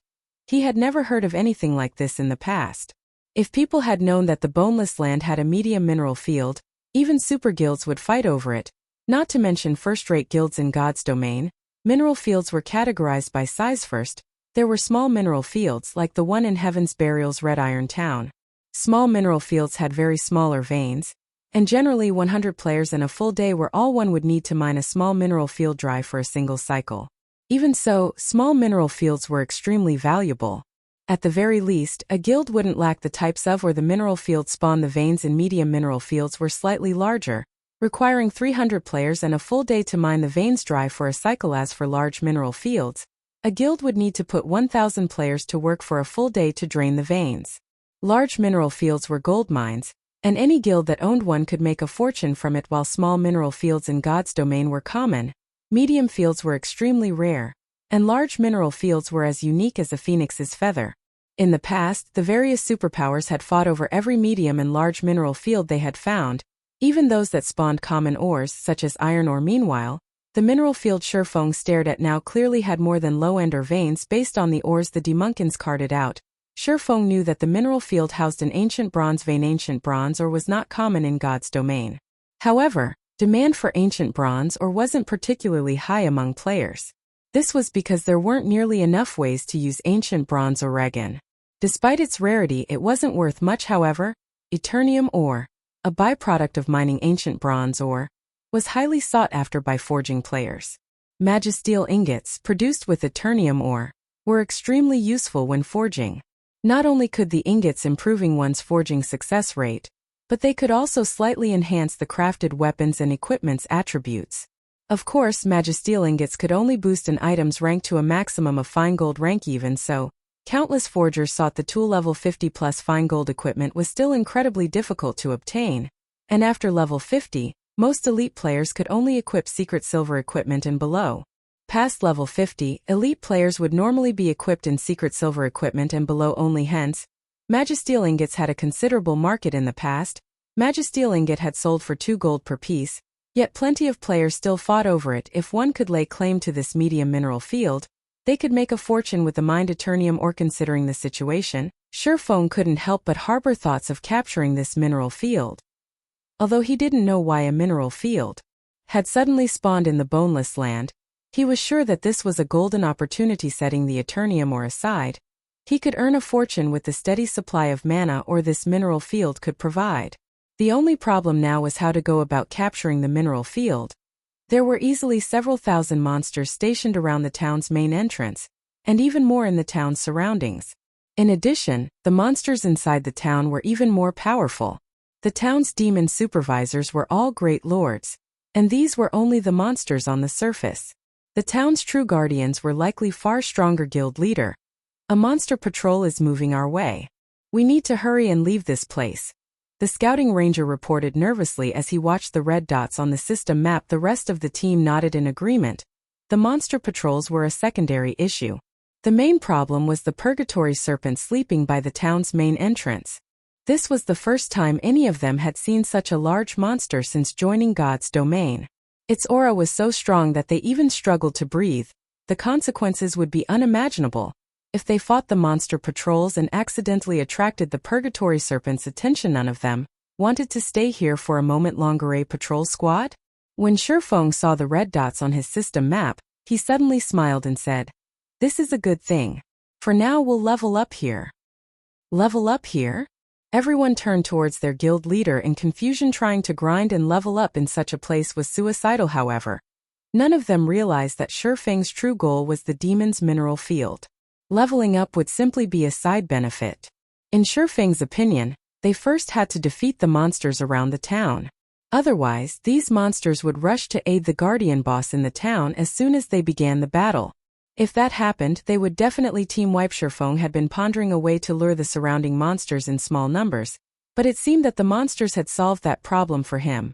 The approaching patrol squad had less than 100 monsters, led by a hill-sized, Great Lord rank 3-headed hellhound. Immediately, Shifeng retrieved the Bible of Darkness and used demon summoning naturally. He had a reason for daring to lead a bunch of low-level players to the Boneless land. If it were any other location, it'd likely be impossible for Shifeng to protect so many players by himself, but the Boneless land was home to demonic creatures. To these monsters, the Bible of Darkness was like an Achilles heel. Here, the Bible of Darkness could display its full potential after Shifeng summoned a level 78, Tier 3 Tomahawk demon. He directed the demon to charge at the approaching patrol squad. Although one level 78, Tier 3 demon wasn't enough to take out nearly 100 level 60+ demonic creatures, it could distract them for a short period. Furthermore, Demon Ruler's passive effect increased demonic creatures' attributes under Shifeng's command by 30%, while also weakening enemy demonic creatures' basic attributes by 30% in moments. The Tomahawk demon slaughtered the patrol squad's weaker monsters. At the same time, its HP continued to decrease. In the meantime, Shifeng wasn't idle as he tried to use the Demon Ruler's active effect, granting him temporary control of up to 3 demonic creatures. On the 3-headed hellhound. Failure. Sure enough, it won't be that easy. The outcome of his attempts to control the hellhound didn't particularly surprise Shifeng. After all, the skill only had a low success rate of 10%. Fortunately, he had the Tomahawk demon to occupy the patrol squad. Demon Ruler's active effect could only be used once every 5 minutes. A congratulatory prompt only popped up in his notification window after Shifeng's 6th attempt. System. Congratulations. You have taken control of the 3-headed hellhound. You have 2 hours of control. As Shifeng took control of the 3-headed hellhound, thanks to Demon Ruler's passive effect, the hellhound's basic attributes rose by 30%. Its HP also increased from 34 million to 44,200,000. With control of the 3-headed hellhound, Shifeng had a much easier time defeating the remaining monsters in the patrol squad. When the hellhound and Tomahawk demon worked together, they made quick work of the Lord-ranked demonic flame hounds. After the first level 64 demonic flame hound died, Shifeng noticed that his experience bar had risen by a small, but noticeable amount. He hadn't expected the abundant EXP. The demonic flame hound had granted at least 3 times more EXP than a Lord-ranked monster of the same level. The awarded EXP also surprised the members of his team. They had never thought that they'd receive so much. Moreover, this was only the EXP from one level 64 Lord. In the end, Shifeng had eliminated the patrol squad within an hour. Many of his players had gained an additional level during that time. Their leveling speed was just staggering. Chapter 16:15. Primordial Divine Ruin. Chapter 1615 Primordial Divine Ruin. Our guild leader is so awesome. The players from Zero Wing gazed at the monster corpses before them, and the abundant EXP they had received with glowing, excited eyes. At this point they had completely forgotten about their prior fear and worry when they had first noticed the approaching patrol squad. They had thought that they were dead for sure. Not only were the squad's demonic creatures above level 60, but the weakest among them was a chieftain. However, as they watched Shifeng summon a level 73, Tier 3 Tomahawk Demon and take control of the level 65 Great Lord rank 3-headed Hellhound, they were dumbfounded. They had never heard of any player being capable of such a feat. Great Lord ranked monsters generally served as final bosses in team dungeons. They were extremely difficult to defeat, not to mention control with 2 Great Lord ranked monsters to assist Shifeng in battle. Eliminating all of the level 60+ chieftains and lords became child's play. Furthermore, any of the demonic creatures that came close to Shifeng suffered a decrease to their basic attributes. From time to time, Shifeng had even used powerful AoEs to assist the 2 Great Lord. Shifeng likely wiped this patrol squad out faster than the guild's main force could. However, their leveling speed was even more astonishing. They had never dreamed that it was possible to level up so quickly. They had leveled fast enough when the guild's main force had taken them out to power level, but compared to traveling with Shifeng, the difference was like heaven and earth. In a single hour they had gained a full level. If other players heard about this, they'd laugh it off as a joke, as expected of the Bible of Darkness. It really is amazing against demonic creatures. Shifeng was somewhat astounded as he glanced at the monster corpses littering the ground before him. The 3-headed Hellhound and Tomahawk Demon were only 1 tier higher than the lords and chieftains, but after the basic attribute buff and debuff, the remaining patrol squad was powerless to retaliate, following which, Shifeng began to collect the demonic creatures' loot. Although the drop rate for weapons and equipment decreased significantly after monsters reached level 50, the demonic creatures in the patrol squad had all been chieftain rank or higher. Hence, their loot was relatively generous. Overall, they had dropped over 20 level 55 and level 60 weapons and pieces of equipment. Most of the items were bronze rank, while a few were mysterious iron rank. The monsters had also dropped plenty of materials and potions. As Shifeng picked up an aqua blue potion bottle, his eyes began to glow. Death potion. The monsters here actually dropped this? Shifeng was elated as he examined the potion. After players reached level 50, they needed a tremendous amount of EXP to level up, and combat against monsters in the fields became increasingly difficult, making it easier to lose one's life. The various large guilds in the past had struggled to cope with the increased difficulty, and dealing with it gave them all massive headaches. The death potion had been a solution to their problem. When consumed, it halved the death penalty players would suffer. However, the potion was a one-time use item. Once it was consumed, the potion would remain effective until the player died or logged out of the game. Hence, the various large guilds had fiercely contested over the death potion in the past. Unfortunately, the potion had sold for a whopping 5 gold due to its rarity, and the fact that it only dropped in certain locations. Even so, it had become a must-have potion when hunting down powerful field bosses. The potion's only downside was that only level 50 and above players could use it. Shifeng had never thought that these demonic creatures would drop such a valuable consumable. Moreover, he had obtained 6 death potions after killing 1 patrol squad with less than 100 monsters. This drop rate was even higher than in the prime farming map he knew about. Excited, Shifeng controlled the 3-headed Hellhound and his Tomahawk Demon to take out another patrol squad. The Bible of Darkness's demon ruler allowed him to control up to a maximum of 3 demonic creatures. Hence, Shifeng continued to use the skill and take control of more 3-headed Hellhounds. By the time Shifeng finished with the 3rd patrol squad, he had 3 3-headed Hellhounds under his control, and the moment demon summoning's cooldown ended, he summoned another tier 3 demon with 5 Great Lord ranked monsters under his control. Shifeng could slay the demonic creatures far faster. Every one of his teammates was stupefied after grinding for half a day. He had cleared out most of the demonic creatures around the town. Meanwhile, his team members' levels skyrocketed despite having nearly 700 players on the team. Now, even the lowest level member had reached level 40, while the higher level players had reached level 42. Everyone had now caught up with mainstream players' levels. They only lacked weapons and equipment since Shifeng was the main DPS and his companions' levels were much lower. He received the majority of the EXP from the monsters he had killed.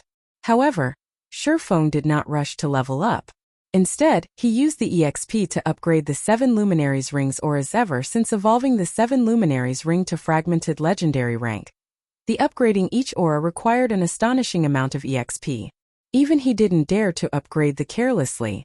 However, now that his level had exceeded frontline players by a large margin, he wouldn't fall behind if he spent some of his EXP to upgrade the 7 Luminaries Ring without hesitation. Shurfeng upgraded the auras of Fire, Time, and Space by 1 level now. Instead of dealing 1,500% flame damage in a 60-yard radius, the aura of Fire's flame domain inflicted 1,800% damage in a 70-yard radius. The skill's cooldown hadn't changed, remaining at 5 minutes. As for the aura of Time's forbidden domain, its AoE had increased from a 500-yard radius to a 600-yard radius. Its duration was still 30 seconds. The aura of Time's space movement had increased from a teleportation distance of 600,000 yards to 700,000 yards, and Spatial Gate's teleportation distance had increased from 300,000 yards to 350,000 yards. Both skills' cooldowns hadn't changed, though Spatial Gate's duration had increased from 1 minute to 1 minute 20 seconds. Although the skills hadn't undergone qualitative transformations, they had improved various aspects for Shurfeng. While he had killed the demonic creatures surrounding the town, Shurfeng had also acquired over 600 pieces of equipment. Unfortunately, the majority was bronze equipment, with only 50+ pieces of mysterious iron equipment. In addition, he had obtained 3 pieces of level 55 secret silver equipment and 1 piece of level 60 secret silver equipment after he had lost control of the 3-headed hellhounds and killed them. Although Shurfeng had secured a lot of equipment, he didn't pay the items much mind. Rather, he was most interested in the 124 bottles of death potion he had obtained. He could either use them for the guild or sell them, and either way he'd benefit. After spending most of the day killing demonic creatures, Shurfeng opened a spatial gate and teleported his team to another map to rest. Despite the fact that his team members had simply followed him around the entire time, their stamina and concentration were nearly gone. If they did not leave the Boneless land now, they'd all die here. As Shurfeng moved everyone to another map, Aqua Rose contacted, excitement and anxiety written across her face. Guild leader, something new has happened in the Orc Empire. I don't know who triggered it, but a massive tower has suddenly risen in the Empire's outer region, and elves are guarding it. Based on what we've learned thus far, it seems the tower is a primordial divine ruin. Apparently, it contains plenty of treasure and level 50+, top-tier equipment. Some players have even spotted epic treasure chests. Moreover, we've learned from the NPCs there that if we clear the tower, we'll receive a ticket to travel to the primordial battlefield. Players can learn advanced combat techniques there. Star Moon Kingdom's various large guilds and those from other countries are frantically gathering at the Divine Ruin. Should we send some of our people over? As Aqua Rose spoke about the primordial Divine Ruin, her eyes sparkled. Just the fact that players could earn a ticket to the primordial battlefield was enough to tempt any guild or player. Not to mention the various treasure and top-tier equipment one could earn in the primordial Divine Ruin. After all, combat techniques were extremely rare, and players created most of them. Even if a guild had a combat technique, it wouldn't teach its members the technique lightly. Furthermore, the primordial battlefield offered advanced combat techniques. Even if players failed to grasp an advanced combat technique in its entirety, the knowledge they gained during the attempt to learn it would still help them strengthen their combat standards. If Zero Wing missed this opportunity, it would fall behind the other guilds in its development. Furthermore, thanks to Zero Wing's new addition of 100 Refinement Realm experts, the various large guilds had learned how valuable top-tier experts were. Chapter 1616, Skyrocketing Levels. Chapter 1616, Skyrocketing Levels. A primordial divine ruin in the Orc Empire? Shurfeng revealed a confused expression when he heard Aqua Rose's words. How is that possible? Shurfeng was very familiar with primordial divine ruins. Unlike ordinary ruins and team dungeons, primordial divine ruins tested players' survivability rather than their basic attributes and combat standards. They were similar to regional dungeons, only far more dangerous, but danger and opportunity stood hand in hand. Primordial divine ruins offered far more treasures than elsewhere, and even the loot in super large-scale team dungeons paled in comparison. Combat techniques, in particular, didn't drop in team dungeons. Among the many players that had grasped combat techniques in the past, a large majority had learned their techniques from the primordial battlefield. In fact, 80% of the advanced combat techniques players had learned had originated from the primordial battlefield. Whenever a primordial divine ruin had appeared in God's domain, bloodbaths had followed. Primordial divine ruins were similar to team dungeons as only a limited number of players could enter the ruins at a time. The number of players allowed to enter the ruins depended on the ruin's size, which could range from several thousand to several tens of thousands. On top of that, primordial divine ruins only opened once a day. Thus, to send as many of their members into the ruin as possible, the various large guilds would try to prevent others from going in. The simplest method was to wipe out any non-allied players in the designated area. If players weren't within the designated area when the primordial divine ruin opened, they wouldn't be allowed in. Of course, if the number of players present in the designated area exceeded the limit, nobody would be allowed into the ruin. It would only open once the player population in the area decreased to the ruin's maximum limit. And the profits one could gain from raiding the primordial divine ruin were extraordinary. The various large guilds had done everything in their power to monopolize the primordial divine ruins in the past. Many had waged war against other guilds over the ruins, and one of these wars had even involved several super guilds. The primordial divine ruins had only begun to spawn after the various large guilds had cleared level 50 super large-scale team dungeons in Shurfeng's previous life. He had never expected to find one so soon. Guild leader, based on our current information, Heaven's Burial has turned its focus to this primordial divine ruin. Singular Burial has even led Heaven's Burial's main force and a large number of experts to the ruin personally. By the looks of it, he seems adamant that he will secure the ruin. If we let Heaven's Burials take advantage of this opportunity to learn combat techniques, they'll become a much larger problem for us. Aqua Rose said worriedly. Currently, Zero Wing had an advantage over Heaven's Burial in field combat due to the Conqueror's armor. Although the guild exhausted a lot of its resources each day, Heaven's Burial didn't fare much better. However, if Heaven's Burial obtained a large number of combat techniques and successfully nurtured Refinement Realm Expert, the situation between their guilds would change very quickly. Moreover, one could obtain plenty of level 50 plus top-tier equipment from the primordial divine ruin, with no lack of level 50 fine gold equipment. Usually, these items only dropped in 100-man hell mode team dungeons, yet they were common in the primordial divine ruins. In fact, the ruin would even drop level 50 dark gold equipment. Although many Superpowers members had already reached level 50, most of them wore a combination of level 45 and level 50 equipment. Zero Wing was no exception. If a guild could gear its level 50 members in sets of level 50 top-tier equipment, it could increase its overall combat strength. No. Ignore the primordial divine ruin for now. Instead, start raiding level 50, 100-man team dungeons and improve everyone's equipment.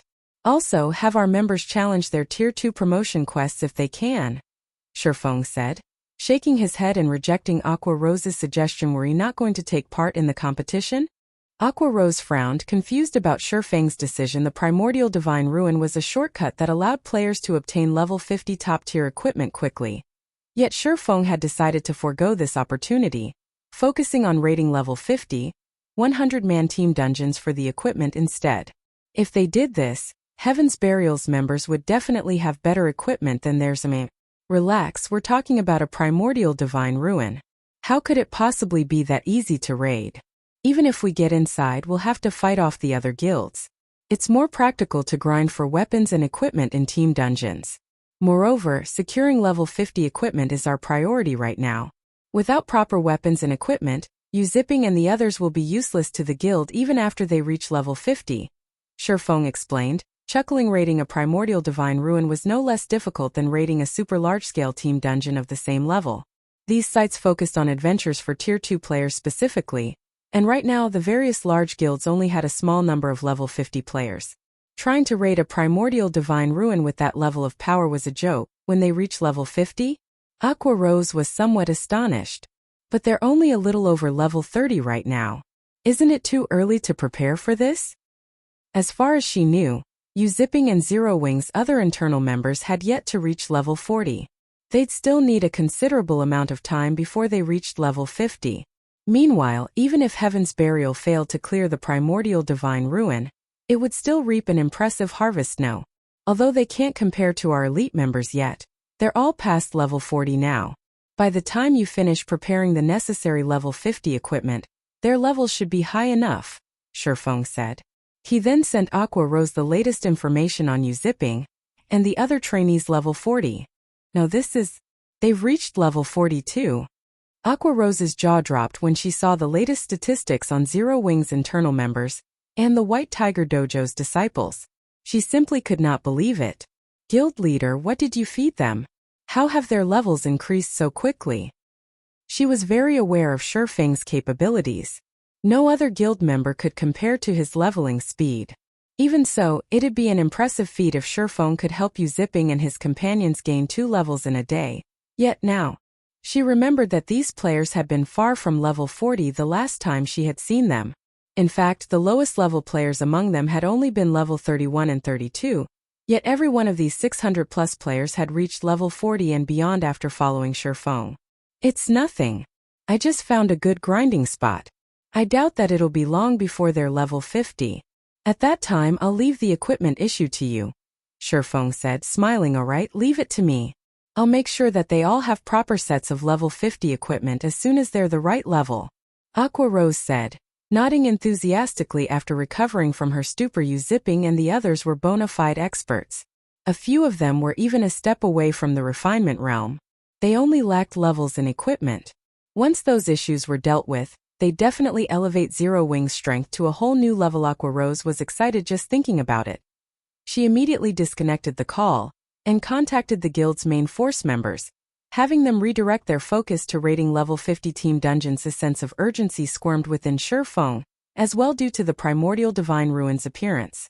After resting for a while longer, he activated Spatial Gate and teleported everyone back to their previous position, outside of the Demon Mineral Field. After resting in tents for several hours, everyone's stamina and concentration had mostly recovered. Shifeng then summoned a Tier 3 demon and began to eliminate the demonic creatures around the town once again. Naturally, as everyone's levels continued to increase, their leveling speed slowed. Including the occasional breaks, the team had only cleared out the demonic creatures around the town after more than a day of fighting. Now, only the Purgatory Serpent remained, still guarding the town's main entrance. As for the team, the lowest level among them was now level 43, while many had reached level 45. Although Shifeng was not satisfied with the result, the rest of the team was ecstatic. They had finally caught up with the guild's elite members. Now they could participate in the guild's large-scale operations. However, before they could celebrate, the Purgatory Serpent, which had entrenched itself in front of the town's entrance, opened its eyes. A resplendent glow radiated from its eyes, and mesmerizing divine ruins and curses began to cover the serpent's long body. A moment later, the Purgatory Serpent released a furious roar, and the players suddenly felt suffocated. How can this monster be so powerful? Guild leader, is that monster? As they watched the changes overcome the Purgatory Serpent, they thought of a possibility evolution. Chapter 16-17, Initial Display of Might.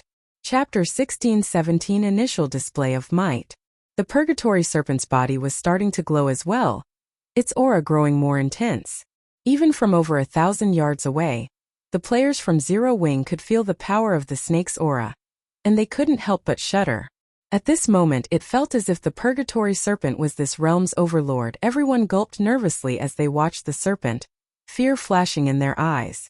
The confidence they had gained while leveling up had drowned in the Purgatory Serpent's terrifying aurates evolving. Shifeng's eyes twitched as he watched the 1,000-meter-long Purgatory Serpent before him. Monster evolution was common in God's domain, particularly in field maps. In fact, players oftentimes considered themselves lucky if they ran across a monster during its evolution. Normally, the various large guilds monopolize field bosses, not giving other players the chance to raid them. However, evolved monsters were a different story. Monster evolutions were random, and when a monster evolved and its tier increased, it would become the equivalent of a field boss. Moreover, when players killed a recently evolved monster, it would drop better loot than usual. However, an evolving Grand Lord ranked archaic species was no laughing matter. The Purgatory Serpent's combat standards had already been quite high originally. It was likely one of the strongest bosses in the Boneless land. Even a team of Tier 2 experts of the same level would struggle to defeat it, and they might even team wipe. If the Purgatory Serpent evolved into a Tier 4 mythic monster, it would definitely be the strongest boss in the Boneless land. It would become a taboo monstrosity, something that most players would avoid as an archaic species. If the Purgatory Serpent reached mythic rank, its combat power would even surpass an ordinary mythic monster. One such incident had occurred in Shurfeng's previous life. A level 80 Grand Lord ranked archaic species had suddenly evolved, and with its evolution, its map had become a forbidden land to players. The map had only been liberated from the level 80 boss's tyranny after a super guild had sent a team of 1,000 level 100 experts in to raid it. The team had also included over a dozen tier 3 experts. The super guild had only killed the tier 4 mythic ranked archaic species after sacrificing over 70% of the 1,000-man team and nearly half of the team's tier 3 experts. Although this Purgatory Serpent was only level 70, if it evolved into a tier 4 mythic monster, it'd likely be impossible to defeat until players reached level 100 guild leader. Should we retreat? Once this monster finishes its evolution, its perception range will definitely increase.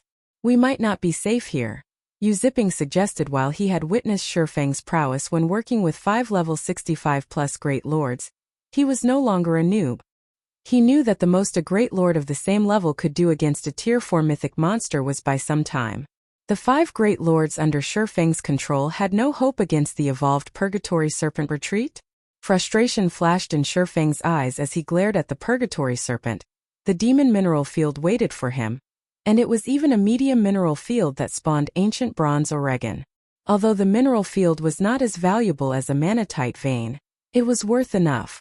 It would be especially helpful to Zero Wing, which currently lacked mana ore. However, he also had no way to defeat a tier 4 mythic ranked archaic species. This was nothing like his encounter with a Silvermoon raid in the Dark Canyon. The Silvermoon rat had only been a Lord-ranked monster with 18 million HP. Killing it before its evolution had completed had been entirely possible. However, the Purgatory Serpent was a level 70 Grand Lord ranked archaic species. It had a massive 160 million HP. The Purgatory Serpent was already a challenging foe in its original state. Now that it was evolving, it had become far stronger guild leader. Zipping asked again after Shurfeng's long silence. No, we still have a chance. After watching the Purgatory Serpent for some time, Shurfeng noticed that runes on the serpent's body progressed very slowly. Immediately he commanded, "Everyone get ready and follow me." Nothing ventured, nothing gained. When he had cleared out the monsters around the town, he had felt that his mission was too easy. The monsters hadn't been nearly as difficult as he had expected. However, now that he thought about it, the Purgatory Serpent's evolution might not involve luck at all. Rather, it may have been organized by the system. This was an opportunity the system presented for the players. How else could he explain why the Purgatory Serpent had suddenly begun to evolve as soon as he cleared out the nearby demonic creatures? The only explanation was that the system wanted players to defeat the Purgatory Serpent while it evolved. If players failed to defeat the Purgatory Serpent and allowed its evolution, players would have no hope of acquiring the demon mineral field until after they reached level 100. What? The guild leader wants us to fight the Purgatory Serpent? As everyone watched Shurfeng dash towards the Purgatory Serpent, they began to wonder if he was a little too mad. They were only level 40+ players, still wearing level 35 equipment. Starting a fight with the Purgatory Serpent would be suicidal, but since their guild leader had issued the command, they had no choice but to grit their teeth as they approached the boss in seconds. The team was within 1,000 yards from the evolving Grand Lord. The aura they felt radiating off of the Purgatory Serpent was much more intense as the players' movements became somewhat sluggish. Meanwhile, Shurfeng retrieved one miniature ballista after another from his bag. In total, he took out 30 miniature ballistas. He had initially prepared these war weapons to help him take out troublesome, high-rank bosses in the Boneless field, but due to the Bible of Darkness' amazing benefits, he hadn't found an opportunity to use the massive siege weapon split into 5-man groups. 2 groups will take turns manning each of the miniature ballistas. Leave the rest to me. Healers follow me, Shurfeng instructed. Following which, he approached the Purgatory Serpent alongside his 5 Great Lords. Every monster evolution in God's domain took a considerable amount of time. Moreover, the higher tiered a monster was, the longer its evolution process would take to complete. In the case of a Grand Lord ranked archaic species like the Purgatory Serpent, it should need roughly 30 minutes to finish evolving. In other words, the system had only given them half an hour to eliminate the Purgatory Serpent. If they failed, they could return and challenge the boss again after reaching level 100. By then, however, the various superpowers would likely have discovered this area when Shifeng's group was within 300 yards of the Purgatory Serpent. The evolving Grand Lord opened its amber eyes abruptly and glared at Shifeng and the others. It roared angrily, radiating a dense killing intent that even made Shifeng uncomfortable. However, despite its show of aggression, the serpent showed no intention of attacking.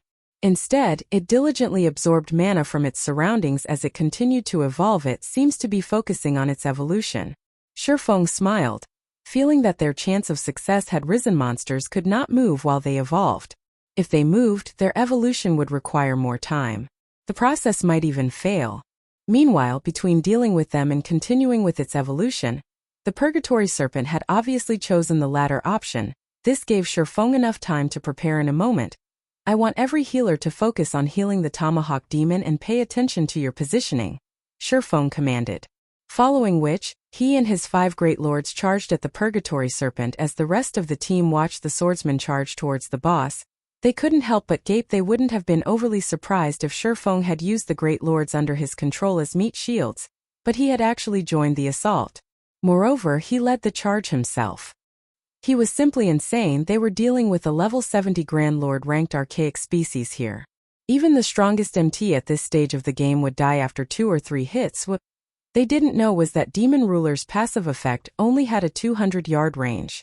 If Shifeng weren't within range of the Grand Lord, he wouldn't be able to weaken it. However, Shifeng didn't lead the charge due to Demon Ruler's range. Rather, he did so because he wanted to use Disintegration Field, which only had a pitiful range of 100 yards. The Disintegration Field was also why Shifeng thought that they had a chance of victory. He hadn't truly witnessed the Disintegration Field's power after recasting the Disintegration armor. He did not know how much the skill could suppress the Purgatory Serpent. Shifeng stood within 100 yards of his target in the blink of an eye. At the same time, the Purgatory Serpent opened its mouth, and mana began to gather within. It then fired a beam at Shifeng. It's time for you to show me your true power. Shifeng then took the Disintegration armor from his bag and activated Disintegration Field immediately. A dark gray energy rippled from the Disintegration armor, quickly reaching the Purgatory Serpent. Wherever the energy passed, space loosened and mana vanished. The ground 100 yards around Shifeng even began to dry up and crack.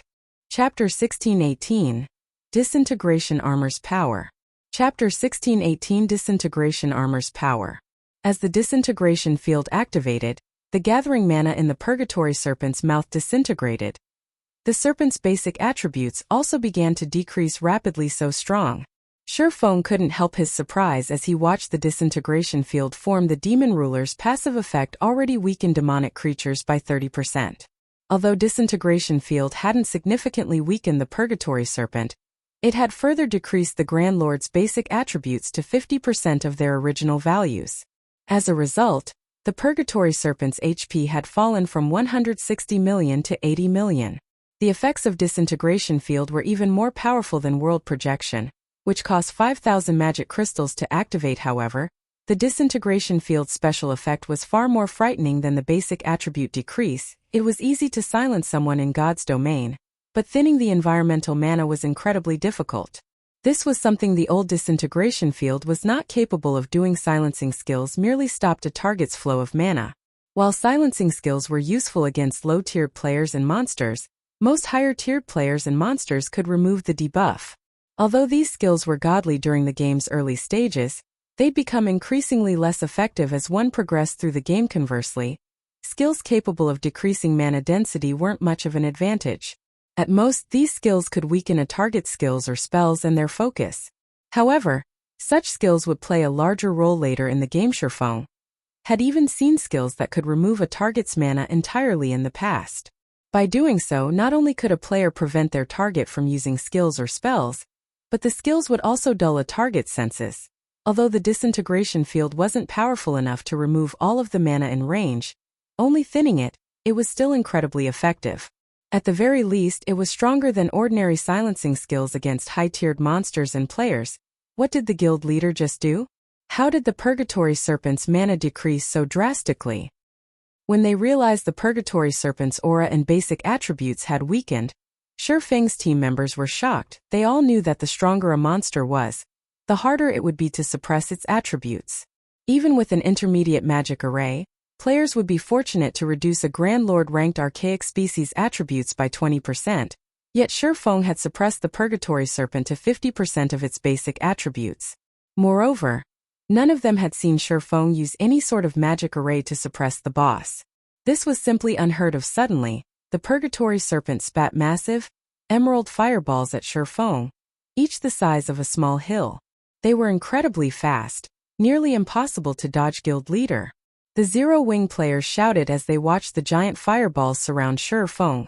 Although the Purgatory Serpent's attributes had been significantly reduced, it was still an archaic species.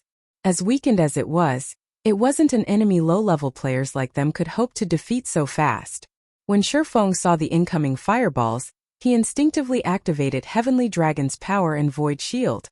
He then brandished his swords to block the attacks. Boom, boom, boom. As the fireballs descended, they shook the ground, and scorching flames filled the area.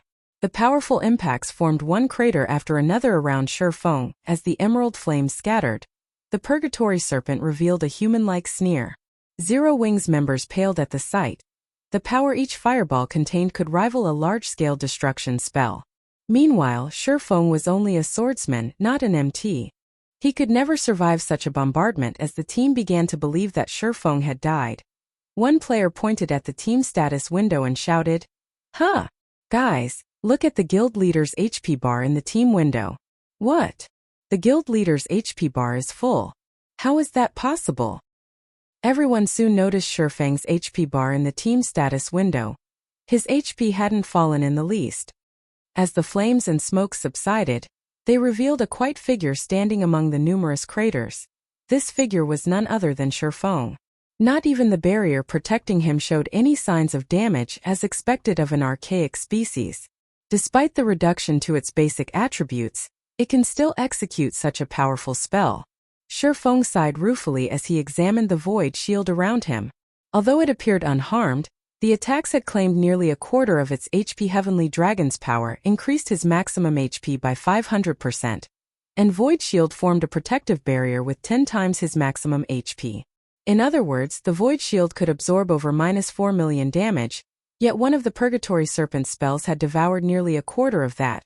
Had he not activated Void Shield in time, the attacks would have burned him to ash even with Heavenly Dragon's power active. While the Purgatory Serpent had attacked Shi Feng, the Tomahawk Demon and the other Great Lords under Shi Feng's control had surrounded the Grand Lord and moved outside of the Disintegration field's range without hesitation. All 5 Great Lords assaulted the Purgatory Serpent with one Tier 3 skill after another.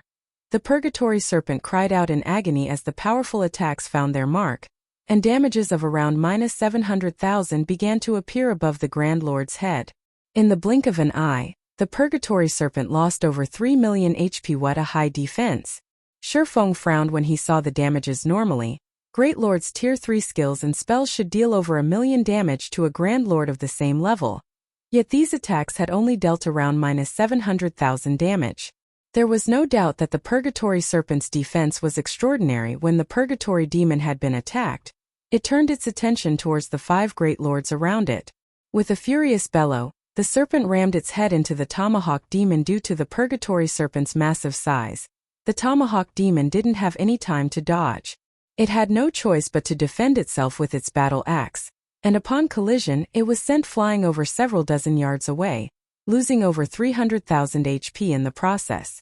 The difference between the monster's strength was obvious at a glance. The Grand Lord's shifting body also struck the other Great Lords.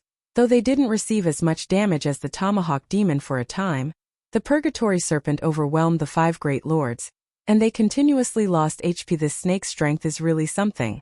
It can practically rival a mythic monster of the same level. The Purgatory Serpent's strength astonished Shi Feng. Fortunately, not only had the Grand Lord's basic attributes decreased by 50%, but it was also stuck in its position. Otherwise, defeating the 5 Great Lords would be child's play with the Purgatory Serpent's combat power.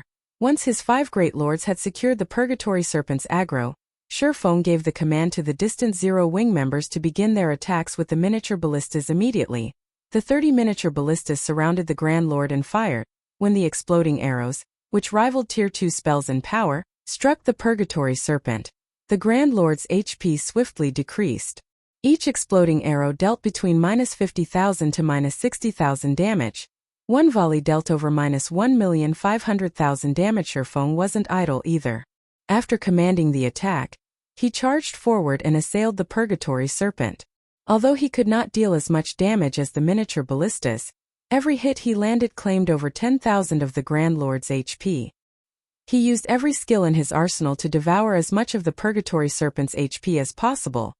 If they could not defeat the Purgatory Serpent before its evolution completed, they'd likely die here. As time passed, the Purgatory Serpent's HP gradually decreased 90%, 80%, 70%. When the Purgatory Serpent's HP fell to 20%, it could no longer sit still. It gave up on absorbing mana to complete its evolution and whipped around its colossal tail, sending powerful attacks at Sherfong and the 5 Great Lords. At the same time, it opened its maw and began to gather a terrifying amount of mana. As it did so, a gigantic twofold magic array gradually formed before its open jaws. Crap. Everyone, move away from the boss's front. Healers, gather together. When Sherfong saw this, he rushed towards the healers and activated Absolute Domain. However, Sherfang's warning had little effect as the Purgatory Serpent gathered mana too quickly. By the time Sherfong reached the core of the healer group, the Purgatory Serpent had released its death breath, firing a blistering black beam from its mouth. Any player or miniature ballista in the beam's way was vaporized instantly with a single attack. The Purgatory Serpent had severely injured 3 Great Lords, destroyed 11 miniature ballistas, and killed over 200 players. Everyone was dumbfounded. They never thought that the Purgatory Serpent would be so powerful despite abandoning its chance to evolve. It doesn't have much HP left. Attack with everything you've got, Sherfong commanded, breathing a sigh of relief when he noticed that 2 of the Great Lords could still attack. The team's healers were also unharmed. Although trying to pin down the Purgatory Serpent with 2 Great Lords was pushing his luck, they should be able to survive the Grand Lord's attacks with the help of the healer's healing spells and his life domain, albeit barely. However, the Purgatory Serpent's strength and speed had increased significantly after it abandoned its evolution. If the Tomahawk Demon weren't careful and received a direct hit, it would lose hundreds of thousands of HP instantly, 1 or 2 million if it received a skill or spell attack. Despite life domain's healing, the Tomahawk Demon still rapidly lost HP. In contrast, the Purgatory Serpent's HP decreased very slowly: 15%, 10%, 8%, 6%. As the Purgatory Serpent's HP fell to 4%, the Tomahawk Demon could no longer hold on, and it died, leaving a single uninjured Great Lord and 3 wounded Great Lords to tank the Grand Lord from time to time. The Purgatory Serpent cast its spells, instantly killing the distant Zero Wing members. Now, less than half of the team was standing, and only 10 of the miniature ballistas remained intact. When Heavenly Dragon's power's duration ended, Sherfong followed up with Power of Darkness. He used every attack method he had to whittle down the Grand Lord's remaining HP. Yet, as if the Purgatory Serpent refused to lose any more HP, it took the team a long time to drop it to 1%. When the Purgatory Serpent only had 1% of its HP remaining, Sherfang's team began to lose members even faster. When Sherfong noticed his DPS drop, he gritted his teeth and activated Blade Liberation. He then swung Killing Ray at the monstrous Purgatory Serpent. Purgatory Pentaslash. Sherfong landed 5 consecutive hits with his Sacred Sword, each stronger than the last. With all 5 attacks, Sherfong had shoved the Purgatory Serpent's massive frame back by over 10 yards. The ground even trembled under the might of his attacks once Sherfang's chain attack ended. The Purgatory Serpent's HP fell to 0. Like a puppet with cut strings, the Grand Lord collapsed to the ground, shattering the earth beneath it. Chapter 1619, Frightening Aura. Chapter 1619, Frightening Aura. It's dead. The boss is finally dead. The surviving Zero Wing members breathed a sigh of relief as the Purgatory Serpent fell. Originally, they had nearly 700 players on the team, but now less than 200 remained. Only 6 of the 30 miniature ballistas had survived the fight as well. Had the raid lasted any longer, the Purgatory Serpent would have likely annihilated them. Fortunately, they secured victory in the end after the Purgatory Serpent died. The surviving players watched their experience bars rapidly fill. In the blink of an eye, many of them leveled up. Even those that had not had gained over half of a level. However, These players were more surprised about the loot the Purgatory Serpent had dropped. Although the Grand Lord had not evolved to mythic rank, it had been in the middle of its evolutionary state. Hence, the quality of its loot had improved slightly. Moreover, Shifeng had activated Divine Providence before dealing the final blow. Both factors resulted in the Purgatory Serpent dropping an abundant amount of loot. Overall, the boss had dropped over 80 items, and every one of them glowed with a dazzling light that instantly captured the player's attention. In addition, a towering pillar of light rose for the pile of loot, lasting nearly 5 seconds before it faded. Crap. What kind of loot is that? How can items cause such a phenomenon? Epic rank. No. An epic item wouldn't cause such a commotion. I wonder if it's a rumored legendary rank item? Forget legendary items. I could become so much stronger if I could get my hands on an epic item. My development would skyrocket. Everyone stared at the small mountain of loot, dumbfounded. They were ravaged with curiosity about the items the Grand Lord had dropped at this point. Epic weapons and equipment were the strongest gear the various large guilds had seen in God's domain, but everyone had already seen these items before. They knew that epic items couldn't cause such a phenomenon. The only thing they could think of that would cause something like this was a legendary item. As the light pillar disappeared, the Zero-Wing players fought the urge to run towards the loot. They'd have an easy future if they obtained even one epic item, not to mention a legendary item. With a legendary item, they'd never have to worry about daily necessities for the rest of their lives. But despite such thoughts, none of them moved a muscle as they admired the pile of items. Nobody dared to take a single step forward. Even the outsiders, the White Tiger Dojo's disciples, stayed where they stood. First, this was a guild operation, and any items obtained during the operation belonged to the guild. Furthermore, they were internal members, nurtured by the guild. They wouldn't even earn GCPs during this operation, much less items. Secondly, Shifeng had basically killed the Purgatory Serpent by himself. They simply operated the miniature ballistas and helped deal damage. They hadn't contributed in any essential way. Although the White Tiger Dojo's disciples weren't pleased about the outcome, even if they wanted to steal a few items, none of them had the courage to do so with a monstrous player like Shifeng standing beside the pile. Although they had known that Zero-Wing's Black Flame was incredibly strong, they hadn't realized exactly how strong before today. But after watching Shifeng dominate a level 70 Grand Lord ranked archaic species by himself, they realized how wide the gap was between them, and their leader Zero-Wing's guild leader is inhuman. He sent a monster as powerful and massive as the Purgatory Serpent flying with a single attack. Just how high are his attributes? So this is Zero-Wing's rumored strength? The guild is actually powerful enough to kill a level 70 Grand Lord, ranked archaic species at this stage of the game. Even super guilds might not be able to do so. It's no wonder the Hall Master wanted us to train in Zero-Wing. If I had 1/3 of that man's standards, I could achieve something great in God's domain. As the White Tiger Dojo's disciples watched Shifeng appraise the loot, their previous contempt for Zero-Wing transformed into awe and admiration. Had they encountered such a situation when they had first joined God's domain, they wouldn't have spared a glance at Shifeng's performance. But after playing the game for some time, they realized that God's domain was no ordinary virtual reality game. This game's experts were more impressive than those in other games. Especially experts like Shifeng. Although it had seemed as if Shifeng's movements and attacks had been random throughout the battle, every one of his movements had been carefully calculated. Shifeng had constantly guided the Purgatory Serpent during the battle, reducing the risk of the Grand Lord damaging the team as much as possible. Had Shifeng not been there to guide the Purgatory Serpent's attacks, they'd likely be lying on the ground right now. Meanwhile, as Shifeng reached the small mountain of items, he began to collect and appraise the loot. The Purgatory Serpent had dropped a total of 84 items. Among them, 31 were precious epic materials, such as the Purgatory Serpent's skin and scales, 16 potions, 11 Tier 2 magic scrolls, 1 Tier 3 magic scroll and 3 Tier 2 skill books. All 3 skill books contained considerably rare Tier 2 skills. One offered the Tier 2 skill Divine Shield for Guardian Knights, one offered the Tier 2 skill Fire Snake Dance for Elementalists, and one contained the Tier 2 skill Titan's Hand for Berserkers. Titan's Hand was the rarest of the 3 skills, one which all Berserkers dreamed of wielding. The skill was neither a damage skill nor did it over some heaven-defying defensive ability. Instead, it allowed players to wield 2 two-handed weapons for a short time. Significantly improving Berserker's DPS and combat abilities. An additional weapon also meant an additional boost to a player's attributes. Moreover, wielding two weapons allowed players to use more complex attack patterns. In addition, Berserkers didn't have to worry about a lack of strength in their attacks like dual-wielding swordsmen due to the nature of two-handed weapons.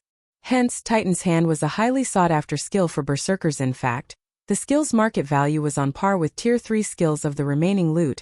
There were 9 pieces of level 60 secret silver equipment, 4 pieces of level 60 fine gold equipment, 2 pieces of level 60 dark gold equipment, 1 pair of epic ranked cloth shoes, 2 mana stones, 1 engineering design, 1 alchemy recipe, and 1 forging design. The last item, however, was a blood-red stone engraved with glowing golden divine runes. Sure enough, the Demon Mineral Field's guardian boss was quite extraordinary. Shi Feng was clearly ecstatic when he saw the blood-red stone. Even he had wondered what kind of item would cause such a phenomenon, releasing such a powerful aura, but even after appraising most of the loot, he hadn't found any particularly special items. The most powerful item was the epic ranked cloth shoes, but no epic item could cause such a dazzling event upon appraising the blood-red stone. However, Shi Feng realized that this stone had been the cause of the commotion. The stone was none other than the bloodline every player in God's domain dreamed of obtaining. However, this bloodline wasn't like those he had obtained in the past. The dark iron bloodline he had obtained during his visit to the divine staircase had been personally crafted by a god, but the bloodline in his hand had formed naturally. Hence, it had taken the form of a stone rather than a gentle liquid. Chapter 1620. Natural Bloodline. Chapter 1620. Natural Bloodline. What's up with the guild leader? Why is he staring at that blood-red stone? Is there something special about it? What's so special about a stone? It's just raw material. I wonder what kind of equipment the Purgatory Serpent dropped? It'd be insane if it dropped a piece of legendary equipment. Don't be crazy. No matter how you look at it, a Grand Lord will never drop a legendary item, though it might have a high chance of dropping a fragmented legendary item. If our guild obtains a fragmented legendary item, the super guilds will go mad with jealousy. The players from Zero Wing launched into a discussion about the Purgatory Serpent's loot, growing particularly excited as they talked about the possibility of a fragmented legendary item dropping. Players in the various large guilds had begun to reach level 50, and some of the guilds had already obtained a few epic items. However, no one had heard of a guild obtaining a fragmented legendary item. If Zero Wing found a fragmented legendary item, it would become the guild's prized treasure, serving as a symbol of the guild's strength. Such an item would definitely elevate the guild's reputation, since it would be the first guild in God's domain to possess such an item. Almost everyone who played virtual reality games paid attention to weapons and equipment. Apex weapons and equipment, in particular, were highly sought after. If news spread of Zero Wing's procurement of a fragmented legendary item, even players in other kingdoms and empires would learn of their guild. Much less Star Moon Kingdom's players. A flood of players would visit their guild residences to join Zero Wing, making it much easier for the guild to recruit experts and continue to increase its strength. A fragmented legendary item? Shi Feng could not help but chuckle when he overheard the hushed conversation. Zero Wing had acquired fragmented legendary items long ago, and the guild actually had more than one.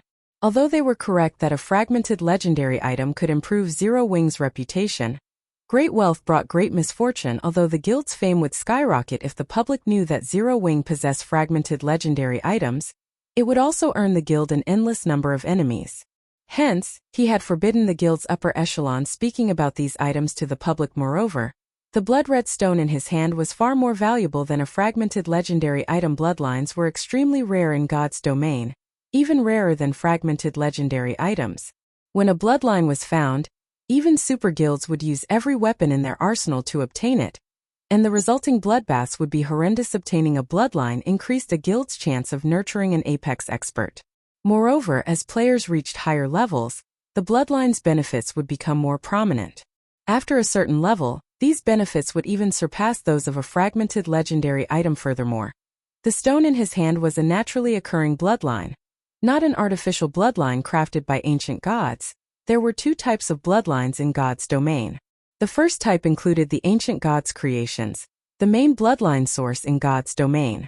The second type involved naturally occurring bloodlines. The first type formed by drawing on the ancient gods' power, And in terms of potential, these bloodlines were slightly weaker than their natural counterparts regardless.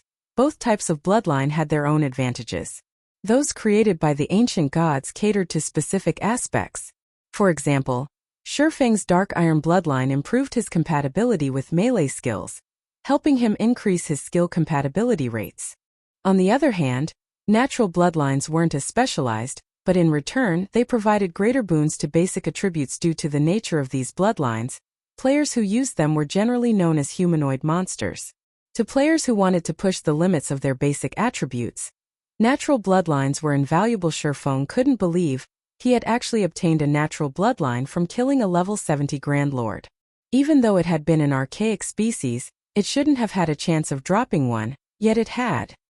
If the demon players in the World Summit found out about this, they'd die of envy. Despite the various demon players trying desperately to ascend the divine staircase, they struggled to earn enough shrine points to purchase a bloodline, yet Shurfeng had obtained one after killing a single monster.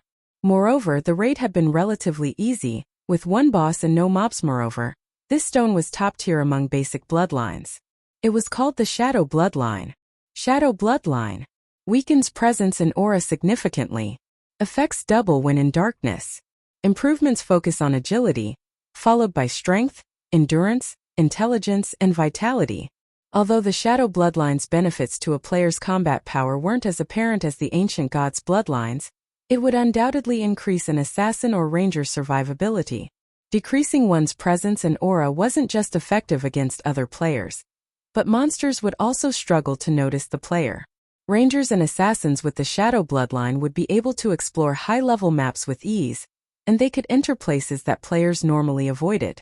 They could enter places that players normally could not set foot into. The Shadow Bloodline alone was more valuable than the Purgatory Serpent's combined loot. This trip was definitely worth it. Shurfeng could not help but smile at the Shadow Bloodline. Neither epic equipment nor precious tools could help nurture a true Apex expert, but the Shadow Bloodline could. In fact, it might even help a player become a Tier 6 God-ranked expert. Even if he gave the Shadow Bloodline to an ordinary assassin or ranger in the guild, he could instantly nurture an astonishingly powerful expert, let alone experts like Fire Dance. When Shurfeng finally finished admiring the Shadow Bloodline, he stored it in his bag. He had no intention of informing the others about the item. After he finished with the remaining loot, he instructed his team to rest up and prepare to enter the town. No one gave Shurfeng's decision much thought. They simply did as they were told while the healers resurrected the dead. Meanwhile, the magic barrier around the town had vanished after the Purgatory Serpent's death. Players could now enter the town without hindrance. Of course, chaos ensued in the town. The demon kin, who had been mining the ores, ran around in a panic while the demon supervisors angrily suppressed the undisciplined demon kin. Demonkin, demonic creature, chieftain. Level 70. HP 9000000/9000000. Demon supervisor. Demonic creature. Great Lord. Level 72. HP 38. 500. 000/38. 500. 000. Oh. To Shurfeng, this chaos was an opportunity. There were easily more than 10,000 monsters in the town, and if they moved like an organized army, capturing the town's mineral field would likely be impossible. However, he could take advantage of the fight between the demon kin and the demon supervisors, slowly clearing out the monsters in the town. Shurfeng didn't hurry to enter the town after his slain team members resurrected. Instead, he activated a spatial gate and sent them out of the Boneless land to rest and recover. His team's stamina and concentration had almost depleted during the previous battle, and there was no doubt that they were in for a long, arduous battle once they entered the town. They had to recover their stamina and concentration first. Time passed quickly. Once everyone had recovered, Shurfeng led them back to the town's perimeter. Everyone, get ready. Once my great lords secure the monster's aggro, you'll attack with the remaining miniature ballistas. Do not let any of the demonkin or demon supervisors get close, Shurfeng ordered. He then took a deep breath before pushing open the town's steel gates. The instant Shurfeng entered the town, a horrific killing intent washed over him, shocking him awake. A series of system notifications then bombarded his ears. Chapter 1621, Lost Town. Chapter 1621, Lost Town. When the demon town's rune-covered gates opened, It felt as if some seal on the town had been removed as a chilling aura of killing intent surged out of the town's gate. What kind of town is this? Why does it have such a powerful aura? Crap! My attributes are decreasing. As the players from the White Tiger Dojo and Zero Wing prepared for battle some distance away, they couldn't help but shudder the moment Shifeng opened the gates. There was a massive difference between the aura they felt as the gates opened and the aura they had felt while looking at the demon town from the distant hillside. If the aura they had felt before was air, the aura they felt now was as heavy and dense as sea water. Not only did the powerful aura bring with it an intense mental pressure, making it hard for them to think, but their attributes had also begun to spiral downward. In the blink of an eye, their basic attributes had decreased by 30%. Shifeng, who had already entered the town, wasn't surprised by the sudden change. However, he was surprised by the system notifications he had received. System. Congratulations. You have discovered a lost town system. Congratulations. You have triggered the epic ranked main storyline quest Demon's Nest. System. Do you wish to accept this quest? If you abandon this quest, the lost town will disappear due to its broken seal. You have 1 hour to consider. If you do not make a decision within the hour, the quest will automatically be abandoned. Why is there a lost town here? Shifeng looked at the system notifications in confusion. Aside from its kingdoms, empires and neutral towns and cities, God's domain had towns that had been left behind by ancient civilizations. Unfortunately, these towns didn't have official names since their history had been lost, leaving them with the title of Lost Town. Lost towns weren't like ordinary towns. All of the lost towns contained power and abilities, which other towns didn't have, that their ancient civilization had left behind. These abilities had different levels of strength. Some could even help a first-rate guild develop into a super first-rate guild in a short amount of time, although even lost towns with weaker abilities could tempt a superpower into action. This was due to the ability's unique nature in God's domain. In the past, many wars had been waged between God's domain's superpowers over these lost towns. There had even been one instance involving over 10 superpower. Shifeng had never expected to find a lost town in the Boneless land. The mineral field was nothing compared to the town itself. It's no wonder why I hadn't heard of a town in the Boneless land in the past. This restriction is likely the reason that no one ever found it. Shifeng could not help but smile bitterly at the system notification. Regardless of how powerful a lost town was, they were all incredibly difficult to claim. There was no turning back if one missed the opportunity. Once a lost town disappeared, it was gone forever. The players that had found the Boneless land's lost town had likely failed the quest, causing its disappearance. If that were the case, it was only natural that no one had ever heard of it. Of course, Shifeng accepted the quest, although he did not know what this lost town's function was. Zero Wing would miss out on a golden opportunity to grow stronger if he abandoned it. System. Congratulations. You have accepted the epic ranked main storyline quest, Demon's Nest. Quest content. You are required to collect 100 darkness stones to reseal the anchor within 10 natural days. If you fail to do so, the Demon King of a specific planar world will hunt you endlessly. You will also permanently lose 100 points from all attributes in 10 levels. Quest reward unknown. Crap. Shifeng nearly spat blood when he read the quest content. He finally understood why the players who had discovered the Boneless land's lost town had failed the quest to acquire it. This quest was beyond difficult. It was a joke. Darkness stones were like mana stones. They contained a frightening amount of power of darkness, which demon players could use to improve the power of darkness within. In the past, demon players had even spent up to 500 gold per darkness stone. Yet, this quest required him to gather 100 darkness stones within 10 natural days. This quest was asking for the impossible. Darkness stones were immensely rare, and normally, on mythic rank dark creatures had a chance of dropping them. Even if he were extremely lucky, and every mythic dark creature he killed dropped one, he'd still have to kill 100 of them. With his current standards, killing one mythic dark creature would be impossible, let alone 100. Not even super guilds could accomplish such a feat. Mythic monsters weren't easy to find, and mythic rank dark creatures were an even rarer sight. Hunting down 100 mythic rank dark creatures in 10 days would be nearly impossible. When Shifeng saw the penalty for failing the quest, he was speechless. The penalty was extraordinarily ruthless. While he could accept losing 10 levels and 100 points in every attribute, Dealing with a Tier 5 Demon King's tenacious hunt was no laughing matter. Meanwhile, he wasn't nearly powerful enough to kill a Demon King. Every Demon King had the power to engulf a kingdom in flames. Even Tier 4 players would be little more than ants before a Tier 5 Demon King, much less a Tier 2 player like Shifeng.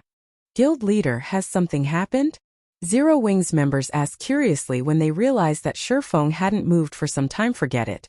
Let's just secure the town and get the mana Oregon. Shifeng shook his head to clear his mind. There was no point in pondering the quest since he didn't have a solution for obtaining the 100 darkness stones. Following which, he commanded, "Everyone prepare for battle." As Shifeng gave the command, the team members began to push the miniature ballistas forward, following after their leader. At the same time, Shifeng controlled his 4 remaining Great Lords to lure some of the battling Demonkin and Demon Supervisors, unlike the players, whose basic attributes had been suppressed when the town's gates had opened. The demonic creatures within were unaffected. Fortunately, Shifeng had the Bible of Darkness, and with the Demon Ruler's suppression, dealing with the Chieftain-ranked Demon King and Great Lord-ranked Demon Supervisors became easy. After Shifeng's Great Lords gathered some demonic creatures, Shifeng activated Flame Domain while Zero Wings members attacked with the remaining siege weapons. After around 20 minutes, the team had cleared out a wave of Demonkin and Demon Supervisors. When the monsters died, the players' experience bars rose by a sizable chunk. However, these monsters granted considerably less EXP than the demonic creatures they had killed outside of the town. In fact, they had awarded even less EXP than ordinary monsters of the same rank and level. Even so, these players' leveling speed was multiple times faster than peak experts. As for the Demonkin and Demon Supervisors' loot, it simply couldn't compare to the loot the demonic creatures had dropped. Despite killing over 100 Demonkin and several Demon Supervisors, the team had only obtained 6 pieces of bronze equipment and 1 piece of mysterious iron equipment. As Shifeng collected the loot, however, he discovered several black crystals beside the demonic monsters' corpses. What? This is mana ore. Shifeng had nearly thought his eyes had played a trick on him when he saw the black crystals on the ground. Everyone in God's domain knew that the monsters didn't drop mana ore, but it was nearly impossible that Shifeng, who was both a master forger and extremely familiar with the metal, would mistake the item. After carefully examining the corpses, Shifeng found 17 ingots of mana ore, over 100 ingots of ancient bronze ore, and 3 ingots of eternium ore. Even if one mined an ancient bronze vein, they likely wouldn't obtain a single ingot for every 30 ingots of ancient bronze ore. And players would be very lucky to gain a single ingot of eternium ore for every 100 ingots of ancient bronze ore. Yet Shifeng had obtained so much after killing a few Demonkin and Demon Supervisors. This was inconceivable. Chapter 1622. Struggle over the Primordial Divine Ruin. Chapter 1622. Struggle over the Primordial Divine Ruin. Shifeng wasn't the only player surprised to discover that the Demonkin and Demon Supervisors drop mana ore. Hey, do those rocks look like mana ore to you? I've seen mana ore before.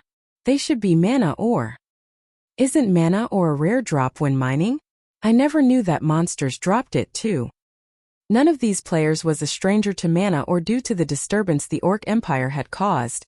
The kingdoms and empires neighboring the Orc Empire had activated a contribution system that allowed players to purchase precious items. The contribution system had also lured many players towards the Orc Empire if players wanted to ease the task of killing the Empire's orcs.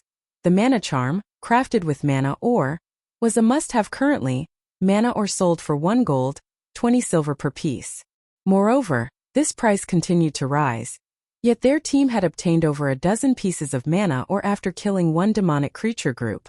They had just made over 20 gold in profit, and this included the cost of repairing their weapons and equipment. Even expert players were fortunate to earn 1 gold a day. Furthermore, the various large guilds currently viewed mana ore as a strategic item. With so many people eyeing the ore, it was hard to purchase even if one could afford the cost, and their profit would be even greater if they used all of the mana ore to craft mana charms. The mana charm was a consumable item, and one could craft 10 charms with a single piece of mana Oregon. Currently, mana charms sold for 20 silver each. Alright, we're moving on to the next wave. After Shifeng collected the loot, he had his monsters lure another wave of demonic creatures. In the previous fight, Shifeng had taken control of a demon supervisor, and he had 5 great lords under his command once more. making it much easier to defeat the next wave of Demonkin and Demon Supervisors with the 5 Great Lord tanks, Shurfeng's Flame Domain and various AoE skills, and Zero Wings members attacking with the miniature ballistas. The team steadily and swiftly eliminated one wave of demonic creatures after another. Although the battles were monotonous and boring, these players brimmed with excitement throughout the grind. With each wave of Demonkin and Demon Supervisors they killed, they earned between 10 and 20 pieces of mana or in 3 to 5 pieces of Eternium or Regen. The team had also become more efficient as they worked. It had initially taken them 20+ minutes to annihilate each wave, and now they cleared the monsters in a little over 10 minutes. With the abundant EXP, the team's leveling speed was also astonishingly fast. After grinding for a little over a day, Shurfeng and his players finally reached the town's inner area. At this point, these players had leveled significantly. Now, even the lowest level player was level 45, whereas the highest level player was level 47. They had nearly caught up with Zero Wings elite members. Meanwhile, to improve their efficiency, Shurfeng had invested the EXP he had acquired into the Aura of Fire's Flame Domain. Now, the skill dealt 2400% base damage every second for 8 seconds, rather than the previous 1800% every second for 7 seconds. The damage per second upscale had also risen from 20% to 25%, and the skill now covered a 100-yard radius. The skill could basically rival super large-scale destruction spells. Unfortunately, its cooldown was still 5 minutes. Meanwhile, after more than a day of grinding, Shurfeng had acquired a total of 4,526 pieces of mana or and 913 pieces of Eternium ore. The monsters had actually dropped more mana ore than what Zero Wing had in its warehouse by a considerable margin. While Shurfeng massacred Demonkin and Demon Supervisors, Aqua Rose and Gentle Snow had kept him updated with several situation reports. Their reports mainly focused on the primordial divine ruin in the Orc Empire. The various large guilds had fought tooth and nail over the ruin after its sudden appearance. They all wanted the level 50 top-tier weapons and equipment, as well as the rumored advanced combat techniques to prepare for the level 50 super large-scale team dungeons. Currently, 2 super first-rate guilds and 2 super guilds were involved in the struggle. Even a transcendental power like the Secret Pavilion, which rarely took part in such struggles, had joined the fray. Naturally, plenty of first-rate guilds joined the fight. As well, the situation at the ruin was utter chaos. Meanwhile, only 10,000 players were allowed into the primordial divine ruin each day, but over 1 million players had gathered in the area, with the weakest on par with the guild elite members. The war over the primordial divine ruin was the most intense in God's domain thus far. Over 30,000 expert players had already died. Not to mention the elite players. When the ruin had last activated, the 5 superpowers had claimed 70% of the available slots. Surprisingly, Heaven's Burial had secured 1/3 of the remaining 30%. The various first-rate guilds had shared the remaining 20%, and none of the second- and third-rate guilds had claimed a single slot. Guild Leader. Although Heaven's Burial has suffered significant casualties while it explored the primordial divine ruin, they've also obtained plenty of level 50 fine gold and dark gold weapons and equipment. Their top-tier experts' combat power has improved massively. I've also heard that they've obtained 2 basic combat techniques and plenty of magic array scrolls, designs, and recipes. Although our guild has suffered about the same losses as Heaven's Burial in the field battles, I'm afraid that we'll be in danger soon if Heaven's Burial continues to grow stronger. Why don't we send some of our members to explore the ruin as well? Aqua Rose was sorely tempted to loot the primordial divine ruin. Although the Conqueror parties slaughtered Heaven's Burial's members, Heaven's Burial and Blackwater weren't simple enemies. To counter the Conqueror parties, the 2 guilds had employed many Refinement Realm experts, sending them out to ambush Zero Wings members in the 4 high-resource maps. They had even sent some of these Refinement Realm experts to ambush the Conqueror parties. Meanwhile, both guilds had suffered tremendous losses. If Zero Wing hadn't partnered with several first-rate guilds and raked in a massive profit with Zero Wing City's teleportation function, the guild would have crumbled long ago. How is the equipment collection coming along? Shurfeng asked. We've only collected a small fraction of the required amount thus far. I'm afraid that it'll take some time before we have 700 full sets of level 50 weapons and equipment, Aqua Rose said, sighing powerlessly. The guild's consumption of weapons and equipment was severely high right now. Trying to set aside level 50 elite weapons and equipment for 700 players under such circumstances was incredibly difficult. She had even involved Gentle Snow's main force in the task: disregard the primordial divine ruin for now and focus on collecting weapons and equipment. Once we have the items ready, we'll have an easier time dealing with the guild's issues. Shifeng instructed. I'll think of a way to gather as much as possible. Aqua Rose could only nod in frustration. She had to admit that Zero Wing's foundations were significantly weaker than Heaven's Burial. The difference between the guild's expert count and capital was like heaven and earth. Even the Conqueror parties only helped reduce the massive gap slightly. An additional 700 experts would definitely help ease the pressure on the guild. After Aqua Rose disconnected the call, Shifeng led his team deeper into the town's inner area. The inner area had far fewer monsters than the town's outer area, although the weakest here were level 70 Lord-ranked Demonkin warriors. The chieftain-ranked Demonkin were nowhere to be seen. In addition, there were plenty of level 72 Great Lord-ranked demon supervisors and level 74 Grand Lord-ranked demon overseers roaming about. Even with 5 Great Lords under his command, Shifeng did not move casually. He needed a strategic position before he took action. Guild leader, I discovered a tower behind a magic barrier. One of the assassins sent to scout the town reported. Stuttering, the assassin continued. I also spotted a large treasure chest made entirely of magic crystals. Chapter 1623 Town's Ability. Chapter 1623 Town's Ability. A treasure chest made of magic crystals. A light flashed in everyone's eyes when they heard the assassin's report. In God's domain, treasure chests were reward opportunities that players frequently encountered. One could gain even higher quality loot from a treasure chest, depending on its rank, than from powerful monsters. Normally, treasure chests were either made of wood or metal. This was even the case for dark gold treasure chests. Making a treasure chest with magic crystals was just extravagant. Needless to say, the treasure chest definitely wasn't low-rank. A bronze treasure chest's loot could already rival a chieftain-ranked monster's drops of the same level.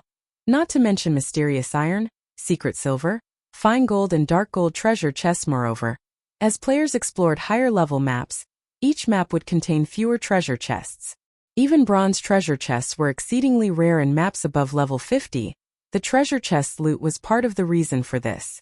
Rather than containing loot on par with the drops from a chieftain-ranked monster of the same level, a bronze treasure chest would contain items on par with the lord-ranked monster of the same level in level 50+ maps. Magic crystals? Shock gripped Shifeng's heart when he heard the assassin's report. Immediately he demanded, what color are the runes on the chest? God's domain had many different kinds of treasure chests, and although the most common were made of wood or metal, not all items in the game could be stored in wood or metal treasure chests. Certain special items needed to be stored in high mana density environments. For these items, the system used chests made from magic crystals. Such treasure chests were insanely rare in God's domain, and naturally, they were far more valuable than ordinary chests. All of the items in such chests were unique in God's domain. There were no duplicates of these items. These magic crystal treasure chests also had a different ranking system than ordinary treasure chests. Their ranks were based on the color of the runes engraved on the crystal. The runes came in silver, gold, and purple. Silver was at the bottom of the list, while purple runes offered the best items. Gold. The assassin answered after taking a closer look. Gold? Shifeng was instantly ecstatic. Alright, we'll head over right away. In God's domain, a silver magic crystal treasure chest was the equivalent of a fine gold or dark gold treasure chest. A gold magic crystal treasure chest was on par with an epic treasure chest, and a purple magic crystal treasure chest was the equivalent of an inferior legendary treasure chest or higher. Shifeng had only ever seen silver magic crystal treasure chests in the past, never gold, but he had heard rumors that Chaos Star, one of God's domain's 12 sacred elementalists, had opened a gold magic crystal treasure chest. This was also precisely the reason that he had secured his position as one of the 12 sacred elementalists. Moreover, unlike the other 11, who had been replaced from time to time, Chaos Star had held his position. Unfortunately, nobody knew what he had obtained from the gold magic crystal treasure chest. Shifeng and the rest of his team quickly arrived before the White Tower. The tower was only 5 stories tall, and a pitch-black pearl that radiated a frightening aura occupied the tip of the tower.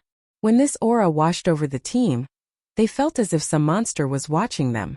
Even the mana around the pitch-black pearl seemed frozen. There was no flow of mana around the pearl whatsoever. Numerous divine runes had been carved along the tower's walls, and they created a light blue defensive barrier around the tower, which seemed impenetrable. However, unlike most people, Shifeng knew that the barrier wasn't an ordinary defensive magic array. The magic array carved into the tower's walls had survived since ancient times. Current magic arrays simply couldn't compare. Moreover, based on the array's complexity, Shifeng guessed that it was beyond a master magic array. Not even a tier for existence would be able to scratch the barrier, forced to stand aside as they gazed at it. Interestingly, no monsters were anywhere near the tower. The roaming demon supervisors and demonkin warriors only stared at it for a moment before moving on. None of the demonic creatures dared to come within 100 yards of the White Tower. Meanwhile, placed on the tower's open-air top floor sat a magic crystal treasure chest, and as the assassin had reported, the treasure chest was covered in golden runes. The treasure chest also radiated so much mana that it created a white mist around it.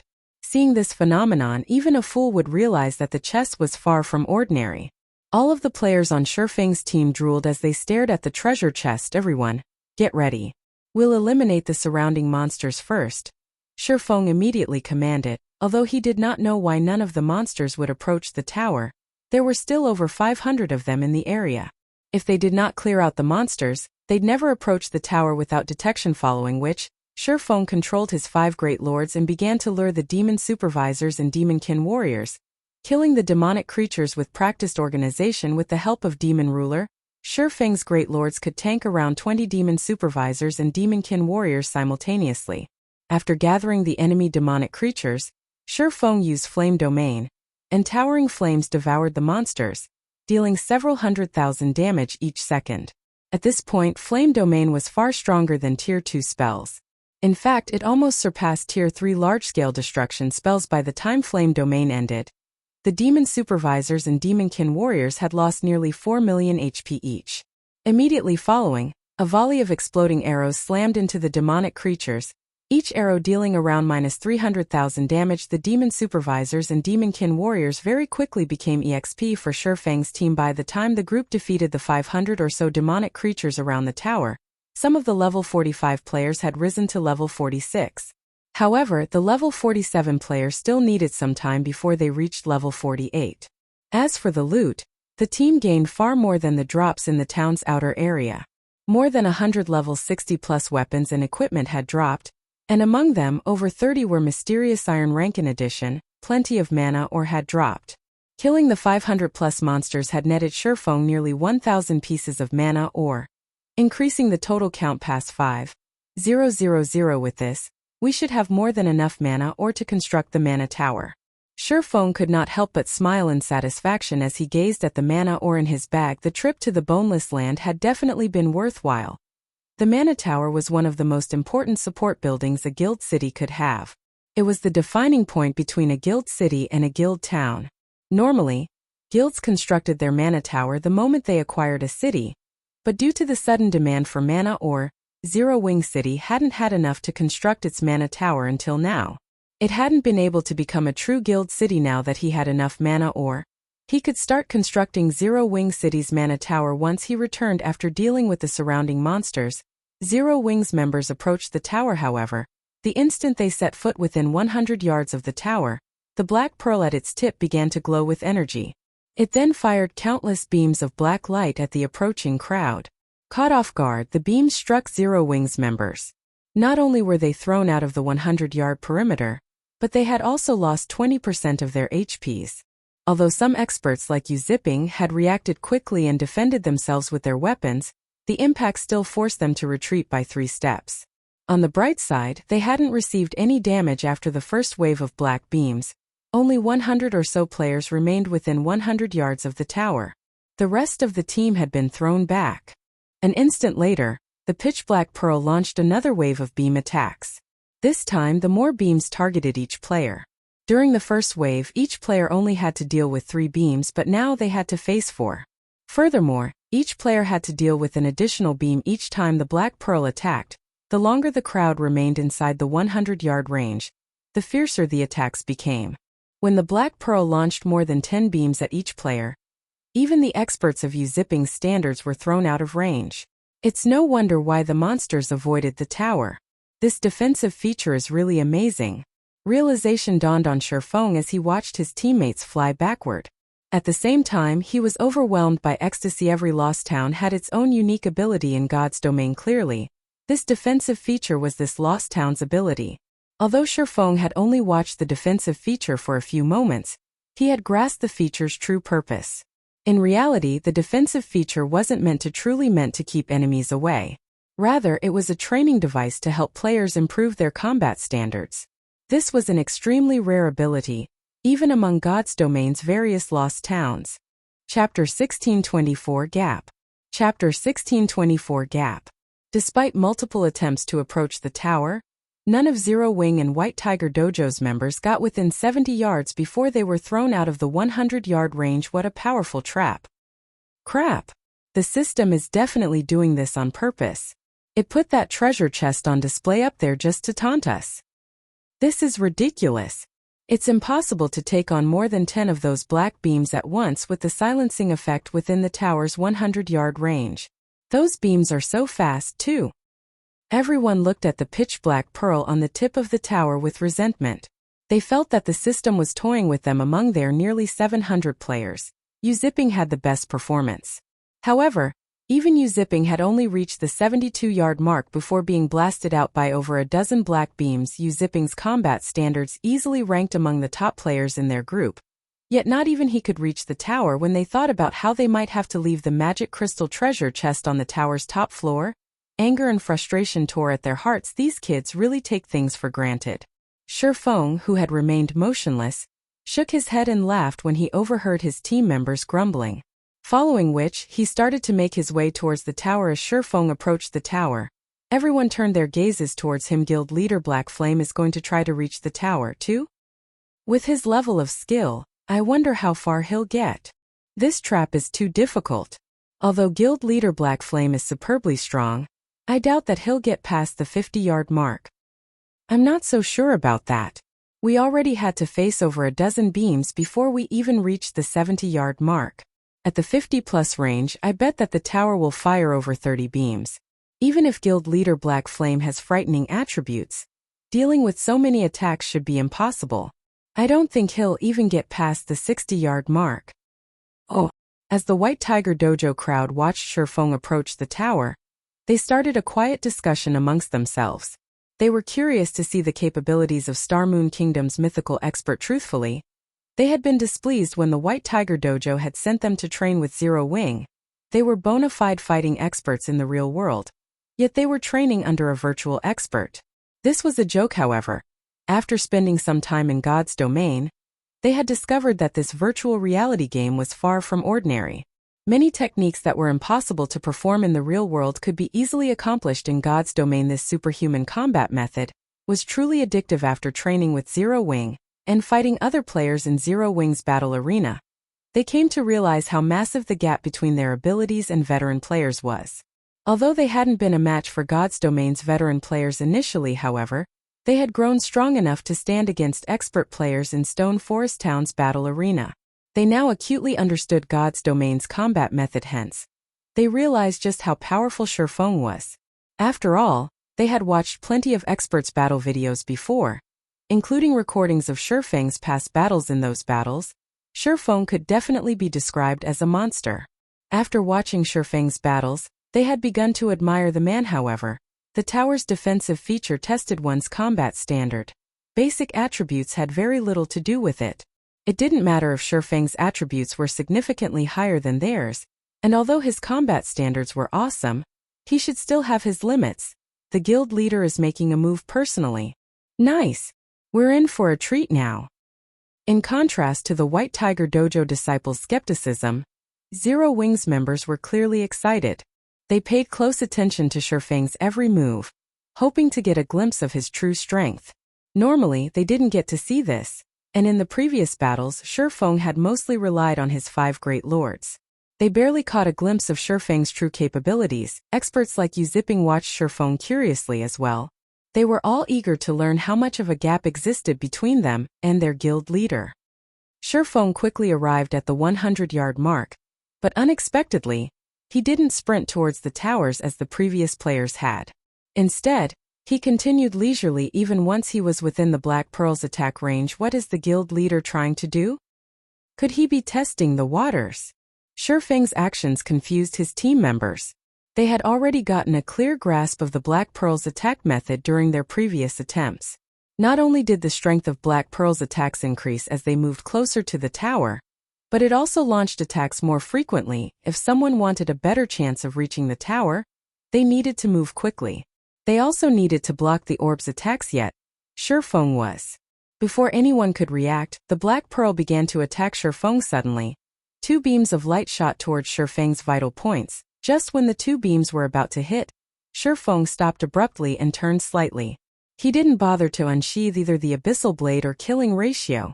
Shio! Everyone watched, disappointed, as the two beams pierced their guild leader. However, the attacks didn't throw Shifeng out of the 100-yard area, and he began to pace towards the tower once more. What's going on? Did he dodge them? The player's expression twisted with confusion, following which, the Black Pearl launched another wave of attacks. This time it fired 3 beams. As Shifeng moved closer to the tower, the beams reached Shifeng much sooner than the last attacks had. Giving their target less time to react, the team members watched Shifeng with wide-eyed anticipation. What was the man going to do this time?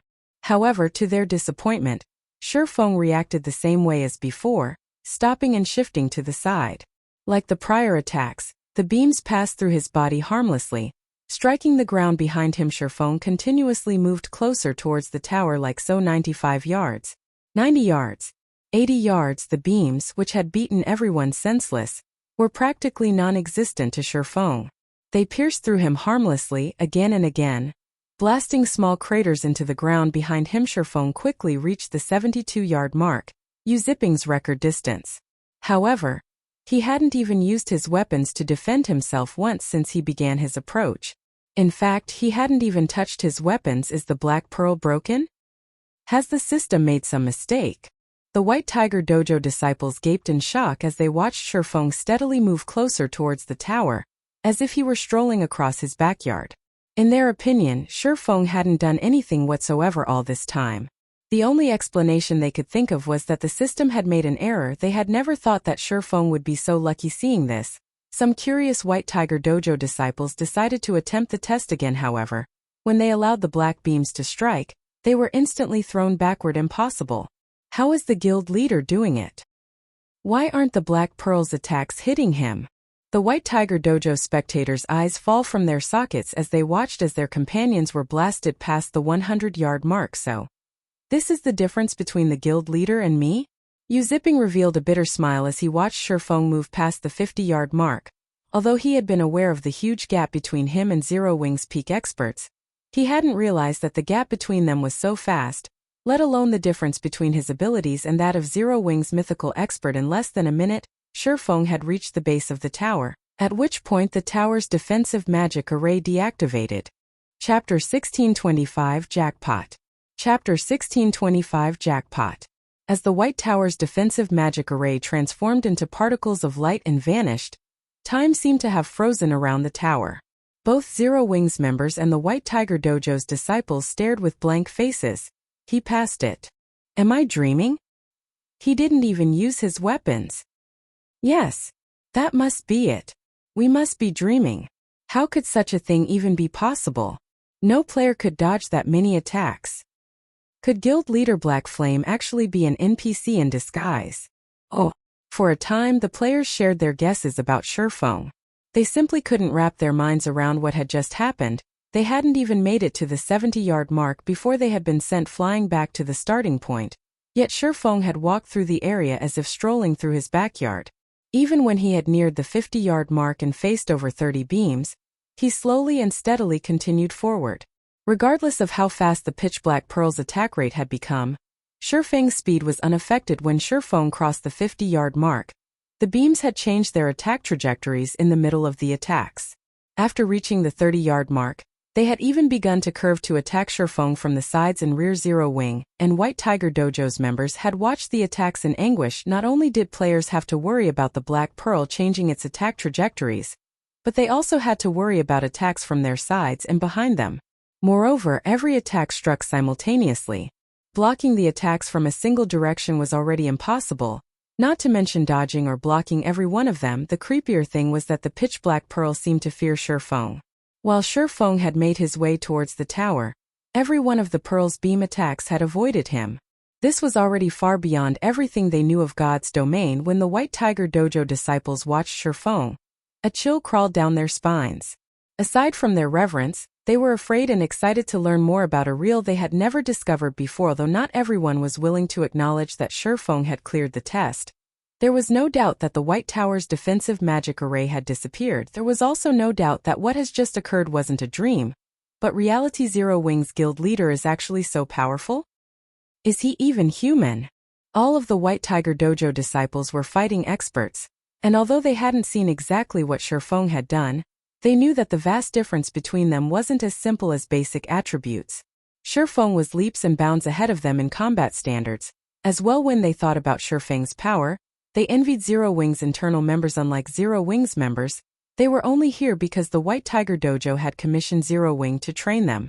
Once they were powerful enough, Zero Wing would stop their training. On the other hand, Zero Wing, and by extension Shifeng, would train Zero Wing's internal members to their full potential. Shifeng simply chuckled at his players' hushed discussions as he stood at the foot of the White Tower. He then pushed open the tightly sealed doors, curious about what lay beyond. After experiencing the Black Pearl's attacks personally, Shifeng had become even more certain that the device had been passed down since ancient times. He was also sure that it was meant to train players. Combat standards players had to have reached the half-step refinement realm and be able to observe their surroundings constantly to pass the 50-yard mark. To cross the 30-yard mark, players had to reach the refinement realm. Without precise control of their own movements, players wouldn't be able to dodge or block the varying attacks at the same time. Aside from physical control, players had to have accurate judgment of movement within their environment to continue past the 30-yard mark. The players who could reach the foot of the tower had reached the limit of the refinement realm. It wouldn't be an exaggeration to call them half-step flowing water realm experts. For the White Tiger Dojo disciples and Zero Wing internal members, who had yet to reach the half-step refinement realm, reaching the tower was simply too difficult. Even Gentle Snow, Fire Dance, and Zero Wing's other refinement realm experts would likely struggle to reach the tower. Shifeng had to admit that the tower was an excellent tool to help players reach the refinement realm. The Black Pearl didn't use the same attack method as monsters, which wouldn't constantly target players' weak points. Not even a group of refinement realm experts could elicit a similar result. The only downside was that the Black Pearl's attacks were monotonous and couldn't adapt to change. Even when the beams adjusted their trajectories or curved, they had fixed patterns, unlike expert players, which changed their attack patterns to fit their situation. It was also why Shifeng had managed to reach the bottom of the tower without using his weapons. However, Shifeng was satisfied with this result.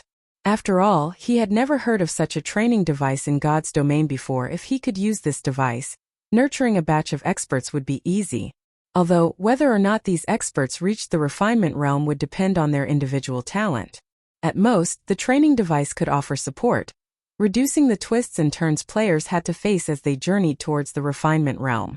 It didn't guarantee that players would reach a certain standard. Of course, if the various superpowers learned of this training device, Shifeng didn't doubt that they would do everything they could to acquire this lost town.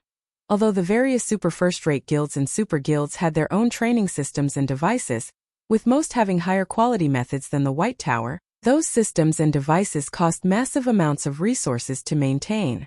They could also only nurture a small number of players at once. In contrast, the White Tower could bombard nearly 700 players simultaneously, and without strain this alone would be more than enough to tempt the various superpowers into action. Shifeng didn't bother to explain how he had reached the tower. It was still too soon for Zero Wing current internal members and White Tiger Dojo disciples to take on this training device. They still hadn't grasped many of the basics. Trying to take on so many clever attacks simultaneously was impossible for them. The system would simply beat them, not train them. Meanwhile, as Shifeng entered the tower, a spacious ancient hall appeared before him from outside. The White Tower didn't look particularly large. However, its interior resembled that of a stadium that could accommodate over 10,000 people. Various ancient weapons had been put on display in the hall, and it resembled an armory. Shifeng was in awe as he gazed at the weapons around him. Every single weapon in this hall radiated a dense amount of mana. At a glance, it was obvious that these weapons were far superior to the ordinary weapons most players used at this stage of the game. This is an armory? Shifeng was confused as he gazed at the weapons on display. He then approached one of the weapon racks, picking up a spear to inspect. When he read the spear's attribute panel, Shifeng was instantly ecstatic. He was so excited that goosebumps began to cover his skin. Mana weapons. Is every weapon here a mana weapon? Shifeng surveyed his surroundings in shock. There were easily over 10,000 weapons in the hall. God's domain had many different kinds of weapons and equipment, most of which fell into three main categories. The first was the common type. It referred to the weapons and equipment most players currently used. Players of the same class could trade and use weapons and equipment of this type. In battle, their durability would decrease, but they could be repaired out of combat. The second type was the unique type. Specific players could use these weapons and equipment. Even if another player picked one up, the item would be useless to them. Similar to the common type, these weapons and pieces of equipment would lose durability in combat, but could be repaired and used indefinitely. The third type was the expendable type. Like the common type, those of the same class could trade and use expendable type weapons. While they wouldn't lose durability in battle, they couldn't be repaired. Once their durability was exhausted, they would be useless. The majority of God's Domain's players and NPCs use common type weapons and equipment. Most expendable type weapons and pieces of equipment had been lost in the passing of time. This was due to the uncertainties these items created in battle. However, expendable type weapons and equipment had one massive benefit: absolute power. When the various races had competed for dominance over the God's Domain continent during ancient times, the human race had been weak and insignificant. To survive their powerful enemies, humans had discovered a method to improve their strength drastically. This was how expendable type weapons and equipment had come to be. Chapter 1626. Mana Weapon. Chapter 1626. Mana Weapon. Expendable type weapons and equipment didn't function like their common type counterparts. Common type weapons and equipment were designed with both power and stability in mind. Hence, they'd only exert a certain extent of the power of the materials used to create them, nothing more. Meanwhile, expendable type weapons and equipment were only designed with power in mind. These weapons and equipment functioned at the expense of the production materials, which meant that they couldn't be repaired. However, this was also why they were extraordinarily powerful, allowing their users to challenge foes of a higher tier. Mana weapons were the typical representation of expendable type weapons and equipment. As Shifeng gazed at the mana weapons in the hall, he was at a loss for words. Expendable type weapons and equipment's production had ceased long ago in God's Domain, and any discovered items had survived since ancient times. Normally, players had no hope of encountering such weapons and equipment. When a mana weapon or piece of equipment had surfaced in the past, players had fought fiercely over the item. After all, high-tiered mana weapons could grant players the power to defeat opponents of a higher tier. No player in God's Domain could resist the temptation yet. Over 10,000 mana weapons were on display before him. Why wouldn't Shifeng be astonished? As expected of a lost town, it's no wonder why the various superpowers fought over them so desperately. Shifeng sighed ruefully as he felt the flowing mana within the spear he held. In the past, Shifeng had assumed that the various superpowers only vied for the lost town's abilities.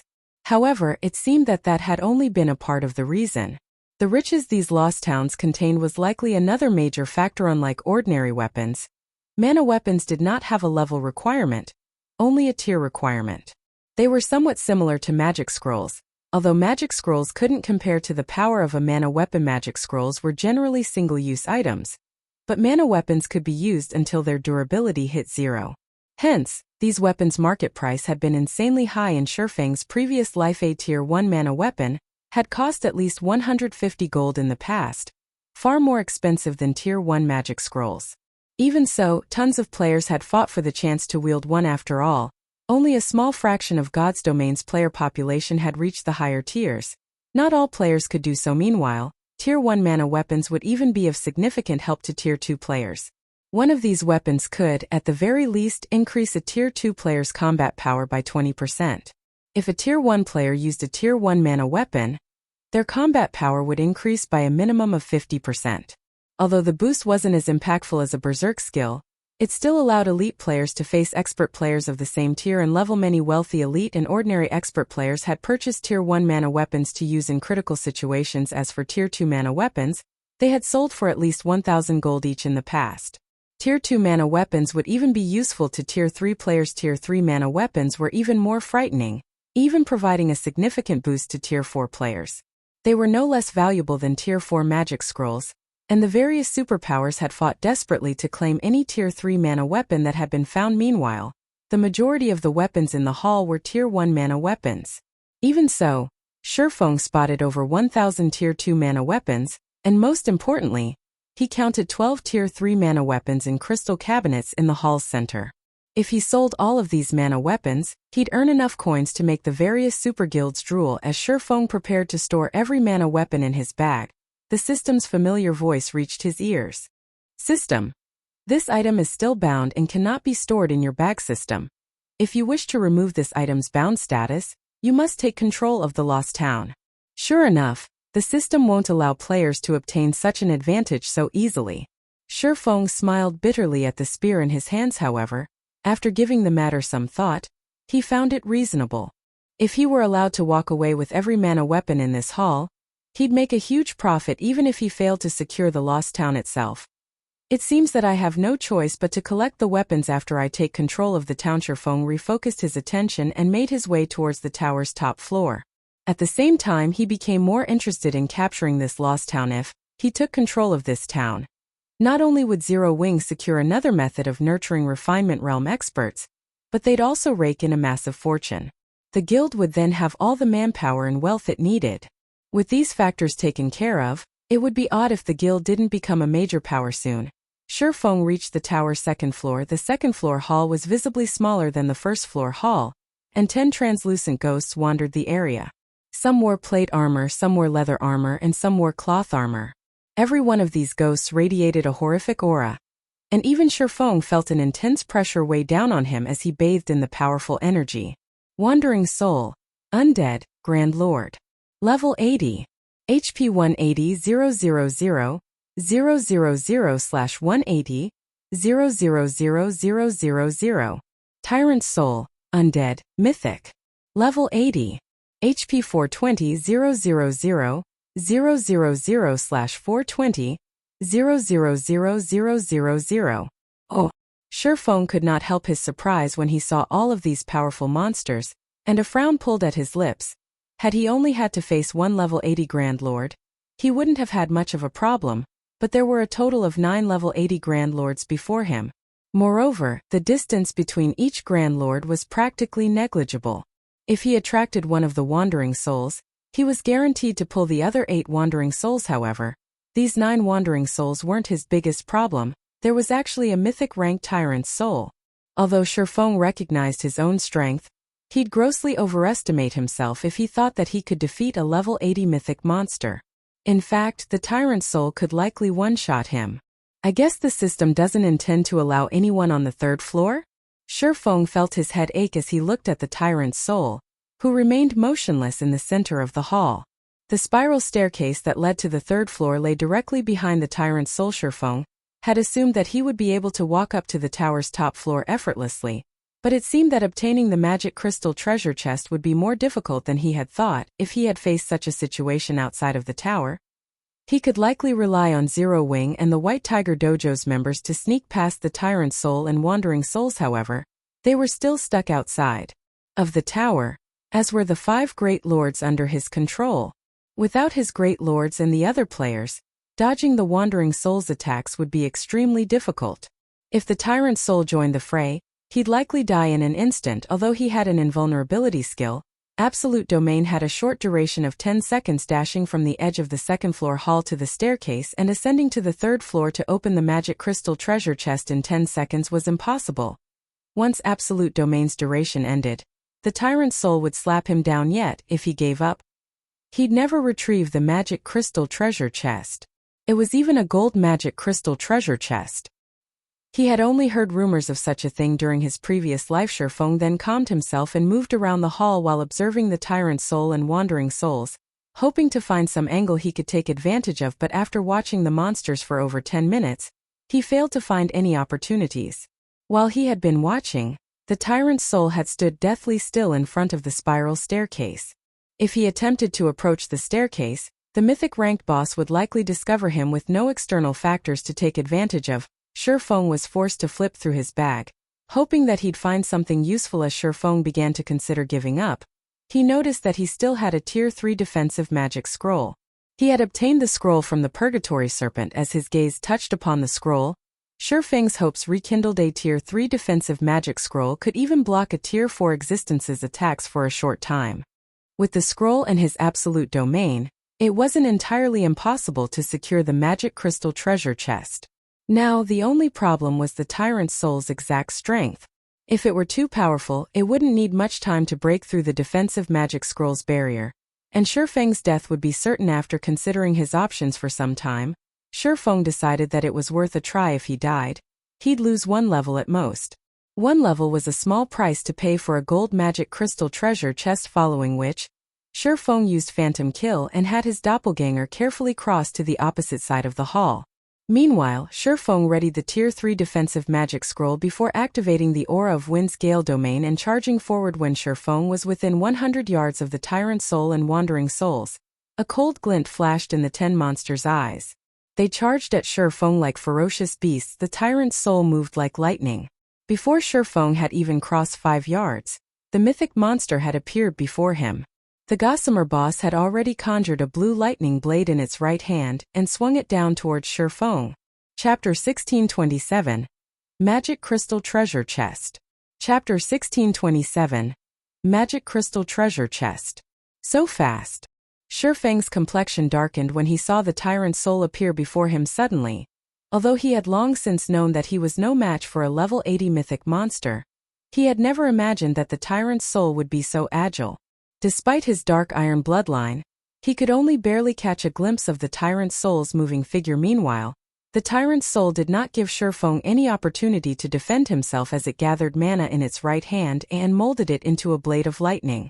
It then swung the blue lightning blade down at Shifeng. The lightning blade tore through the air effortlessly, producing not a single sound as it descended on Shifeng.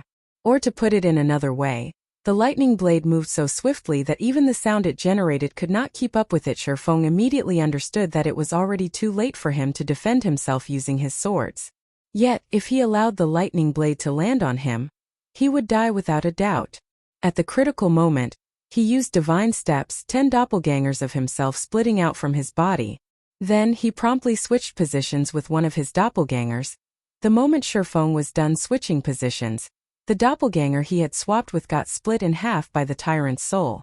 The lightning blade also left a thin crack beneath the doppelganger's feet, the crack extending 50 yards. Only a brief moment later did the sound of air being torn apart enter his ears. For a moment, Shifeng was even under the illusion that the tyrant's soul's attack had split the entire second floor in half. Right then, when Shifeng looked at the tyrant's soul, which was clad in a set of dark gold-colored runic armor with a pitch-black crown on its head, he could not help but doubt it was actually a mythic monster. Mythic monsters were indeed powerful and possessed superb basic attributes. However, in terms of combat standards, most were on par with ordinary experts, who were only capable of reaching the trial tower's 5th floor. However, through that single attack, Shifeng could tell that the tyrant's soul was already close to reaching the refinement realm standard. It had no excess actions in its movements, including the absolute speed it possessed. The tyrant's soul could slaughter even a party of Tier 3 experts of the same level. If not for divine steps, he would have no doubt been killed instantly just now. Not daring to waste any time, Shifeng immediately dashed towards the spiral staircase while having his 10 doppelgangers distract the tyrant's soul. Although the doppelgangers summoned using divine steps were incapable of attacking, they were also invulnerable. No matter how the tyrant's soul attacked them, they would remain unaffected. Hence, they definitely had a chance to delay the tyrant's soul for a brief moment. After all, regardless of how powerful a monster was, their intellect was still far from comparable to NPCs, much less to players. In the blink of an eye, Shifeng had shaken the tyrant's soul off his tail. However, after he moved forward for just a few steps, the 9 wandering souls reached him. Even Shifeng would be troubled when pitted against 9 level 80 Grand Lords. Fortunately, unlike the tyrant's soul, which remained basically unaffected by Shifeng's Gale domain, The Wandering Souls had their movement speeds reduced considerably. In addition, Gale Domain boosted Shifeng's speed significantly. Purely in terms of movement speed, Shifeng was superior to the Wandering Souls. Hence, he could evade the attack trajectories of the Wandering Souls relatively easily. For safety's sake though, he still activated Defensive Blade. Although the combat standards of the 9 Wandering Souls were far from comparable to the Tyrant's souls, these were still at the Trial Tower's 4th floor. Ordinary experts would still get killed instantly if they went up against the Grand Lord. Shifeng was only relying on his advantage in speed and his grasp of his surroundings to just barely dodge the attacks of the Wandering Souls. However, as the Wandering Souls outnumbered him greatly, even he could avoid only a portion of the attacks sent at him. He had to rely on Defensive Blade to block the rest. Following which, Defensive Blade's block count continuously decreased as Shifeng neared the spiral staircase 10 times. 5 times. When Defensive Blade's block count was close to depleted, Shifeng was still over 20 yards away from the staircase. At this time, the 9 Wandering Souls gave up on trying to engage Shifeng in a melee and switched to spells to attack him suddenly. Dozens of Shadow Blades formed in midair with even no shadow sanctions, the fastest Tier 3 spell available? Shifeng frowned. There were weak spells and strong spells. Likewise, there were slow spells and fast spells. Shadow Sanctions was the fastest Tier 3 spell available in the game. Although it packed a weak punch and barely dealt any damage against monsters and players of the same level and tier, when used against a player that was inferior in terms of both levels and tiers, it could easily become a lethal spell. Not to mention, all 9 Wandering Souls were using the same spell. Even a Tier 3 player of the same level would get killed if they were careless in the next moment. Under the control of the Wandering Souls, the dozens of Shadow Blades flew towards Shifeng. Xiao. Just when the Shadow Blades were about to reach Shifeng, he switched positions with the doppelganger he summoned using Phantom Kill and appeared on the other side of the spiral staircase. As for his doppelganger, the numerous Shadow Blades instantly annihilated it. 1. Shifeng felt extremely fortunate that he had not tried to defend against those Shadow Blades. The only way he could have blocked all those attacks just now was with Absolute Domain. However, if he wasted Absolute Domain here, even if he managed to reach the Magic Crystal treasure chest later, he would be powerless to do anything about it. After killing his doppelganger, the Wandering Souls charged at Shifeng's real body once again. However, they were too far away. By the time the Wandering Souls arrived at the spiral staircase, he was already halfway up. Since Shifeng's movement speed originally surpassed that of the Wandering Souls, despite the Grand Lords giving their all into chasing him, the distance between them only widened. Shortly after, Shifeng arrived at the top floor of the tower. Sure enough, it isn't locked.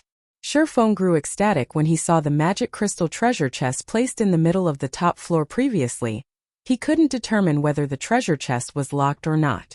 From what he knew of Magic Crystal treasure chests, they were never locked. However, those treasure chests all had silver runes carved on them.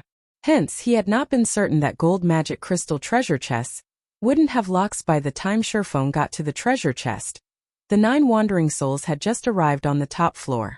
When the Grand Lords noticed Shifeng's location, they let loose an angry outcry that echoed throughout the entire tower.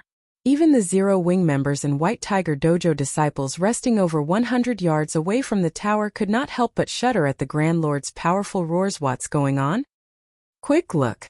The guild leader has already arrived before the treasure chest. Wait, there seem to be monsters. What? Those are 9 level 80 Grand Lords. Everyone's eyes widened when they looked at the Wandering Souls chasing after Shifeng. Initially, they had felt excited at his obtaining the Magic Crystal treasure chest. Now they only felt sympathy for him. Even if their entire team of nearly 700 players went up against one Wandering Soul, they would not be able to make the Grand Lord break a sweat. Yet now 9 of these level 80 Grand Lords had actually appeared at the same time.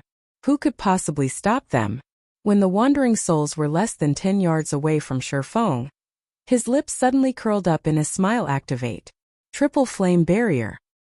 In the next moment, Shifeng unfurled the Tier 3 magic scroll in his hand and completed the activation chant. Suddenly, emerald flames emerged from the ground around Shifeng and formed a pyramid that enveloped him completely. When the 9 Wandering Souls bombarded Shifeng with spells, their spells were all burnt into oblivion by the emerald flames. When the weapons the wandering souls wielded clashed against the flame pyramid, they immediately melted under the high temperatures of the flames. The might of the triple flame barrier exceeded Shifeng's expectations entirely, following which, Shifeng started opening the magic crystal treasure chest. The triple flame barrier lasted 30 seconds. Normally, that should be just enough time to activate a treasure chest. When Shifeng clicked on the magic crystal treasure chest, the loading bar that appeared before him showed that it would take 30 seconds to open the treasure chest. Upon seeing this, he breathed out a sigh of relief. However, 3 seconds into the activation process, a flash of lightning appeared at the spiral staircase. When the lightning disappeared, the figure of the Tyrant Soul appeared. At this moment, the Tyrant Soul's eyes were releasing scorching flames, its entire body wreathed in golden arcs of electricity. As soon as the Tyrant Soul appeared, it immediately began chanting an incantation while writing divine runes in the air. In the next moment, a magic array with a 100-yard radius formed in the sky above the Tyrant's soul. Several plasma balls the size of hills started coalescing below the magic array. Under the mythic monster's guidance, the plasma balls then rained down on Shifeng one after another. Chapter 1628 Tyrant. Chapter 1628 Tyrant. What with the appearance of the massive magic array and the hill-sized plasma balls that blotted out the sky above the tower, it felt as if Armageddon had descended. Loud crackling sounds echoed throughout the space around the White Tower. The frightening pressure from the massive magic array made the hearts of the players standing below the tower palpitate, their breathing becoming somewhat stifled. When the crowd below the tower saw the Tyrant's soul, which hovered in midair, their mouths gaped in shock. A mythic. That's a mythic monster. We're doomed. Why is there such a powerful monster here? Whether it was Zero Wing's internal members or the White Tiger Dojo's disciples, they rarely ever raided dungeons, much less fought against incomparably powerful bosses. The strongest monster they'd fought against thus far was the Purgatory Serpent. Meanwhile, just the Purgatory Serpent alone had already made them despair. Their reaction to the mythic monster before them went without saying. Looking at the Tyrant's soul, although everyone knew that the mythic monster's target wasn't them, their minds still could not help but conceive the thought of turning around and fleeing. Meanwhile, when Shifeng looked at the descending plasma balls, his complexion darkened significantly. Although he had long since known that his doppelgangers could only delay the Tyrant's soul for a short time, he had not expected the mythic monster to be ruthless enough to use Thunder Plasma, a Tier 4 spell. As soon as it appeared, Tier 4 spells originally already possess frightening destructive power, but Thunder Plasma was even one of the top-ranking Tier 4 spells available in the game. The spell's power was very close to rivaling that of a Tier 4 curse. Even Tier 4 monsters would be heavily injured if struck by this spell. At this moment, however, it was already too late for Shifeng to do anything about the situation. While activating a treasure chest, players were not allowed to move away. As long as they shifted their position, they would have to redo the activation process. Not to mention, now that the plasma balls were already descending on him, he wouldn't be able to escape getting struck unless he moved out of the spell's 100-yard radius. In the next moment, numerous plasma balls bombarded the triple flame barrier one after another. Boom, boom, boom. Each time a plasma ball landed on the triple flame barrier, the emerald flame pyramid trembled violently. With each subsequent blast, the emerald flames also weakened. The sound of each impact echoed throughout the lost town. The intense shockwaves created were palpable even for the crowd standing over 100 yards away from the tower. Thunder Plasma lasted for a total of 6 seconds. By the time the spell ended, cracks had appeared in the formerly sturdy triple flame barrier. The emerald flames had also dimmed considerably. Upon seeing that the triple flame barrier was still standing, Shifeng could not help but breathe out a sigh of relief. As expected of a spell known for having power approaching that of Tier 4 curses, its might really is frightening. After taking a glance at the triple flame barrier's remaining duration, Shifeng could not help but smile bitterly. The barrier originally should have been able to last 30 seconds. Only a few seconds had passed since he activated it, yet after the bombardment from Thunder Plasma, the system actually notified him that the triple flame barrier's remaining duration was just 12 seconds. Despite the triple flame barrier's duration remaining completely unaffected, even when receiving the assault of the Wandering Souls, a single attack from the Tyrant Soul had depleted the barrier's energy so significantly. If the Tyrant Soul executed another attack of similar power, the triple flame barrier would definitely break. Fortunately, Thunder Plasma was a spell with a very long cooldown. Even if the Tyrant Soul was a mythic monster, It wouldn't be able to use Thunder Plasma again anytime soon, however. Even while Shifeng was having such thoughts, the Tyrant's soul began chanting an incantation and writing divine runes once again. Compared to when it was casting Thunder Plasma, the Tyrant's soul spent much more time casting this spell. It invested a total of 6 seconds into it. After the mythic monster was done chanting, a new magic array appeared in the space above the tower. Although this magic array was not as large as Thunder Plasma's magic array, it was a bona fide twofold magic array. A silver magic array and a pitch-black magic array. As the two magic arrays intermingled, they sucked the lost town dry of its ambient mana. For a moment, everyone inside the town felt their perception and vision blur. Is there a need to be so desperate? Shifeng was at a loss for words when he saw the twofold magic array in the sky. Tier 4 curse. Thunder God's Annihilation. Although the curse's Zoe was much smaller in terms of power, it was much stronger than even ordinary Tier 5 spells. Even Tier 5 creatures would dread this curse. They would definitely sustain severe injuries if struck by it in the next moment. The two magic arrays transformed into a ball of black and white light.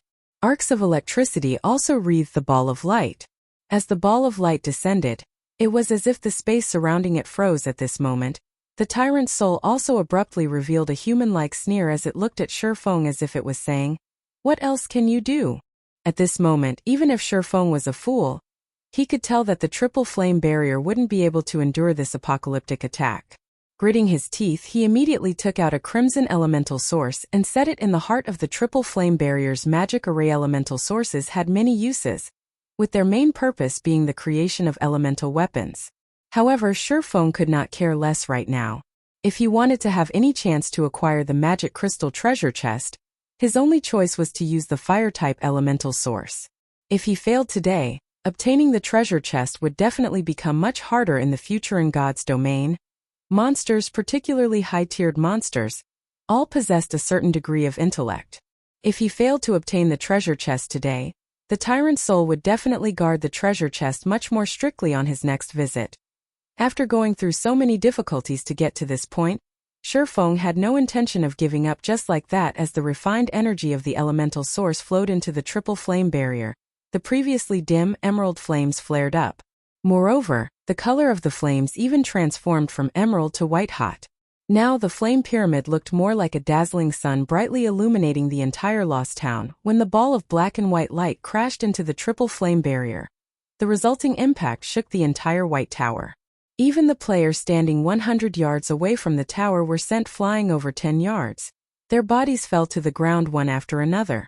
Shocked expressions filled everyone's faces as they stared at the clash of lightning and flames above the tower. The White Tiger Dojo disciples, in particular, suddenly felt as if they were living in an entirely different world from Shifeng. At the same time, they also came to have a new understanding of the battles in God's domain. Before, they thought that it was already plenty amazing that players could conduct superhuman battles in the game. However, the battle they were witnessing now could no longer be considered to be a player's battle. Instead, it was more like a battle between two apocalyptic beasts. A simple exchange between these beasts could easily deform the surrounding terrain. As the seconds passed by, the dazzling triple flame barrier began fading. The lost town returned to its dimly illuminated state. Fortunately, the ball of black and white light also started decreasing in size. After nearly 10 seconds had gone by, the ball of light disappeared. Meanwhile, the flame pyramid created by the triple flame barrier had also reverted to an emerald color. Shifeng breathed out a deep sigh of relief after seeing this situation. Fortunately, he had brought along elemental sources with him, which allowed him to strengthen the Tier 3 triple flame barrier, letting it possess the might of a Tier 4 defensive spell. However, the Tyrant's soul's Thunder God's Annihilation had also depleted the elemental source's energy completely. Although the elemental source's power was exhausted, the triple flame barrier's duration had also recovered to its normal state. It would now last him until the activation process of the treasure chest was over. However, the Tyrant's soul did not stop attacking despite the failure of its second attack. It immediately started preparing another Tier 4 spell to bombard Shifeng with. The number of Tier 4 spells the mythic monster grasped astonished even Shifeng. The Tyrant's soul possessed not only an extremely high combat standard, but also many Tier 4 spells.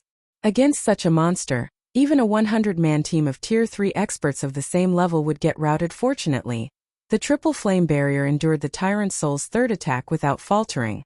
Eventually, when the emerald flame pyramid disappeared, the magic crystal treasure chest also opened. Seeing the treasure chest open infuriated the tyrant's soul.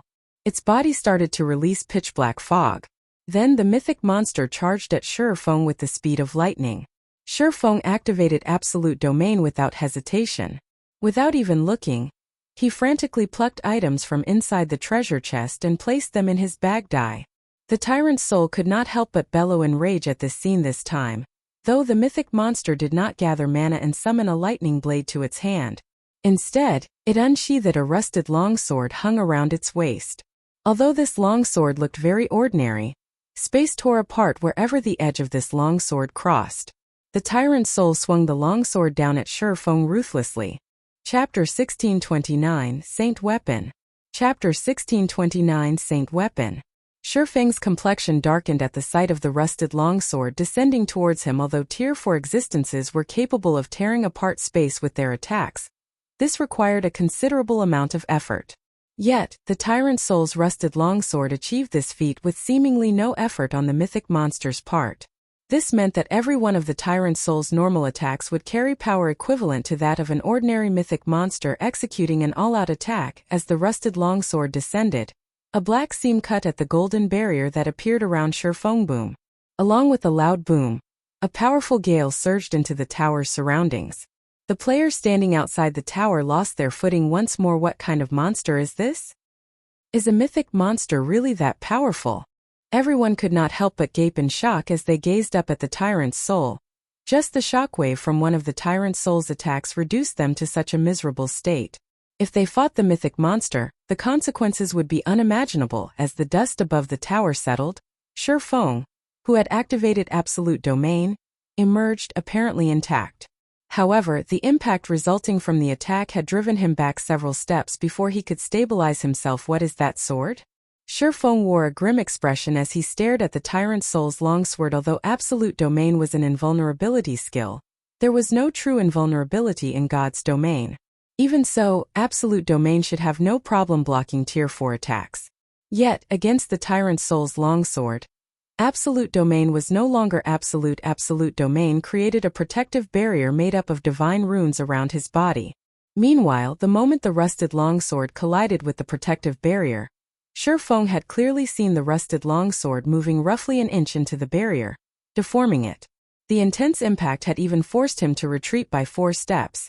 This was something Shurfeng had never seen happen before. Not waiting for Shurfeng to make a move, the tyrant's soul immediately brandished its rusted longsword again. Suddenly, several black seams extended towards him. Previously, one black seam had been enough to drive Shurfeng back by several steps already. When multiple black seams descended on him simultaneously, he suddenly felt death looming over him. Without hesitation, he activated Disintegration field to suppress the tyrant's soul. Although the domain skill had little effect on mythic monsters, it could still reduce the tyrant soul's basic attributes slightly, following which, Shurfeng activated the Tier 2 taboo skill Instant Strike, instantly disappearing from his original location, appearing slightly closer to the tyrant's soul, and narrowly avoiding the several spatial tier attacks. Although Instant Strike increased both his damage and attack speed drastically, Shurfeng had no intention of clashing with the tyrant's soul. Instead, he turned around and continued looting the magic crystal treasure chest. The treasure chest held many items. However, since he did not know which one was the most valuable, he simply picked up as many as he could. In the blink of an eye, 2 more items entered his bag. Upon seeing this, the tyrant's soul became even more enraged and brandished its rusted sword again. The tyrant soul's attack speed was extremely fast. Even Shurfeng could not dodge the mythic monster's attacks in time. Knowing this, he decided not to dodge and allowed the tyrant's soul to attack him as it wished while he continued looting the treasure chest. Right now, every additional item he obtained counted. Boom, boom, boom. Beneath the bombardment, Shurfeng got pushed aside time after time. As a result of receiving multiple powerful attacks in quick succession, the duration of the protective shield, which should have lasted 10 seconds, decreased significantly. Regardless, Shurfeng persisted in looting the treasure chest. Despicable thief! You dare take my family's treasures? I will turn you into ashes! The tyrant's soul bellowed. In the next moment, the black fog its body emitted merged with the rusted longsword. Suddenly, silver divine runes started appearing along the rusted blade of the long sword. Although the blade looked very ordinary, the instant the runes on the silver blade lit up, Shifeng, who was heading towards the treasure chest once again after being blown away, abruptly halted in his tracks. He then instinctively retreated a step. Shifeng saw his death when he looked at the silver longsword. Moreover, this wasn't any ordinary death. For a moment he felt that, should he take another step forward, he would thoroughly disappear from God's domain. Meanwhile, when the tyrant's soul looked at Shifeng now, although its complexion had paled considerably and it appeared quite fatigued, absolute confidence filled its eyes. It was as if it knew that at this moment, nothing could stop its attack. Not good. Shifeng suddenly thought of a certain matter, his complexion turning ashen instantly. He hastily switched to the aura of space and activated space movement, opening a spatial tunnel before him. Despite absolute domain having another 3 seconds left, he jumped into the spatial tunnel without hesitation. As soon as Shifeng jumped into the spatial tunnel, the tyrant's soul arrived before the tunnel and slashed its longsword at the tunnel. When the longsword descended, the clouds a long distance away split apart. Likewise, the spatial tunnel, which the silver longsword had made direct contact with, was cut in half. What kind of attack is that? When the far-off members of Zero Wing and the White Tiger Dojo saw the massive tear in space that had appeared above the tower as well as the bisected spatial tunnel, their eyes nearly fell out of their own sockets. The spatial tunnel was created by opening a hole in space. Yet, the tyrant's soul had actually managed to slice even the spatial tunnel in half. Meanwhile, after the spatial tunnel was cut in two, it instantly disappeared into nothingness. Despicable thief! I will never let you get away. The tyrant's soul bellowed in rage when it saw Shifeng escaping successfully, its voice echoing throughout the lost town. When the members of Zero Wing and White Tiger Dojo, who stood at a distance, felt the killing intent the tyrant's soul radiated, they felt as if their bodies had petrified. They did not dare to move even in the slightest. Meanwhile, beside a flowing stream located in a map neighboring the Boneless land, Shifeng suddenly appeared. The moment he exited the spatial tunnel, he collapsed to the ground, panting heavily. That was close. He had very nearly lost everything, as expected of the guardian of a gold magic crystal treasure chest. It actually possesses even a saint weapon. When Shifeng recalled the tyrant's soul's final attack, he could not help but shudder in fear. Previously, he had failed to detect what made the tyrant's soul's longsword so special.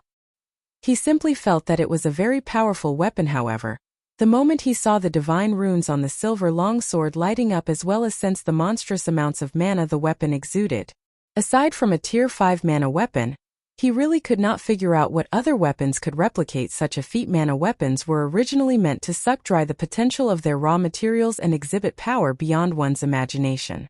However, the higher tiered a mana weapon was, the more difficult it was to produce it. Among them, tier 3 mana weapons were labeled as higher order mana weapons, while tier 5 mana weapons were labeled as saint weapons. Needless to say, saint weapons were exceedingly rare in God's domain, so much so that their rarity rivaled that of legendary weapons in the past. He had seen the battle video of a tier 5 expert wielding a saint weapon against a tier 6 god-ranked expert. When the tier 5 expert invested all his power into his saint weapon for an all-out attack, silver divine runes had appeared on the saint weapon. Back then, even the tier 6 god-ranked expert had to go full bore to repulse the saint weapon's attack. One could just imagine how powerful saint weapons were. Had he been killed by the tyrant soul's attack just now, he definitely wouldn't have lost only a single level. Most likely, even his immortal soul would have been annihilated. Fortunately, he had reacted quickly and left in time. Meanwhile, just as Shifeng was about to celebrate, the sound of a system notification entered his ears. System. You have angered the tyrant's soul. The tyrant's soul has used soul pursuit on you, and will send a soul doppelganger after you once every day. Chapter 1630. Abundant Harvest. Chapter 1630. Abundant Harvest. Shifeng could not help but frown as he read the system notification. Soul pursuit was a type of curse. It was one of the most common in God's domain and very challenging to deal with. Regardless of where players were, the user's soul doppelganger would appear beside them. Shifeng was already familiar with the tyrant's soul's power. The fact that it wielded a saint weapon put its attack power on par with ordinary tier 5 classes. If it really came down to a fight, even a 100-man tier 3 team of the same level would have to use special means to take the mythic monster down. Current players simply had no hope against the Tyrant's soul. Though Soul Doppelganger wasn't as powerful as the main body during the first few appearances, it would grow stronger with each attempt to slay the target until it eventually rivaled its user. There were two ways to resolve this type of curse. The first was to kill the main body, while the second was to kill the final Soul Doppelganger, which would be as strong as the main body. There were no other ways to stop Soul Pursuit. Clearly, the first method was impossible for Shifeng right now, and the second would require a long, arduous battle with the Tyrant's soul, would only complicate his future development. As Shifeng tried to think of a way to deal with the Tyrant's soul's persistent pursuit, his head began to ache. If the Soul Doppelganger only showed up once every 3 or 5 days, he could cope, but he hadn't expected the Tyrant's soul's curse to hound him once every day. In other words, he would have to defeat the Tyrant's soul's Soul Doppelganger once every day. Moreover, it would appear at random. Although he could hide in an NPC city and let the city's guards deal with the Tyrant Soul's doppelganger, he wouldn't accomplish anything if he did. Shifeng could only shake his head with a bitter smile about his situation. He had never thought that looting a magic crystal treasure chest would be so problematic. The most frustrating part was that he had only managed to grab 5 items from the magic crystal treasure chest. The chest contained at least another 5 or 6 items. Had he collected all of the items, he wouldn't have minded the Tyrant Soul's hunt, yet he had to avoid the Soul Doppelganger despite only claiming half of the treasure chest's items. But Shifeng didn't give the matter too much thought. Instead, he instructed Zero Wing's internal members and the White Tiger Dojo's disciples to leave the lost town and wait for his arrival. Meanwhile, he examined the items he had acquired from the treasure chest in his previous life. He had heard countless rumors about gold magic crystal treasure chests loot even surpassing the quality of items in epic treasure chests. However, since the 12 sacred elementalists, Chaos Star had been the only known player to obtain a gold magic crystal treasure chest and had never divulged any information about his bounty, these rumors had been nothing more than that, just rumors. After Shifeng inspected the contents of his bag space, an excited expression illuminated his features, quickly replaced by one of utter shock. So, this is a gold magic crystal treasure chest? Shifeng was elated as he gazed at the 5 new items in his bag. 3 of the 5 items were pieces of equipment. One was an epic plate armor helmet called the Trembling Crown, and another was an epic shield named Trembling Shield. Both pieces of epic equipment belonged to the Trembling set, a bona fide epic rank set equipment.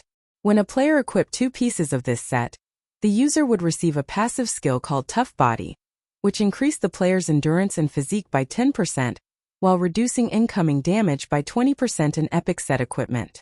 Acquiring a single epic weapon or piece of equipment was already difficult for God's Domain's current superpowers, not to mention epic set equipment. Even 10 years after God's Domain's launch, epic set equipment had been considered the best available in the game. After all, fragmented legendary and legendary items were simply too rare. Even though Shifeng only had 2 pieces of the Trembling set, the effects these pieces provided would significantly improve a player's combat power. If one of the guild's MTs equipped these 2 pieces, their combat power would definitely undergo a qualitative transformation. Needless to say, the stronger the guild's MTs were, the more they'd benefit the guild's development.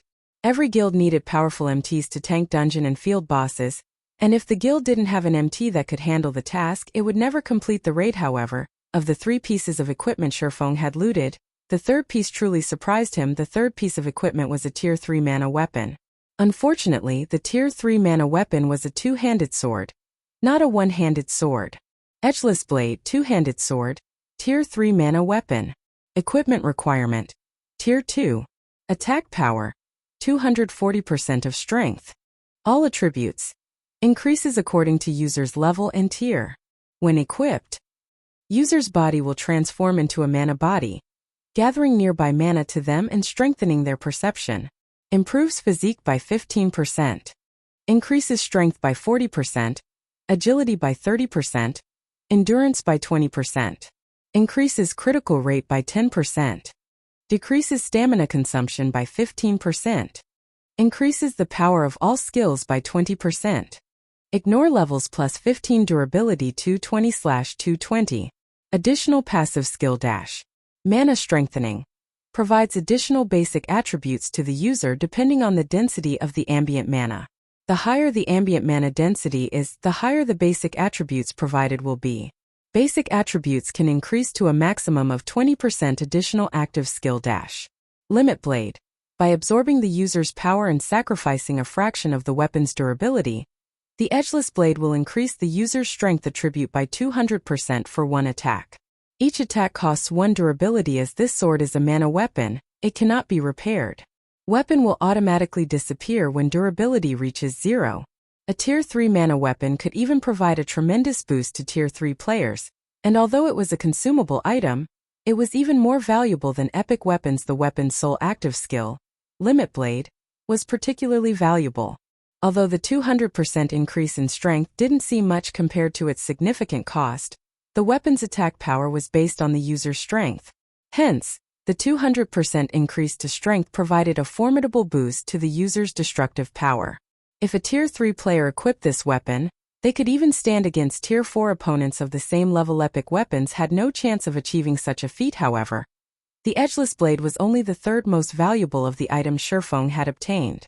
The second most valuable item was a Tier 3 combination skill called Fiery Thunderstorm, which required 5 magical class players to perform. This combination skill could even rival a Tier 4 spell. Guilds wouldn't even sell a combination skill of this power for 100,000 magic crystals. After all, the skill that could be a trump card when challenging Tier 4 mythic monsters. Tier 4 magic scrolls were extremely rare in God's domain, but combination skills could be used indefinitely, and such scrolls could never compare to the value of Fiery Thunderstorm. Unfortunately, Fiery Thunderstorm was a single target spell, not a large-scale destruction spell. Even so, Shifeng was quite satisfied to find this spell in his bag. At the very least, he now had a weapon to deal with Tier 4 mythic monsters. The last of the 5 items was a unique crystal. It was also what shocked Shifeng the most. A burning, purple flame danced within this crystal, and arcs of golden electricity flickered around the flame. The purple flame radiated an intensely tyrannical aura, and Shifeng shuddered as he gazed at it. This flame was also an item Shifeng had been looking for a long time now. It was a Tier 3 mysterious flame called the Purple Thunder Flame. Chapter 1631. Tier 3 Mysterious Flame. Chapter 1631. Tier 3 Mysterious Flame. The crystal encased, dark purple flame was extremely eye-catching in Shifeng's bag. Spacey really struck gold this time. Shifeng was overjoyed as he gazed at the Purple Thunder Flame. This flame was easily worth more than the other items he had obtained from the Magic Crystal treasure chest combined. Players would only encounter a Tier 3 mysterious flame if they were lucky enough, and even Shifeng only knew the whereabouts of a small number of them. Moreover, every one of them was exceedingly difficult to obtain. Countless guilds had waged war over mysterious flames in the past. Even super guilds had gone all out to slaughter each other over Tier 3 mysterious flames. The stronger a mysterious flame was, the more it would help forger and alchemist subclasses. These tools would help forgers and alchemists produce high-rank items with ease. Shifeng had never expected that. Despite only looting half of the gold magic crystal treasure chest's items, he'd actually acquire a Tier 3 mysterious flame. If he looted the rest of the treasure chest's items, how great would his harvest be? Now Shifeng more or less understood why the Tyrant soul was so desperate to hunt him down. After all, a Tier 3 mysterious flame was even more valuable than epic items, and aside from being able to refine materials, mysterious flames could also improve a player's strength in combat. Why would the system let him get away with obtaining one so easily? To Shifeng, a Tier 3 mysterious flame was also a life-saving item. With this Tier 3 mysterious flame, I can buy myself some more time. Shifeng smiled at the Purple Thunder Flame. The curse the mysterious NPC had placed on him back in Blackwing City could only be suppressed with a mysterious flame. Unfortunately, the Tier 2 Ice Blue Devil Flame was too weak, only able to delay the curse's activation for a limited amount of time. Initially, Shifeng had planned to take the risk and obtain one of the Tier 2 or 3 mysterious flames he remembered from his past when he had time, but now, he didn't need to. As long as he absorbed the Tier 3 Purple Thunder Flame and merged it with the Soul Flame, he'd have better control over the Soul Flame. He would then have more time to locate the mysterious NPC and complete the quest Shirlin had given him. Thinking up to this point, Shifeng tapped on the Purple Thunder Flame and chose to bind it to himself. The moment he did so, the crystal containing the Purple Thunder Flame shattered. The dark purple flame entered Shifeng's body, and purple fire devoured his entire body. Arcs of blue electricity flickered around him as a stinging pain assaulted every inch of his body shortly after. A loading bar appeared before Shifeng, displaying the fusion process 1%, 2%, 3%. The fusion was extremely slow. If an ordinary player attempted to merge with this mysterious flame, their mind might crumble under the intense pain after just a short moment. While players had the option of lowering or turning off their pain sensitivity in the game, doing so would sabotage the fusion process. Fortunately, after over 10 years in God's domain, Shifeng had acclimated to the pain. Even so, it was barely tolerable as the fusion process continued as time passed. The pain's intensity increased, but something felt different about this fusion to Shifeng. Aside from the increased pain, it felt as if the flames refined his body as they continued to burn him. There was a pleasant feeling alongside the pain. As the pain grew worse, his perception sharpened. This surprised Shifeng. He had never heard of mysterious flames strengthening a player's perception and physique. Had the players in his previous life known that Tier 3 mysterious flames could do such a thing, every expert in the game would have gone mad to acquire one for themselves. Stronger perception would undoubtedly improve players' combat standards, and it would only become more beneficial as they reached for higher tiers. Otherwise, God's Domain's experts wouldn't have regarded bloodlines and fragmented legendary items so highly. After 20 minutes of the fusion process, Shifeng heard a series of system notifications. System: the Purple Thunderflame has bound to player Yifeng. System: the Purple Thunderflame's fusion has completed.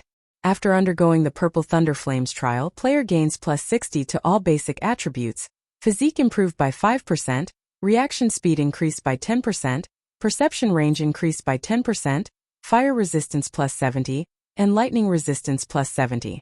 You have also gained 100% control over the Purple Thunderflame.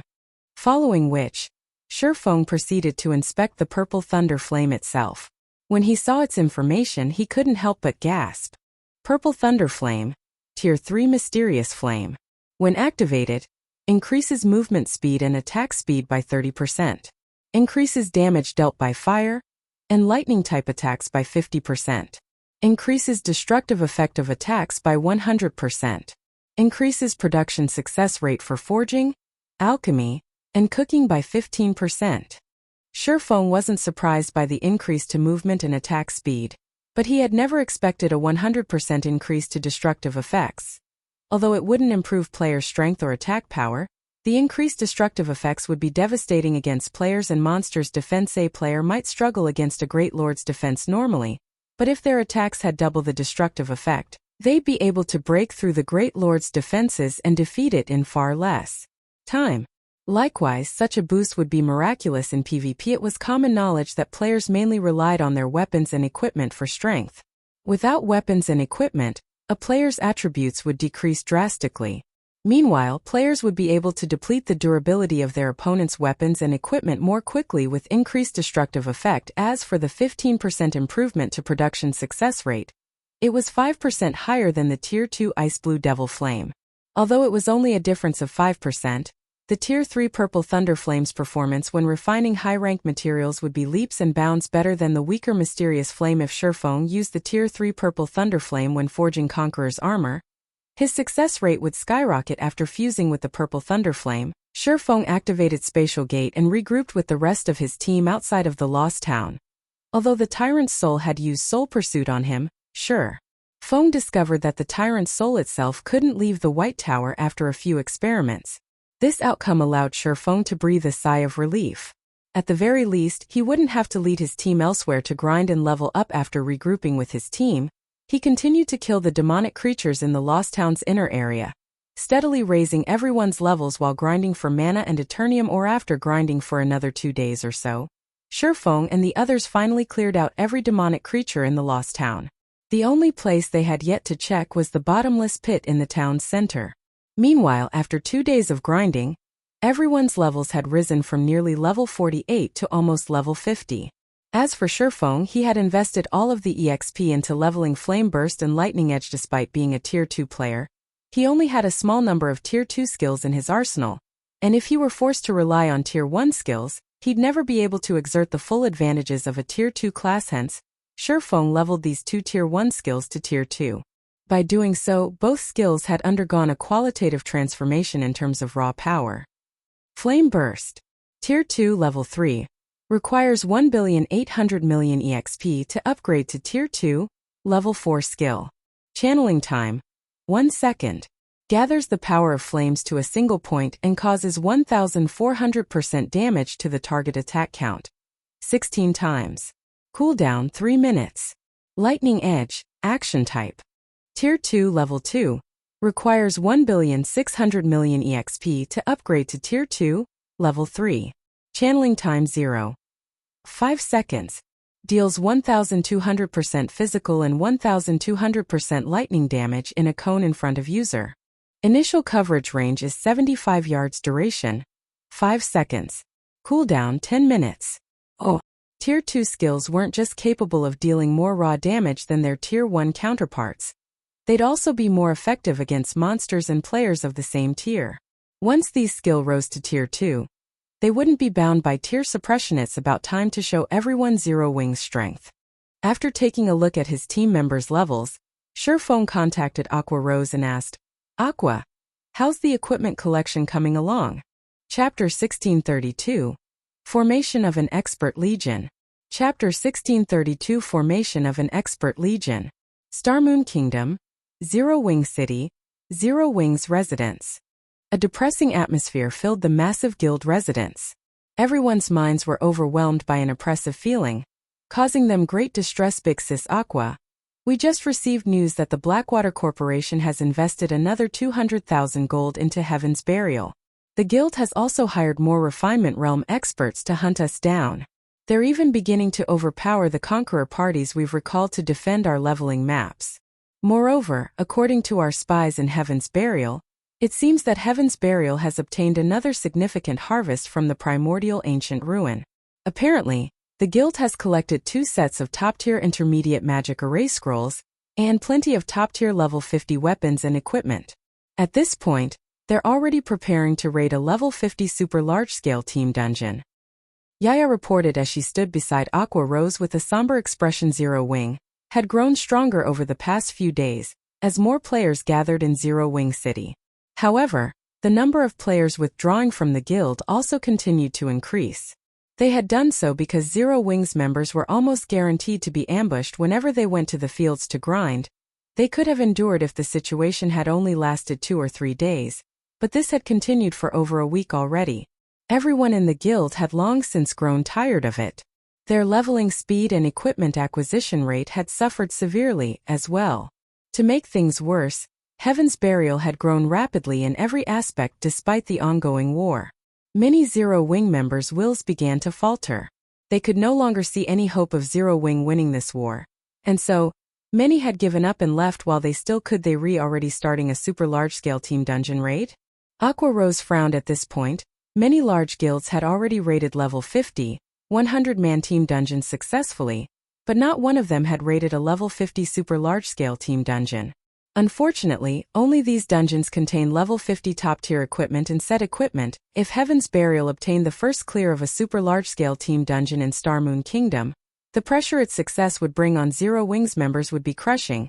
Even if the guild failed to exhaust Zero Wing by obtaining the first clear of a level 50 super large-scale team dungeon, not only would a guild obtain a 3-star guild residence promotion order, but it would also obtain level 50. Top-tier weapons and equipment. What was players' purpose of joining a guild? Wasn't it to help them obtain better weapons and equipment while leveling faster? As long as Heaven's Burial succeeded, a ton of experts would try to join the guild. After all, not even independent teams could clear a super large-scale team dungeon. As she watched Heaven's Burial grow stronger by the day, Aqua Rose gradually came to understand how frightening guilds with major corporation support were. With an endless financial supply, a guild could attract as many experts and gain as many resources as it wanted. There was simply no way that Zero Wing, a guild that had been built from nothing, could compete with such guilds. It took everything Zero Wing had just to cope with Heaven's Burial's offensive. Big Sis Aqua, Heaven's Burial has stated that if Zero Wing is willing to hand over 51% of its shares, they'll stop their assault on the guild. If we continue to resist, however, they'll thoroughly obliterate us from God's domain. They've only given us 2 days to consider their offer. Here's a video they sent. Yaya whispered. What? Aqua Rose had been about to reject the proposal instantly, but after watching the video from Heaven's Burial, her expression turned solemn. The video depicted an army of evil beasts and evil demons.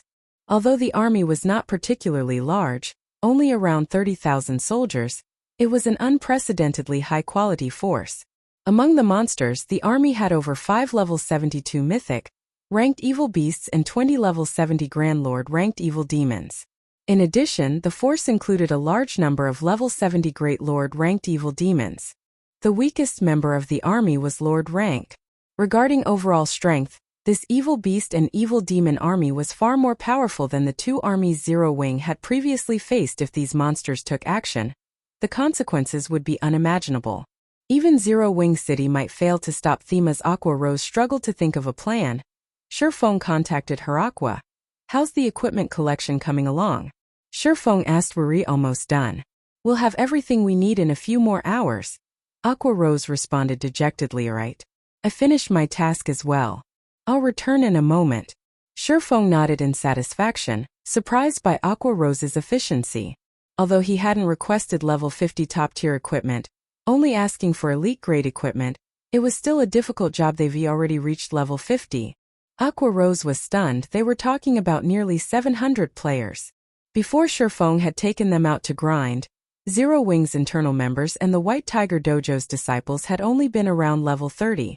They had been unimaginably far from level 50. In her opinion, even with Shurfeng's astonishing leveling capabilities, he'd still need 2 weeks or so to power level the 700-man team to level 50. Even the most powerful elite members in the various large guilds were only around level 47 right now, and only capable expert players were close to level 50. After all, players needed drastically more EXP to level up after reaching level 45 yet. Shurfeng had helped nearly 700 players catch up to peak experts in less than half of the time she had assumed. They've all reached level 50. Some have even reached level 51, Shurfeng said, nodding. If not for the lack of demonic creatures around the Lost Town, he wouldn't have had an issue getting everyone to level 51 or beyond. Aqua Rose was dazed for a long moment after hearing Shurfeng's answer. Level 50 was a major turning point in God's domain. Despite Heaven's Burial's massive expert count, the majority of its experts were stuck at level 49, still far from hitting level 50. Although the difference was only 1 level, the equipment quality was monumental. With the addition of so many level 50 experts, Zero Wing's combat power would rise significantly. However, when Aqua Rose recalled the video Heaven's Burial had sent, her excitement cooled. Guild leader, here is a video Heaven's Burial just sent. They want us to hand over 51% of Zero Wing's shares, or they'll proceed with even more drastic measures to destroy us. Aqua Rose said as she forwarded the video to Shurfeng. Against so many high-ranked evil beasts and evil demons, even Zero Wing's additional 700 expert players would be no more than throwing a bucket of water on a forest fire. They've already grown so strong? Shurfeng muttered as he watched the evil beasts and evil demons in the video. Although he had expected something like this, he couldn't help his astonishment when he actually saw the real deal. In addition to more than 5 level 72 mythic ranked evil beasts and 20 level 70 Grand Lord ranked evil demons, the monster army included more than 1,000 Grand Lord ranked evil beasts and Great Lord ranked evil demons. With such a force, Heaven's Burial would have no problems capturing any guild town in Star Moon Kingdom. Chapter 1633, Intermediate Ability. Chapter 1633, Intermediate Ability. Have you found out anything new about Star Moon Kingdom's Evil Gods Temple? Shurfeng could not help but ask as he watched Aqua Rose on the screen. Even he did not have any practical methods to deal with Heaven's Burial's monster army. However, he was not particularly worried about the army. Either the situation in Star Moon Kingdom had changed since their last confrontation. NPC armies constantly patrolled the kingdom right now, and if these NPCs encountered any evil beasts or demons, they'd quickly exterminate these monsters. Hence, Heaven's Burial couldn't dispatch an army of evil beasts and evil demons en masse into the kingdom right now. Otherwise, the enemy guild would have done it already, rather than send a video and try to threaten them. Although the monster army couldn't march into the kingdom, it could dispatch small contingents of high-tiered evil demons to ambush players. Hence, Heaven's Burial's monsters were still quite a problem. If Zero Wing wanted to squash this problem thoroughly, it had to destroy the Evil Gods Temple in Star Moon Kingdom. They've hidden it quite well. Even now we haven't found any clues leading to the kingdom's Evil Gods Temple yet. Aqua Rose said, shaking her head. She continued, moreover, even if Heaven's Burial doesn't mobilize its monster army, at the rate it's growing, it's only a matter of time before the guild overwhelms and crushes us. Based on our most recent information, Blackwater has recently hired another batch of Refinement Realm experts to help hunt our members. It's taking everything we've got just to defend ourselves. If more Refinement Realm experts join the fight, I'm afraid that we won't last very long. In addition, our financial state is particularly concerning. We've already used all of our available funds, and we don't have the support of any major corporation. We're entirely reliant on Zero Wing City, Stone Forest Town, and the Candlelight trading firm's profit to keep the guild running. If something unexpected happens that require those funds, we'll be ruined. She was also aware that Heaven's Burial had merely sent the video to scare them. However, nothing changed the fact that Heaven's Burial and Blackwater's aggression was increasing. Furthermore, Blackwater had recruited plenty of Refinement Realm experts to help in this war using its expansive connections. Initially, Blackwater had sent over 20 Refinement Realm experts to aid Heaven's Burial, and now it was sending an additional 30+ experts. Although the total count was still far less than the Conqueror parties, these Refinement Realm experts would be more than capable of keeping the Conqueror parties busy. With the Conqueror parties distracted, Heaven's Burial's other experts could attack without worry. Because of this, Zero Wing suffered severe casualties. The remuneration the guild paid out every day was astronomical. If any other guild had to pay such a price, it would have long since gone bankrupt. I understand. I'll have everyone return immediately, so your team should get ready to receive them. Also, notify Melancholic and tell her to host an auction in the Zero Wing auction house in 6 hours. We'll sell Zero Wing City's private houses and shops, Shifeng said after giving the matter some thought. Right now, he needed to deal with the guild's financial problems. Although he had tried to think of a way to increase Zero Wing's income, these revenue sources weren't enough to compete with Heaven's Burial and Blackwater reselling Zero Wing City's private houses and shops. But with the current situation, I'm afraid that we'll have trouble selling them for a high price. Aqua Rose understood Shifeng's intentions. In fact, she had considered the same option. However, only a fool wouldn't see the situation of Heaven's Burial and Zero Wing's war. With that in mind, no one would willingly spend a large amount of money to purchase Zero Wing City's private houses and shops. Players might not be interested in these properties at all. If a guild town or city changed hands, any agreements with the previous owner would be null and void. Knowing this, who would possibly want to purchase land in an unstable city? Relax. Even if our situation is uncertain, what must be sold will be, Shifeng said, chuckling. He did not bother to explain further. Aqua Rose was speechless. Although what Shifeng had said was true, selling such valuable properties at a discount wasn't worthwhile. Following which, Shifeng disconnected the call and had his team use a return scroll to teleport back to White River City. Meanwhile, Aqua Rose did as she had been told immediately. News of Zero Wing auctioning off its city's private houses and shops spread like wildfire throughout Star Moon Kingdom. Even the neighboring kingdoms and empires' major powers heard of the upcoming auction. Ha ha ha. So Zero Wing is finally selling its city's private houses and shops? It seems that Zero Wing really can't hold on much longer. Zero Wing's selling their real estate now? Does Zero Wing take us for fools? Oh. When the various major powers saw Zero Wing's announcement, they laughed, ridiculing Zero Wing for falling so low. Zero Wing has finally hit its limit? Singular Burial could not help but laugh when he read the report from a subordinate. Unfortunately, it is too late. They might have found buyers had they chosen to sell the properties a few days ago, but now that Zero Wing's position in this war has become more uncertain, who would be foolish enough to buy the deeds? Notify our subordinates and have them increase their offensive against Zero Wing's members immediately. Also, spread a lie to the public, stating that we intend to attack Zero Wing City. I want to see just who actually attends Zero Wing's auction. Understood. Daybreak Fog nodded before leaving the guild leader's office. Although the various major powers understood that Zero Wing was approaching its end, many would be interested in attending the guild's auction. Aside from Zero Wing's in-house products, items were available from other players in Zero Wing's auctions. There was also the convenient option of bartering. Meanwhile, after exiting White River City's teleportation hall, Shifeng made his way to the library. Although he had already bound the purple thunder flame to himself, he needed the help of a special magic array to fuse it with the soul fire, and only Charlene was capable of conjuring this magic array at the same time. Shifeng sent his team to deliver the mana and Eternium, or they collected to the Candlelight trading firm before getting some rest aside from the massive amount of EXP they had earned while grinding demonic creatures in the Lost Town. They had gained a plentiful harvest of ores. Moreover, the closer they had gotten to the mysterious pit in the town's center, the more ores they had obtained. In total, they had collected over 15,000 pieces of mana ore and over 1,000 pieces of Eternium ore. When Melancholic Smile received the haul, she was dumbfounded due to the high demand for mana ore. Prices for the ore continued to increase. Before Shifeng had left for the Boneless land, mana ore had sold for 1 gold, 20 silver per piece. Now, prices had risen to 1 gold, 50 silver per piece. However, even at such a price, very few people were willing to sell their mana ore again. Even a large guild like Zero Wing would be fortunate to purchase a few dozen pieces each day. Yet Shifeng had returned with over 15,000 pieces of mana ore again.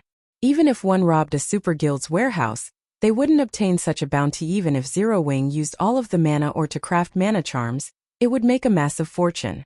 Meanwhile, Shifeng's request was simple. Use 5,000 pieces of mana ore to forge mana charms and sell them. Not only would the mana charms fetch a high price, but there was also a solid market for them. With the money the guild earned, it could construct the mana tower in Zero Wing City. The largest problem when constructing a mana tower was the required materials.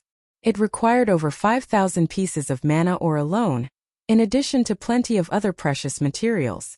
Fortunately, the construction cost itself was relatively cheap, only 5,000 gold. Meanwhile, on the top floor of White River City's library, with Charlene's help, Shifeng attempted to merge the Purple Thunderflame and the Soulfire. It was far more difficult to merge the Tier 3 Purple Thunderflame with the Soulfire than it had been to merge the Tier 2 Ice Blue Devil Flame, since the former was more powerful. He needed more accurate control to wrap the Soulfire around the Purple Thunderflame. 1 attempt, 2 attempts, 3 attempts. With each subsequent attempt, Shifeng grew increasingly adept with the fusion process, so much so that he had improved his control over his own body and his environment. Shifeng was somewhat surprised at this. He had never thought that he could become stronger while trying to fuse the mysterious flames. He had thought that he had reached his limit and would have to break through to the domain realm to improve further. As Shifeng attempted his 26th fusion, the sound of a system notification reached his ears. System. Congratulations. You have gained rough control over the Soulfire. You may now utilize the Soulfire's intermediate abilities. Chapter 1634. Soulfire's new abilities. Chapter 1634. Soulfire's new abilities. Not even a Tier 3 Mysterious Flame is enough for me to gain full control of the Soulfire? Shifeng was slightly surprised when he saw the system notification. Tier 3 Mysterious Flames were exceedingly rare in God's domain. As far as Shifeng knew, there should only be one Tier 3 Mysterious Flame in Star Moon Kingdom. When this mysterious flame had appeared in his previous life, practically every large guild in the kingdom had fought over it. Despite fusing such a rare mysterious flame, he still didn't have full control of the Soulfire. At this point, Shifeng began to wonder if there was a high chance that the Soulfire was actually a Tier 4 Mysterious Flame. Shifeng had only ever heard of Tier 4 Mysterious Flames in God's domain's legends. The power of such a flame alone would be more than enough to injure a Tier 4 existence severely. With the Soulfire's unique ability to burn a target's soul to nothing, it would be a terrifying weapon against both monsters and players. This was especially true for players. The immortal soul was the root of players' existence in God's domain. In NPC's eyes, players were only able to resurrect after death due to their immortal souls. If a player's immortal soul were extinguished, that player would be finished. However, it was extremely difficult to destroy a player's immortal soul. Hence, the Soulfire should only be capable of damaging a player's immortal soul. Even so, it would be more than enough to prevent the target from logging into God's domain for some time. It would be a nightmare for any expert player. After all, in God's domain, one either improved or regressed. The game had countless players, and not being able to log in for several days would cause one to fall behind their rivals. Not bad. You've actually fused the Purple Thunder Flame so quickly. With your current control over the Soulfire, you can weaken the Soul Chain's corrosion further. Locating that mysterious individual should become much easier. Charlene said, chuckling at Shifeng. However, you must still be careful. Although you've extended your time limit to 108 days after fusing with a Tier 3 mysterious flame, God's domain is very large. It might seem like a lot of time, but in reality it isn't. It is best if you locate a few more Tier 3 mysterious flames during this time. That way, you'll gain better control over the soul fire. I only have 108 days? Shifeng was dumbfounded when he heard Charlene's warning. He had hoped to extend his time limit by a year or so after absorbing a Tier 3 mysterious flame. Yet the system had only given him a small extension, and just as Charlene had said, locating that mysterious Tier 5 NPC would not be an easy task. He had no clues leading to the NPC either. He could only rely on the soul chain. Moreover, this was a legendary quest. In general, quests of this rank couldn't be completed within a short period. After pondering the situation for a moment, Shifeng calmed down. After all was said and done, the purple thunderflame had delayed his deadline by quite a bit. At the very least, he would have more time to deal with his own matters, following which, Shifeng tested the soul fire's power immediately. Shifeng's dark pupils were consumed by silver fire. His aura also changed abruptly. If others had felt relaxed around him before, he would now feel like an icy hell. Death and cold dominated his aura. Amazing. I only have a rough control over the soul fire now, yet it is already so powerful? When Shifeng examined his surroundings, he found that his environment had changed. Not only could he see the soul chain now, but he could also see soul's wavelength. If he focused, he could even slow his perception of time. Shifeng was at a loss for words. Being able to view soul wavelengths allowed him to determine his target's strength. The stronger a creature was, the stronger its soul would be. In addition, neither players nor monsters could hide their soul wavelengths. Regardless of whether or not a player wore a black cloak or hid behind an obstacle, he could inspect and locate them easily. However, being able to detect soul wavelengths paled in comparison to the ability to slow one's perception of time. Now, he could see fast-moving objects far more clearly as long as he focused. Although this ability couldn't compare to a boost to one's physique, which allowed players to keep up with fast-moving objects and react far more quickly, improving one's physique was easier said than done. Just being able to slow his perception of time was astounding, and would doubtlessly improve his combat power. Wonder what the soul fire will be capable of once I gain full control? After experiencing the soul fire's new abilities, Shifeng anticipated the day he could control it completely. He only had rough control of the soul fire, but it already offered such powerful abilities. If he had full control of the soul fire, the improvements the mysterious flame would offer would be even more impressive. Moreover, he'd be able to manifest the soul fire outside of his body as he could with the ice blue devil flame and purple thunder flame, increasing his combat power further. After dealing with the soul fire, Shifeng made his way to the candlelight trading firm and entered his personal special forging room. Although Aqua Rose had collected plenty of level 50 mysterious iron and secret silver equipment, Zipping and the others would only become as strong as the guild's ordinary experts once they equipped the items. It would be very difficult for them to change the war's overall situation. In fact, Shifeng had never hoped for anything game-changing by having Aqua Rose collect the level 50 equipment. He had only wanted to ensure that Zipping and the others wouldn't lag behind their peers regarding equipment once they caught up in levels. Even before leaving for the Boneless land, he had tasked Melancholic Smile to purchase a large number of emeralds from Emerald City in preparation for forging the magic light sets. The magic light set wasn't like the Conqueror's armor, which required plenty of rare materials that weren't often available on the market. Emeralds were the main material required for forging the magic light set. Although emeralds were also a rare material, there was plenty available on the market. At this point, Zero Wing already possessed a huge stockpile of emeralds. As for the Mana Stone, another of the magic light set's core materials, Zero Wing had no lack of the stones. They could be produced indefinitely as long as the guild had enough magic crystals. Hence, producing the magic light set was much easier than the Conqueror's armor. Only, the cost was somewhat high, with each attempt costing 300 gold, 6 times the cost of forging the Conqueror's armor. Because of this, Shifeng had only dared to produce a few sets for Zero Wing's main force members. However, things had changed. Not only did he now have the dark gold ranked Blacksteel Insignia, but he also had the tier 3 purple thunder flame. His success rate for forging the fine gold ranked magic light set had risen to 55%, But that wasn't the most important factor during his trip to the Boneless land.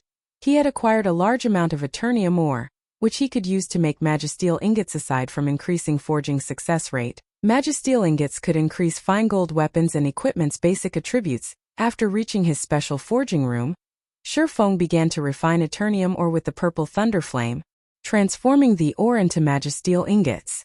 The purple thunder flame increased the Magisteel ingots' purity far more than an ordinary flame could.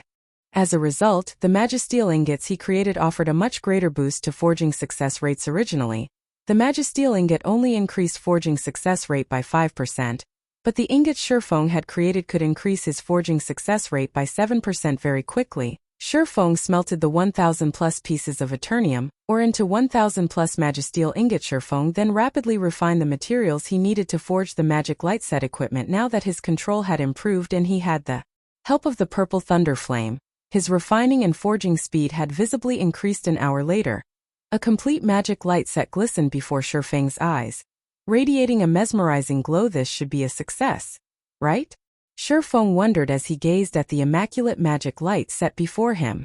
He then clicked to inspect the set's attribute panel. Chapter 1635. Mana Tower constructed.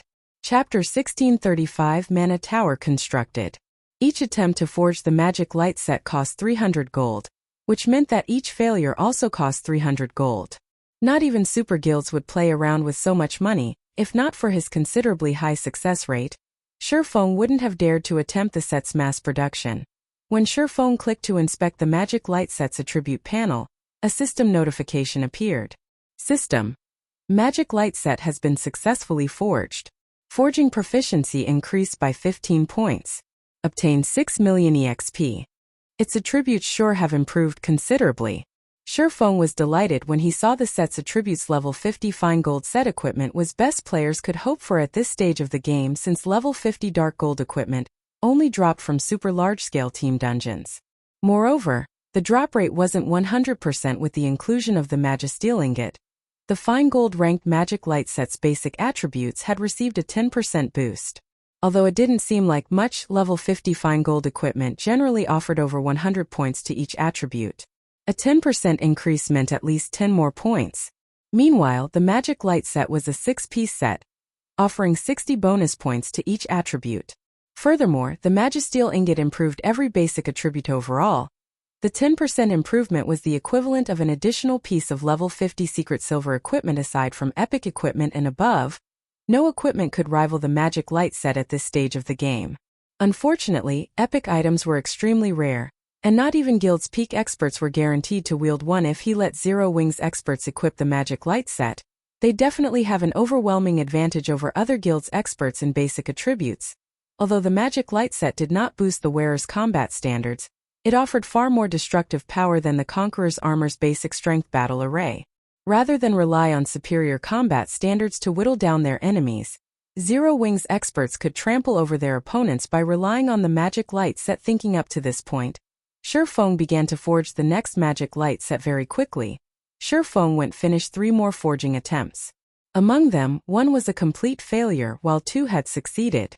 Shifeng's success rate even surprised him. As Shifeng was about to continue, Melancholic Smile contacted him. Guild leader, the mana tower you've requested has been built in Zero Wing City, but it needs too many magic crystals to operate every day. Should we activate it now? Melancholic Smile asked worriedly. Not only had they spent 5,000 gold to construct the mana tower, but they had also spent 5,000 pieces of mana Oregon. She had assumed that the mana tower would bring in additional income for Zero Wing City, but once it had been constructed, she had discovered that activating it cost 3,000 magic crystals, and its continued operation would cost 1,500 magic crystals per day. This was a significant expenditure to any guild, especially Zero Wing. Although the 4 Towers of Elements' teleportation function and Zero Wing's battle arenas had earned the guild some magic crystals, they couldn't afford to squander what they had. It's fine. Activate it, Shifeng said. Chuckling, the mana tower was the symbol of a guild city. Zero Wing City could only be called a true guild city once it had a mana tower of its own. The mana tower increased the mana density in a city significantly. The 5 magic towers increased mana density wasn't even the equivalent to 1/3 of the increase a single mana tower provided. Moreover, More NPCs would only reside in a guild city once it had a mana tower. This was especially true for high-tiered NPCs since they had such strict mana density requirements, right? Once you've activated the mana tower, notify Aqua and have her raise the entrance fee to 60 copper. Increase the prices for the Battle Arena services by 30% as well. Shifeng instructed naturally. They needed to increase prices in various aspects with the increased mana density. After all, the rise would offer players more benefits. Melancholic Smile was stunned. It had not been easy to increase Zero Wing City's player population to 2 million. It might not be an issue if they increased the prices of the city's services a little, but players would definitely refuse such massive leaps. Zero Wing City's player traffic would doubtlessly decrease. Relax. Once the mana tower is active, Zero Wing City will be worth the price, Shifeng explained briefly. Of course, he understood Melancholic Smile's concerns. However, Melancholic Smile still had her doubts, but she still sent a subordinate to activate the mana tower. Following which, she notified Aqua Rose about the city's price increases. When Aqua Rose received the message, she even wondered if Shifeng were joking. Their 30 copper entrance fee had already elicited quite a few complaints, yet Shifeng wanted to double it. At this stage of the game, ordinary players only earned several silver coins per day after deducting repair fees. Including the expensive teleportation fee to travel to Zero Wing City, ordinary players would likely struggle to justify paying a 60 copper entrance fee. Furthermore, Zero Wing City wasn't located anywhere close to level 50 high-resource maps. Hence, the city's double EXP buff held little attraction to ordinary players. However, as Aqua Rose considered such issues, she felt the city's mana density rise rapidly.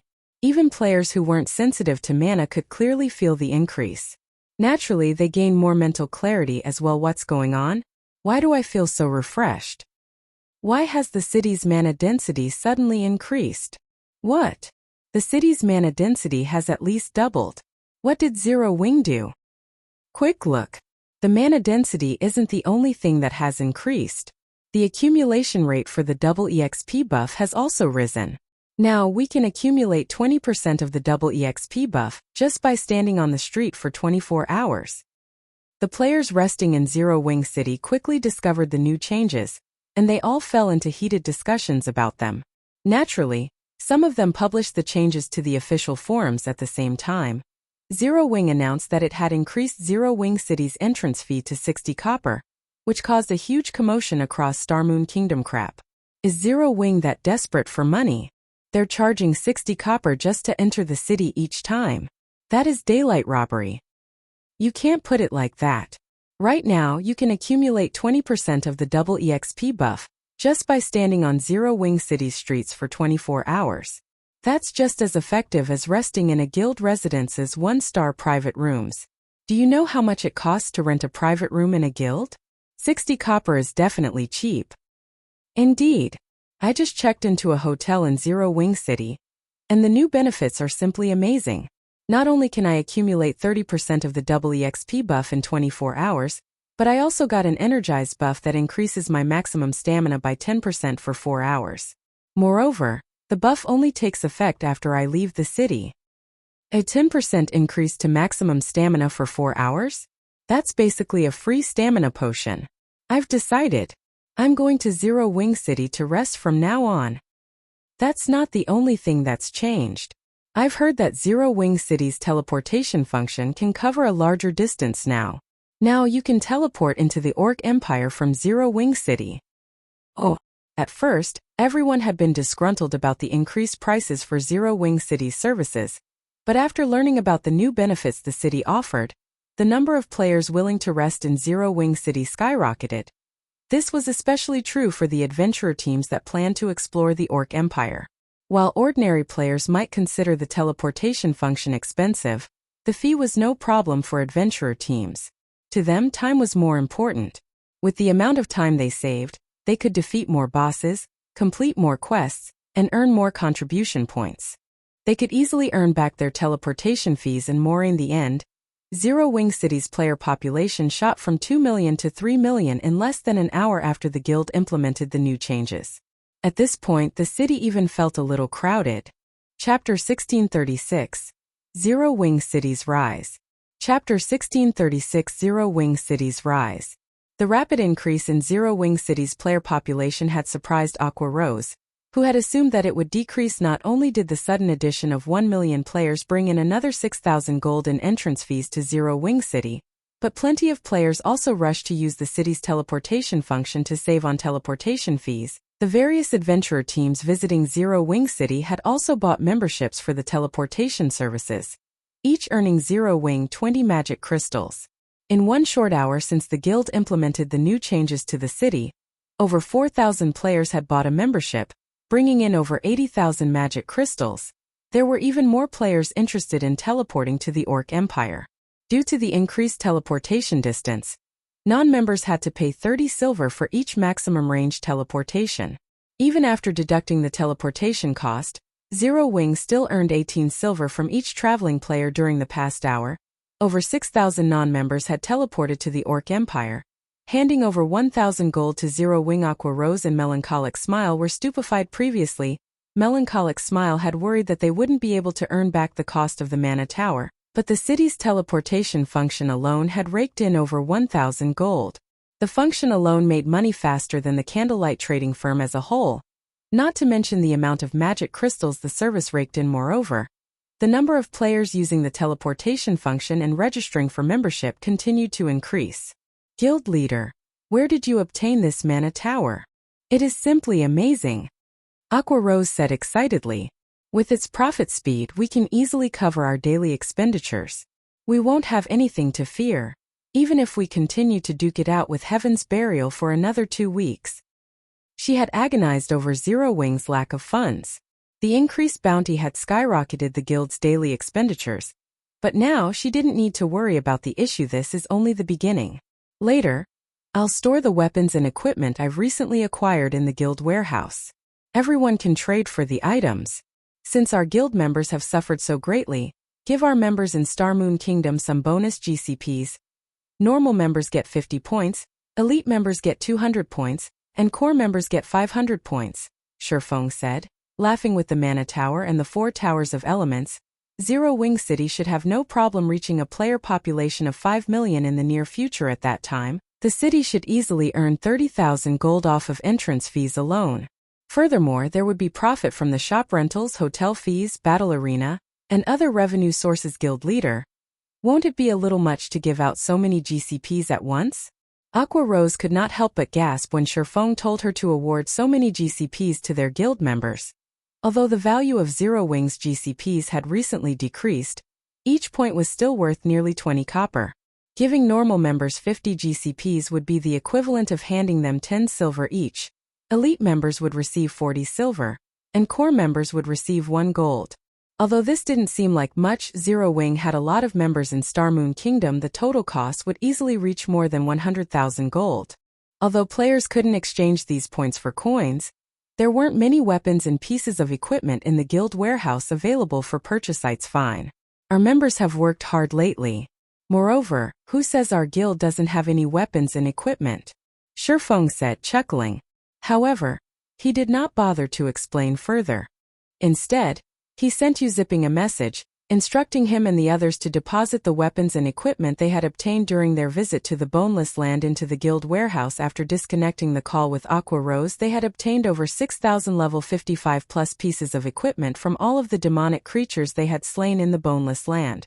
Although the majority of the items were bronze rank, there were several hundred pieces of mysterious iron equipment, and dozens of pieces of secret silver equipment. Meanwhile, Shifeng's statement has confused Aqua Rose. She had no idea what Shifeng planned to do about this situation. However, she followed his instructions and published the announcement on the guild's notice board. Very quickly, this announcement caused a commotion in the guild chat. Vice Guild Leader, is this true? The guild is actually awarding us so many GCPs? Doesn't the guild lack funds right now? If the guild gives us so many points, what will it do about coins? Oh, many of the guild members were surprised by Shifeng's generosity. Although each player only received a small reward, the total cost of giving all of them bonus GCPs, with how many members the guild had, would be massive. In reality, the guild didn't need to reward its members. Many were already satisfied with the benefits the new residents in Zero Wing City offered after the mana tower had been constructed now. Due to the increased mana density in the city, members could accumulate 25% of the double EXP buff after resting for 20 hours in the guild hall, 35% if they rented a private room. Moreover, players would even accumulate the buff while they were offline. This sudden improvement had skyrocketed the guild members' morale. Their confidence in Zero Wing's future had not only returned, but increased. The biggest problem players faced in God's domain was leveling up. Unfortunately, the constant fighting with Heaven's Burial had severely affected Zero Wing members' leveling speeds. In fact, some members were losing levels faster than they could recover them. However, now that they could accumulate the double EXP buff so quickly, regaining their lost levels would be much easier. In contrast, Heaven's Burial's members didn't enjoy such a benefit. If this war continued, Zero Wing's members would definitely surpass Heaven's Burial's members in levels. No need to worry. This is a direct command from the guild leader. Moreover, the guild leader has said that since everyone is still willing to believe in Zero Wing will not mistreat any of you. Aqua Rose explained in the guild chat. Inwardly, though, she had no confidence in her words in the least. All hail the guild leader. All hail Zero Wing. Oh. Hearing Aqua Rose's words, Zero Wing's members cheered after everyone received their bonus points. Many players ran to the guild warehouse to purchase items. When they saw the available items, however, they were stupefied. All sorts of weapons and equipment had been put up for purchase in the guild warehouse. All of the items were at least level 55. There were even level 65 items available. There were easily over 6,000 items in total currently. Even level 50 equipment was incredibly difficult to obtain, not to mention level 55 plus weapons and equipment, although none of them could use these level 55 plus weapons and equipment at present. At the very least, they wouldn't have to worry about weapons or equipment once they reached level 55. This was especially true for the guild's normal and elite members. Level 50 plus equipment were extremely difficult to obtain, and being able to purchase a set of up-to-date bronze and mysterious iron equipment as soon as they reached the appropriate level would be a dream for these players. Meanwhile, news that Zero Wing was giving away a ton of bonus GCPs and had thousands of level 55 plus weapons and pieces of equipment spread to Star Moon Kingdom's various large guilds. The various guilds had assumed that Zero Wing had reached its limits and was close to crumbling. They had expected the guild to play such a hand so suddenly. There was also Zero Wing City's recent rise to fame. No matter how they looked at the situation, Zero Wing did not seem like a guild that was nearing its end. In fact, Zero Wing grew stronger by the minute. When Singular Burial received news of this, he was stupefied. Chapter 1637, Astronomical Auction. Chapter 1637, Astronomical Auction. Heaven's Burial wasn't the only guild caught off guard by Zero Wing's sudden transformation.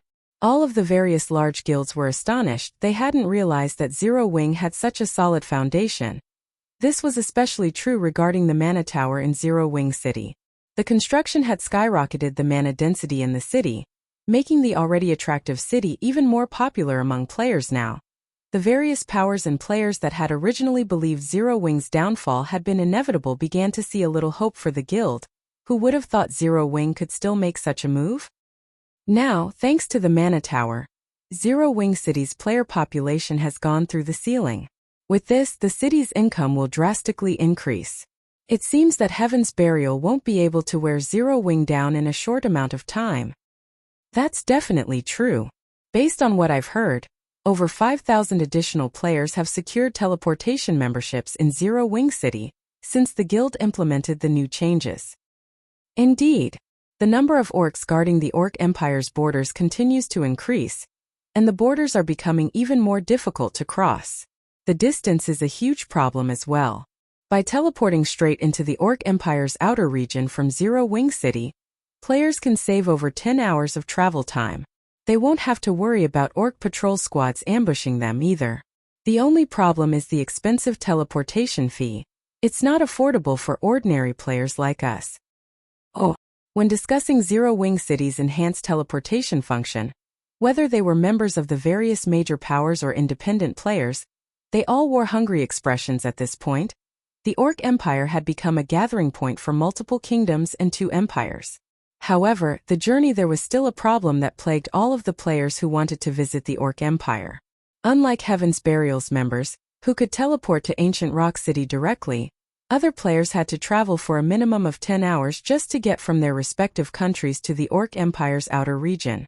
To make matters worse, they could only grind in the area for a limited time before they had to return to a city or town to rest due to the Empire's poor environment. Although there were guild towns and a guild city within the Orc Empire, these places had a limited number of hotels. There wasn't nearly enough accommodation for every player adventuring in the Orc Empire. This meant that the majority of the players visiting the Orc Empire were forced to return to their country's NPC cities to rest, spending another 10 or so hours to travel back to the Orc Empire. However, Zero Wing City had changed everything. Not only could players save precious time while traveling across the Orc Empire's borders, but they could also circle around the powerful Orc patrol squads and mutated Orcs. Because of this, the number of players who gathered in Zero Wing City continued to increase. The only problem these players had to face was the money they'd have to spend to get to the Empire. There was also the matter of traveling to Zero Wing City. Although players could teleport to Zero Wing City via Evernight City, they still had to cross quite a distance to get from Star Moon City to Evernight City.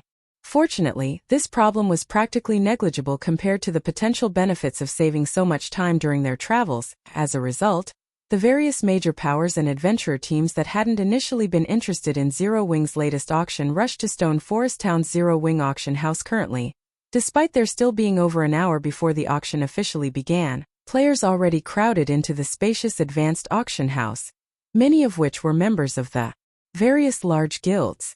There were also plenty of well-known adventurer teams from the multiple kingdoms and 2 empires that neighbored the Orc Empire. Big Sis Aqua. More than 50,000 players have already arrived to participate in the auction. At this rate, we might even have 70,000 participants by the time the auction starts, Yaya said excitedly as she read the statistics report in her hands. Although Zero Wing was about to host its auction, not just anyone could take part. They had to fulfill certain conditions first. If one wished to enter the auction venue, they needed a minimum of 100 gold in their bags. If one wished to use the VIP rooms, then they had to have a minimum of 10,000 gold. The advanced auction house was even larger than the Candlelight trading firm in White River City. Not only could the largest auction hall house 100,000 people, but it also had 100 VIP rooms. Even so, all of the VIP rooms had been claimed. When Aqua Rose saw the statistics, she too was shocked. Even Super Guild's auctions had trouble attracting such a colossal crowd. Aqua Rose finally understood why Shifeng had said that this was only the beginning. With so many people contesting for Zero Wing City's private houses and shops, it would be strange if these properties did not fetch a high price, following which time passed quickly. Under Aqua Rose's guidance, Zero Wing's auction began smoothly. Although this was an impromptu auction, the available items were still of considerable quality, all of which were quite valuable to guilds and players. In fact, Zero Wing even intended to offer plenty of level 45 dark gold and level 50 secret silver equipment. Next up is our auction's first finale item: Zero Wing City's private houses. The first private house is located behind Zero Wing City's battle arena. The starting bid will be 1,500 gold, with each increment being no less than 50 gold. As Aqua Rose, the auction's host, finished speaking, the crowd stirred. The players in the VIP rooms in particular, who had thus far shown no interest in the items for auction, stared longingly at the image on the large display above the stage. Crap. Zero Wing actually dares to ask for such a price. Even the private houses in major NPC cities don't cost 1,500 gold. Is Zero Wing that desperate for money? Oh. Many of the players present were shocked by the minimum bid Aqua Rose had stated. The private houses in NPC cities with player populations in the millions only sold for around 1,000 gold. A few of the private houses in strategic locations only sold for a little more than that. Meanwhile, players didn't have to worry about attacks or sieges in NPC cities. But it was a different story for a guild city. There was no telling when another major power would attempt to take the city for itself. Zero Wing was simply insane for trying to sell an unstable private house for such a high price. Honestly, even Aqua Rose considered the price somewhat high, but Shifeng had determined the minimum bid 1,500 gold and not a coin lower. Hence, she had no choice but to go along with his wishes. However, after the auction's guests discussed the private houses in hushed tones, voices began to echo throughout the auction hall one after another as they began to place their bids. 1,600 gold. 1,700 gold. 1,800 gold. Oh.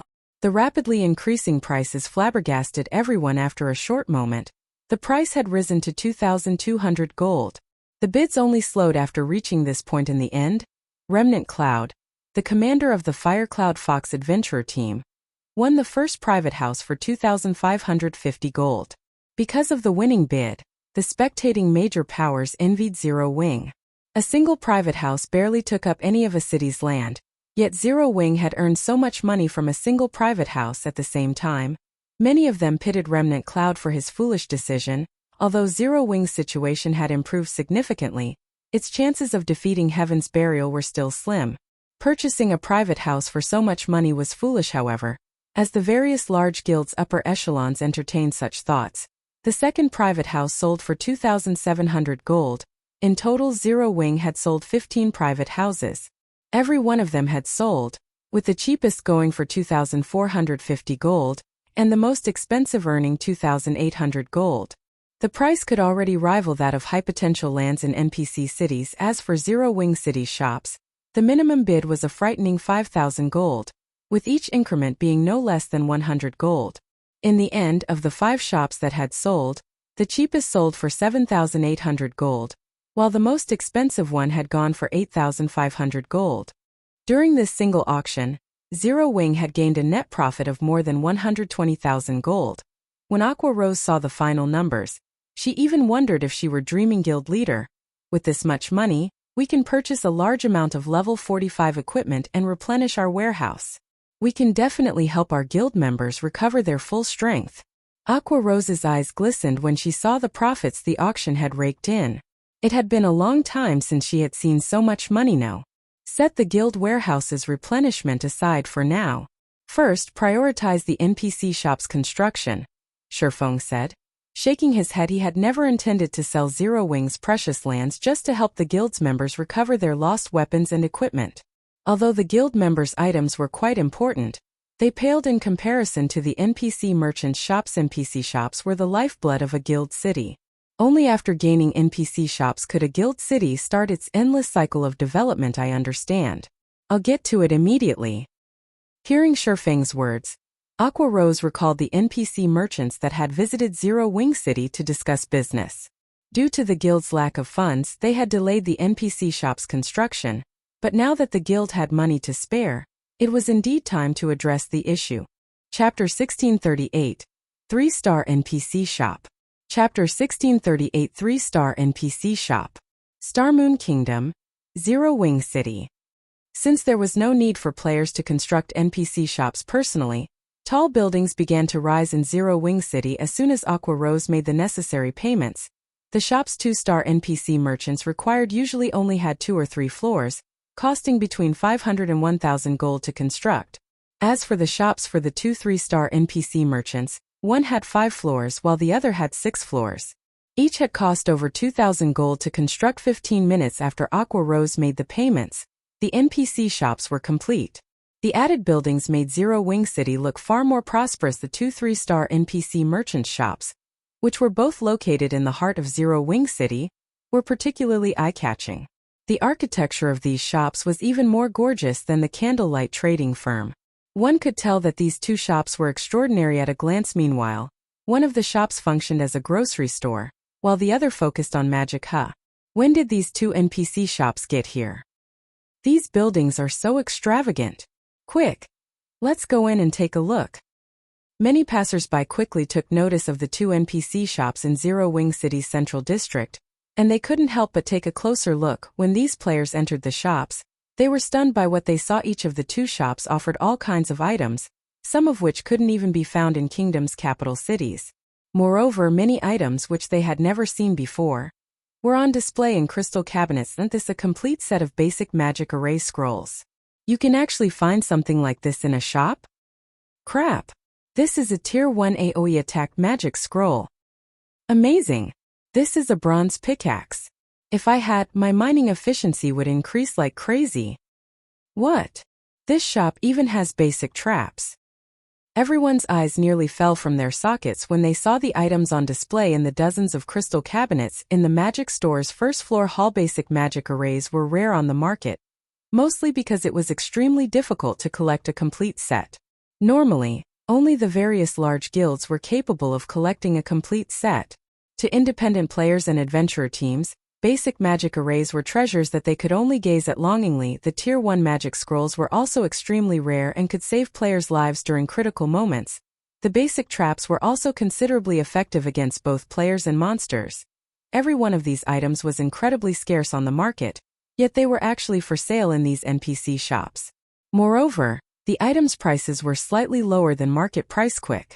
Notify the commander. We must get this basic magic array no matter what. Hello? Guild leader? I just found some bronze tools in a grocery store in Zero Wing City.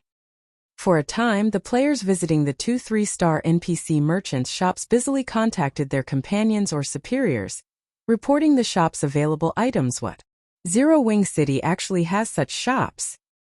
I'll have someone bring the money immediately. Keep an eye on those items.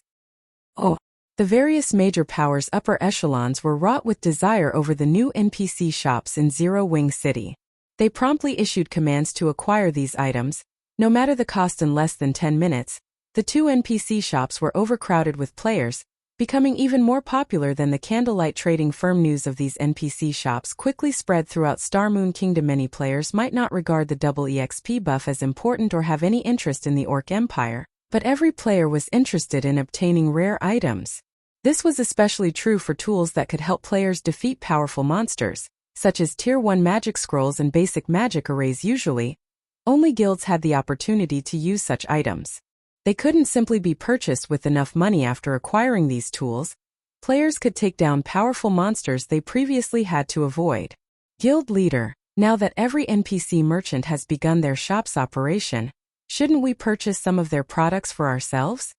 Although Aqua Rose had known about the NPC shop's products, she couldn't ignore the temptation now that they were available for purchase. Some of the rare items in these shops were even rare in capital cities' auction houses.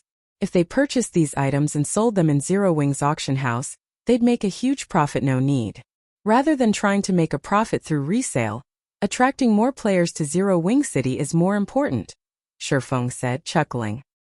He could sympathize with Aqua Rose's desire, but doing so would be penny-wise and pound-foolish. NPC shops were a guild city's lifeblood because they sold rare items every day, which attracted a constant stream of players to the city, increasing its popularity. The increased popularity would then help boost the city's various revenue sources. The resulting additional entry fees alone would outstrip the profits they could earn from reselling the NPC shop's items. After giving the matter some thought, Aqua Rose saw the reasoning in Shifeng's decision. Less than half an hour after the NPC shop's grand opening, they had attracted over 300,000 more players to Zero Wing City. That was more than 1,800 gold in entrance fees.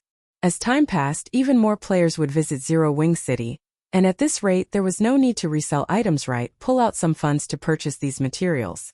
Buy as many of them as you can as long as the prices aren't more than 10% higher than market value. Once you have them, send all of the materials to me, Shifeng instructed. After examining the materials he had left to forge the magic light set, although he had Melancholic Smile gradually collect the necessary materials, the cost was simply too high. Overall, Melancholic Smile had only managed to purchase around 100 sets of materials for him. Now that Zero Wing had funds to spare, he needed as many materials as possible. I'll send someone to purchase them immediately. When Aqua Rose saw the list of materials Shifeng required, she was slightly astonished.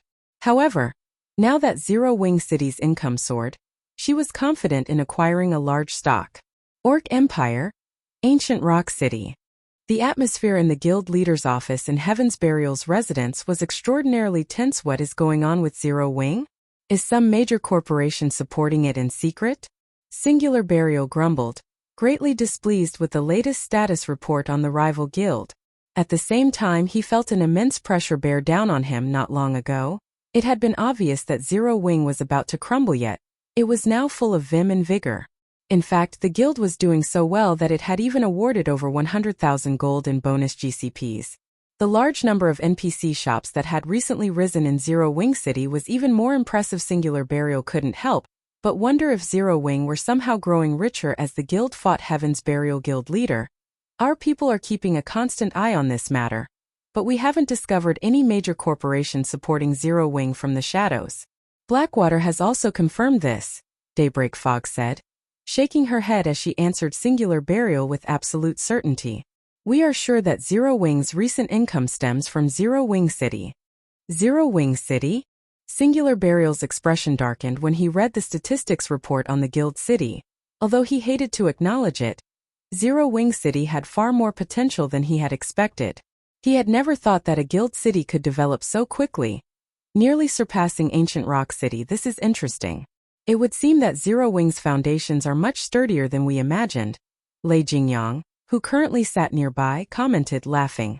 However, this is all they can accomplish. Since they refused to surrender, can we now take action? Indeed. Young Master Lei, you can use the evil demon army to obliterate Zero Wing. Singular Burial nodded. Sneering, he continued. It's about time we show them how frightening our evil demon army truly is. Chapter 1639. Start of the War. Chapter 1639. Start of the War. Star Moon Kingdom, White River City. Due to Zero Wing City's sudden rise in fame, many independent players from the neighboring kingdoms had gathered before Zero Wing's residence in White River City, hoping to join the guild. Although Zero Wing didn't fare so well against Heaven's Burial right now, it was only a matter of time before Zero Wing City surpassed Heaven's Burial's Ancient Rock City at the rate it was developing. Zero Wing City's teleportation function and numerous NPC shops were so attractive that even independent players and well-known adventurer teams considered settling down long-term in the city.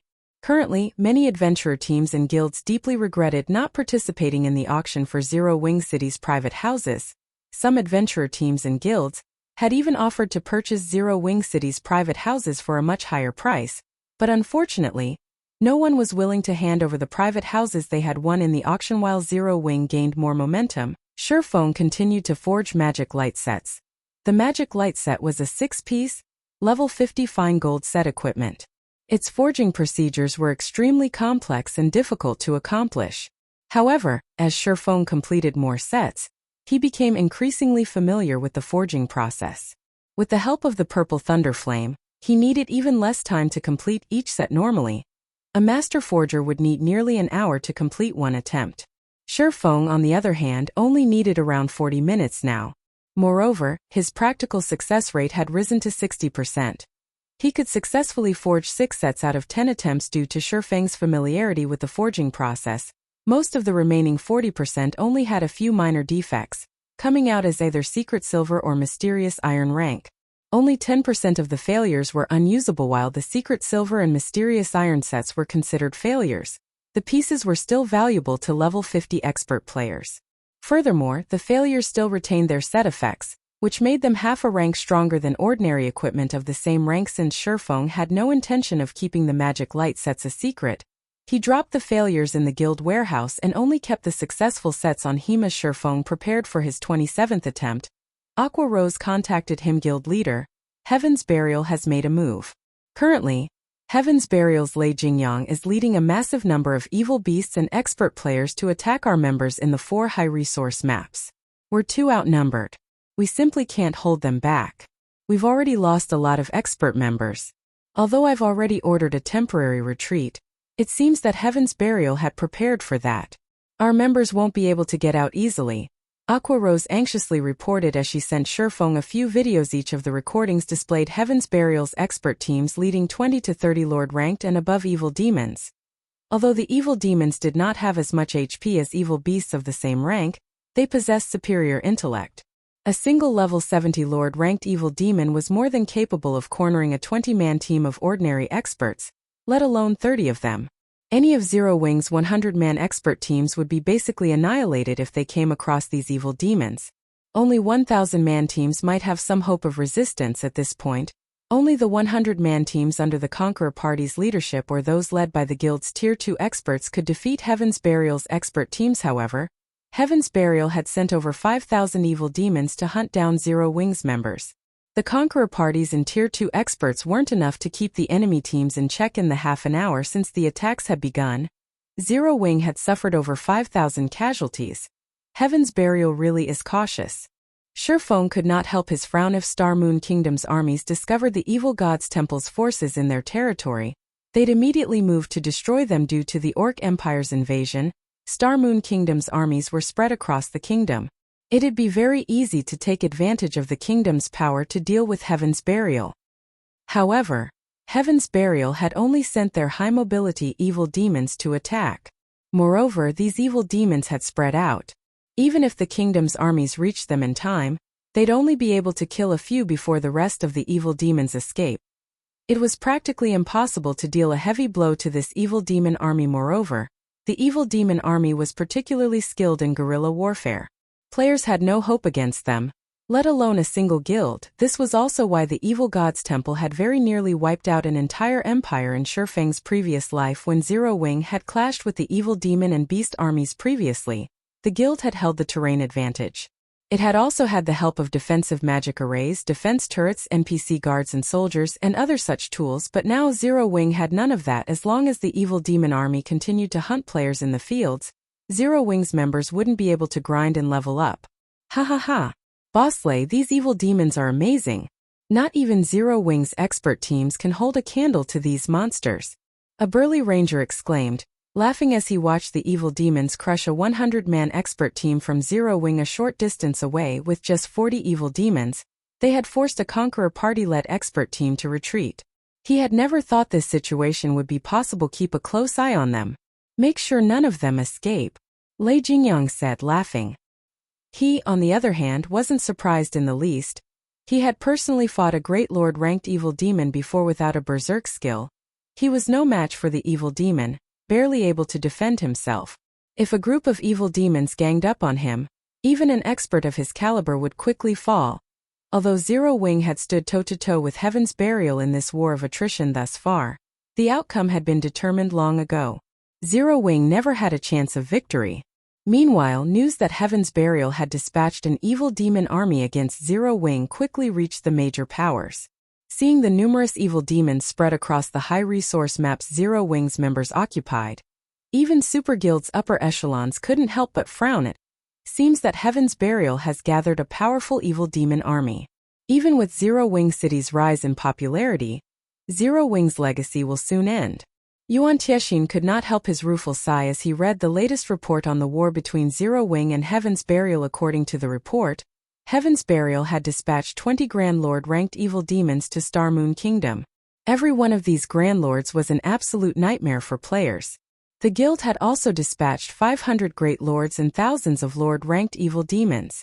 This army would be invincible in the fields. Star Moon Kingdom's NPC armies were the only hope of exterminating these monsters now. Unfortunately, by the time the kingdom's armies arrived, the evil demons would have likely escaped. Had Zero Wing agreed to the secret pavilion's conditions, there might be a solution to this problem, but the guild had lost any possibility of escaping this predicament. As Zero Wing's members retreated from the various high-resource maps, Heaven's Burial published a post on Star Moon Kingdom's official forum. Zero Wing, do you dare face us in a final stand? This sentence instantly caused an uproar in Star Moon Kingdom. Ha ha ha. It seems that Zero Wing really isn't much after all. It's even afraid of putting up a good fight. Zero Wing members, do you guys dare to come out and fight? Or are you going to continue to hide in your city? Heaven's Burial's members clamored on the forums, provoking Zero Wing's members to a fight in the fields. Naturally, Zero Wing's members were incredibly frustrated. Although they wanted to fight, they'd be surrounded by evil demons if they ventured into the fields. If that happened, they'd never survive. Yet if they didn't fight, everyone in the game would look down on them. Guild leader, many of our members are voicing their desire to face Heaven's Burial's members due to the recent announcement. But if we let them, Aqua Rose trailed off helplessly. Is there really no way to deal with those evil demons? She found Heaven's Burial's actions truly disgusting, but if they didn't find a solution quickly, not only would Zero Wing's reputation plummet, but the guild's morale would also crumble. Does Heaven's Burial really think that Zero Wing is some helpless sheep? Since they want a fight, I'll give them a fight. Shurfeng sneered.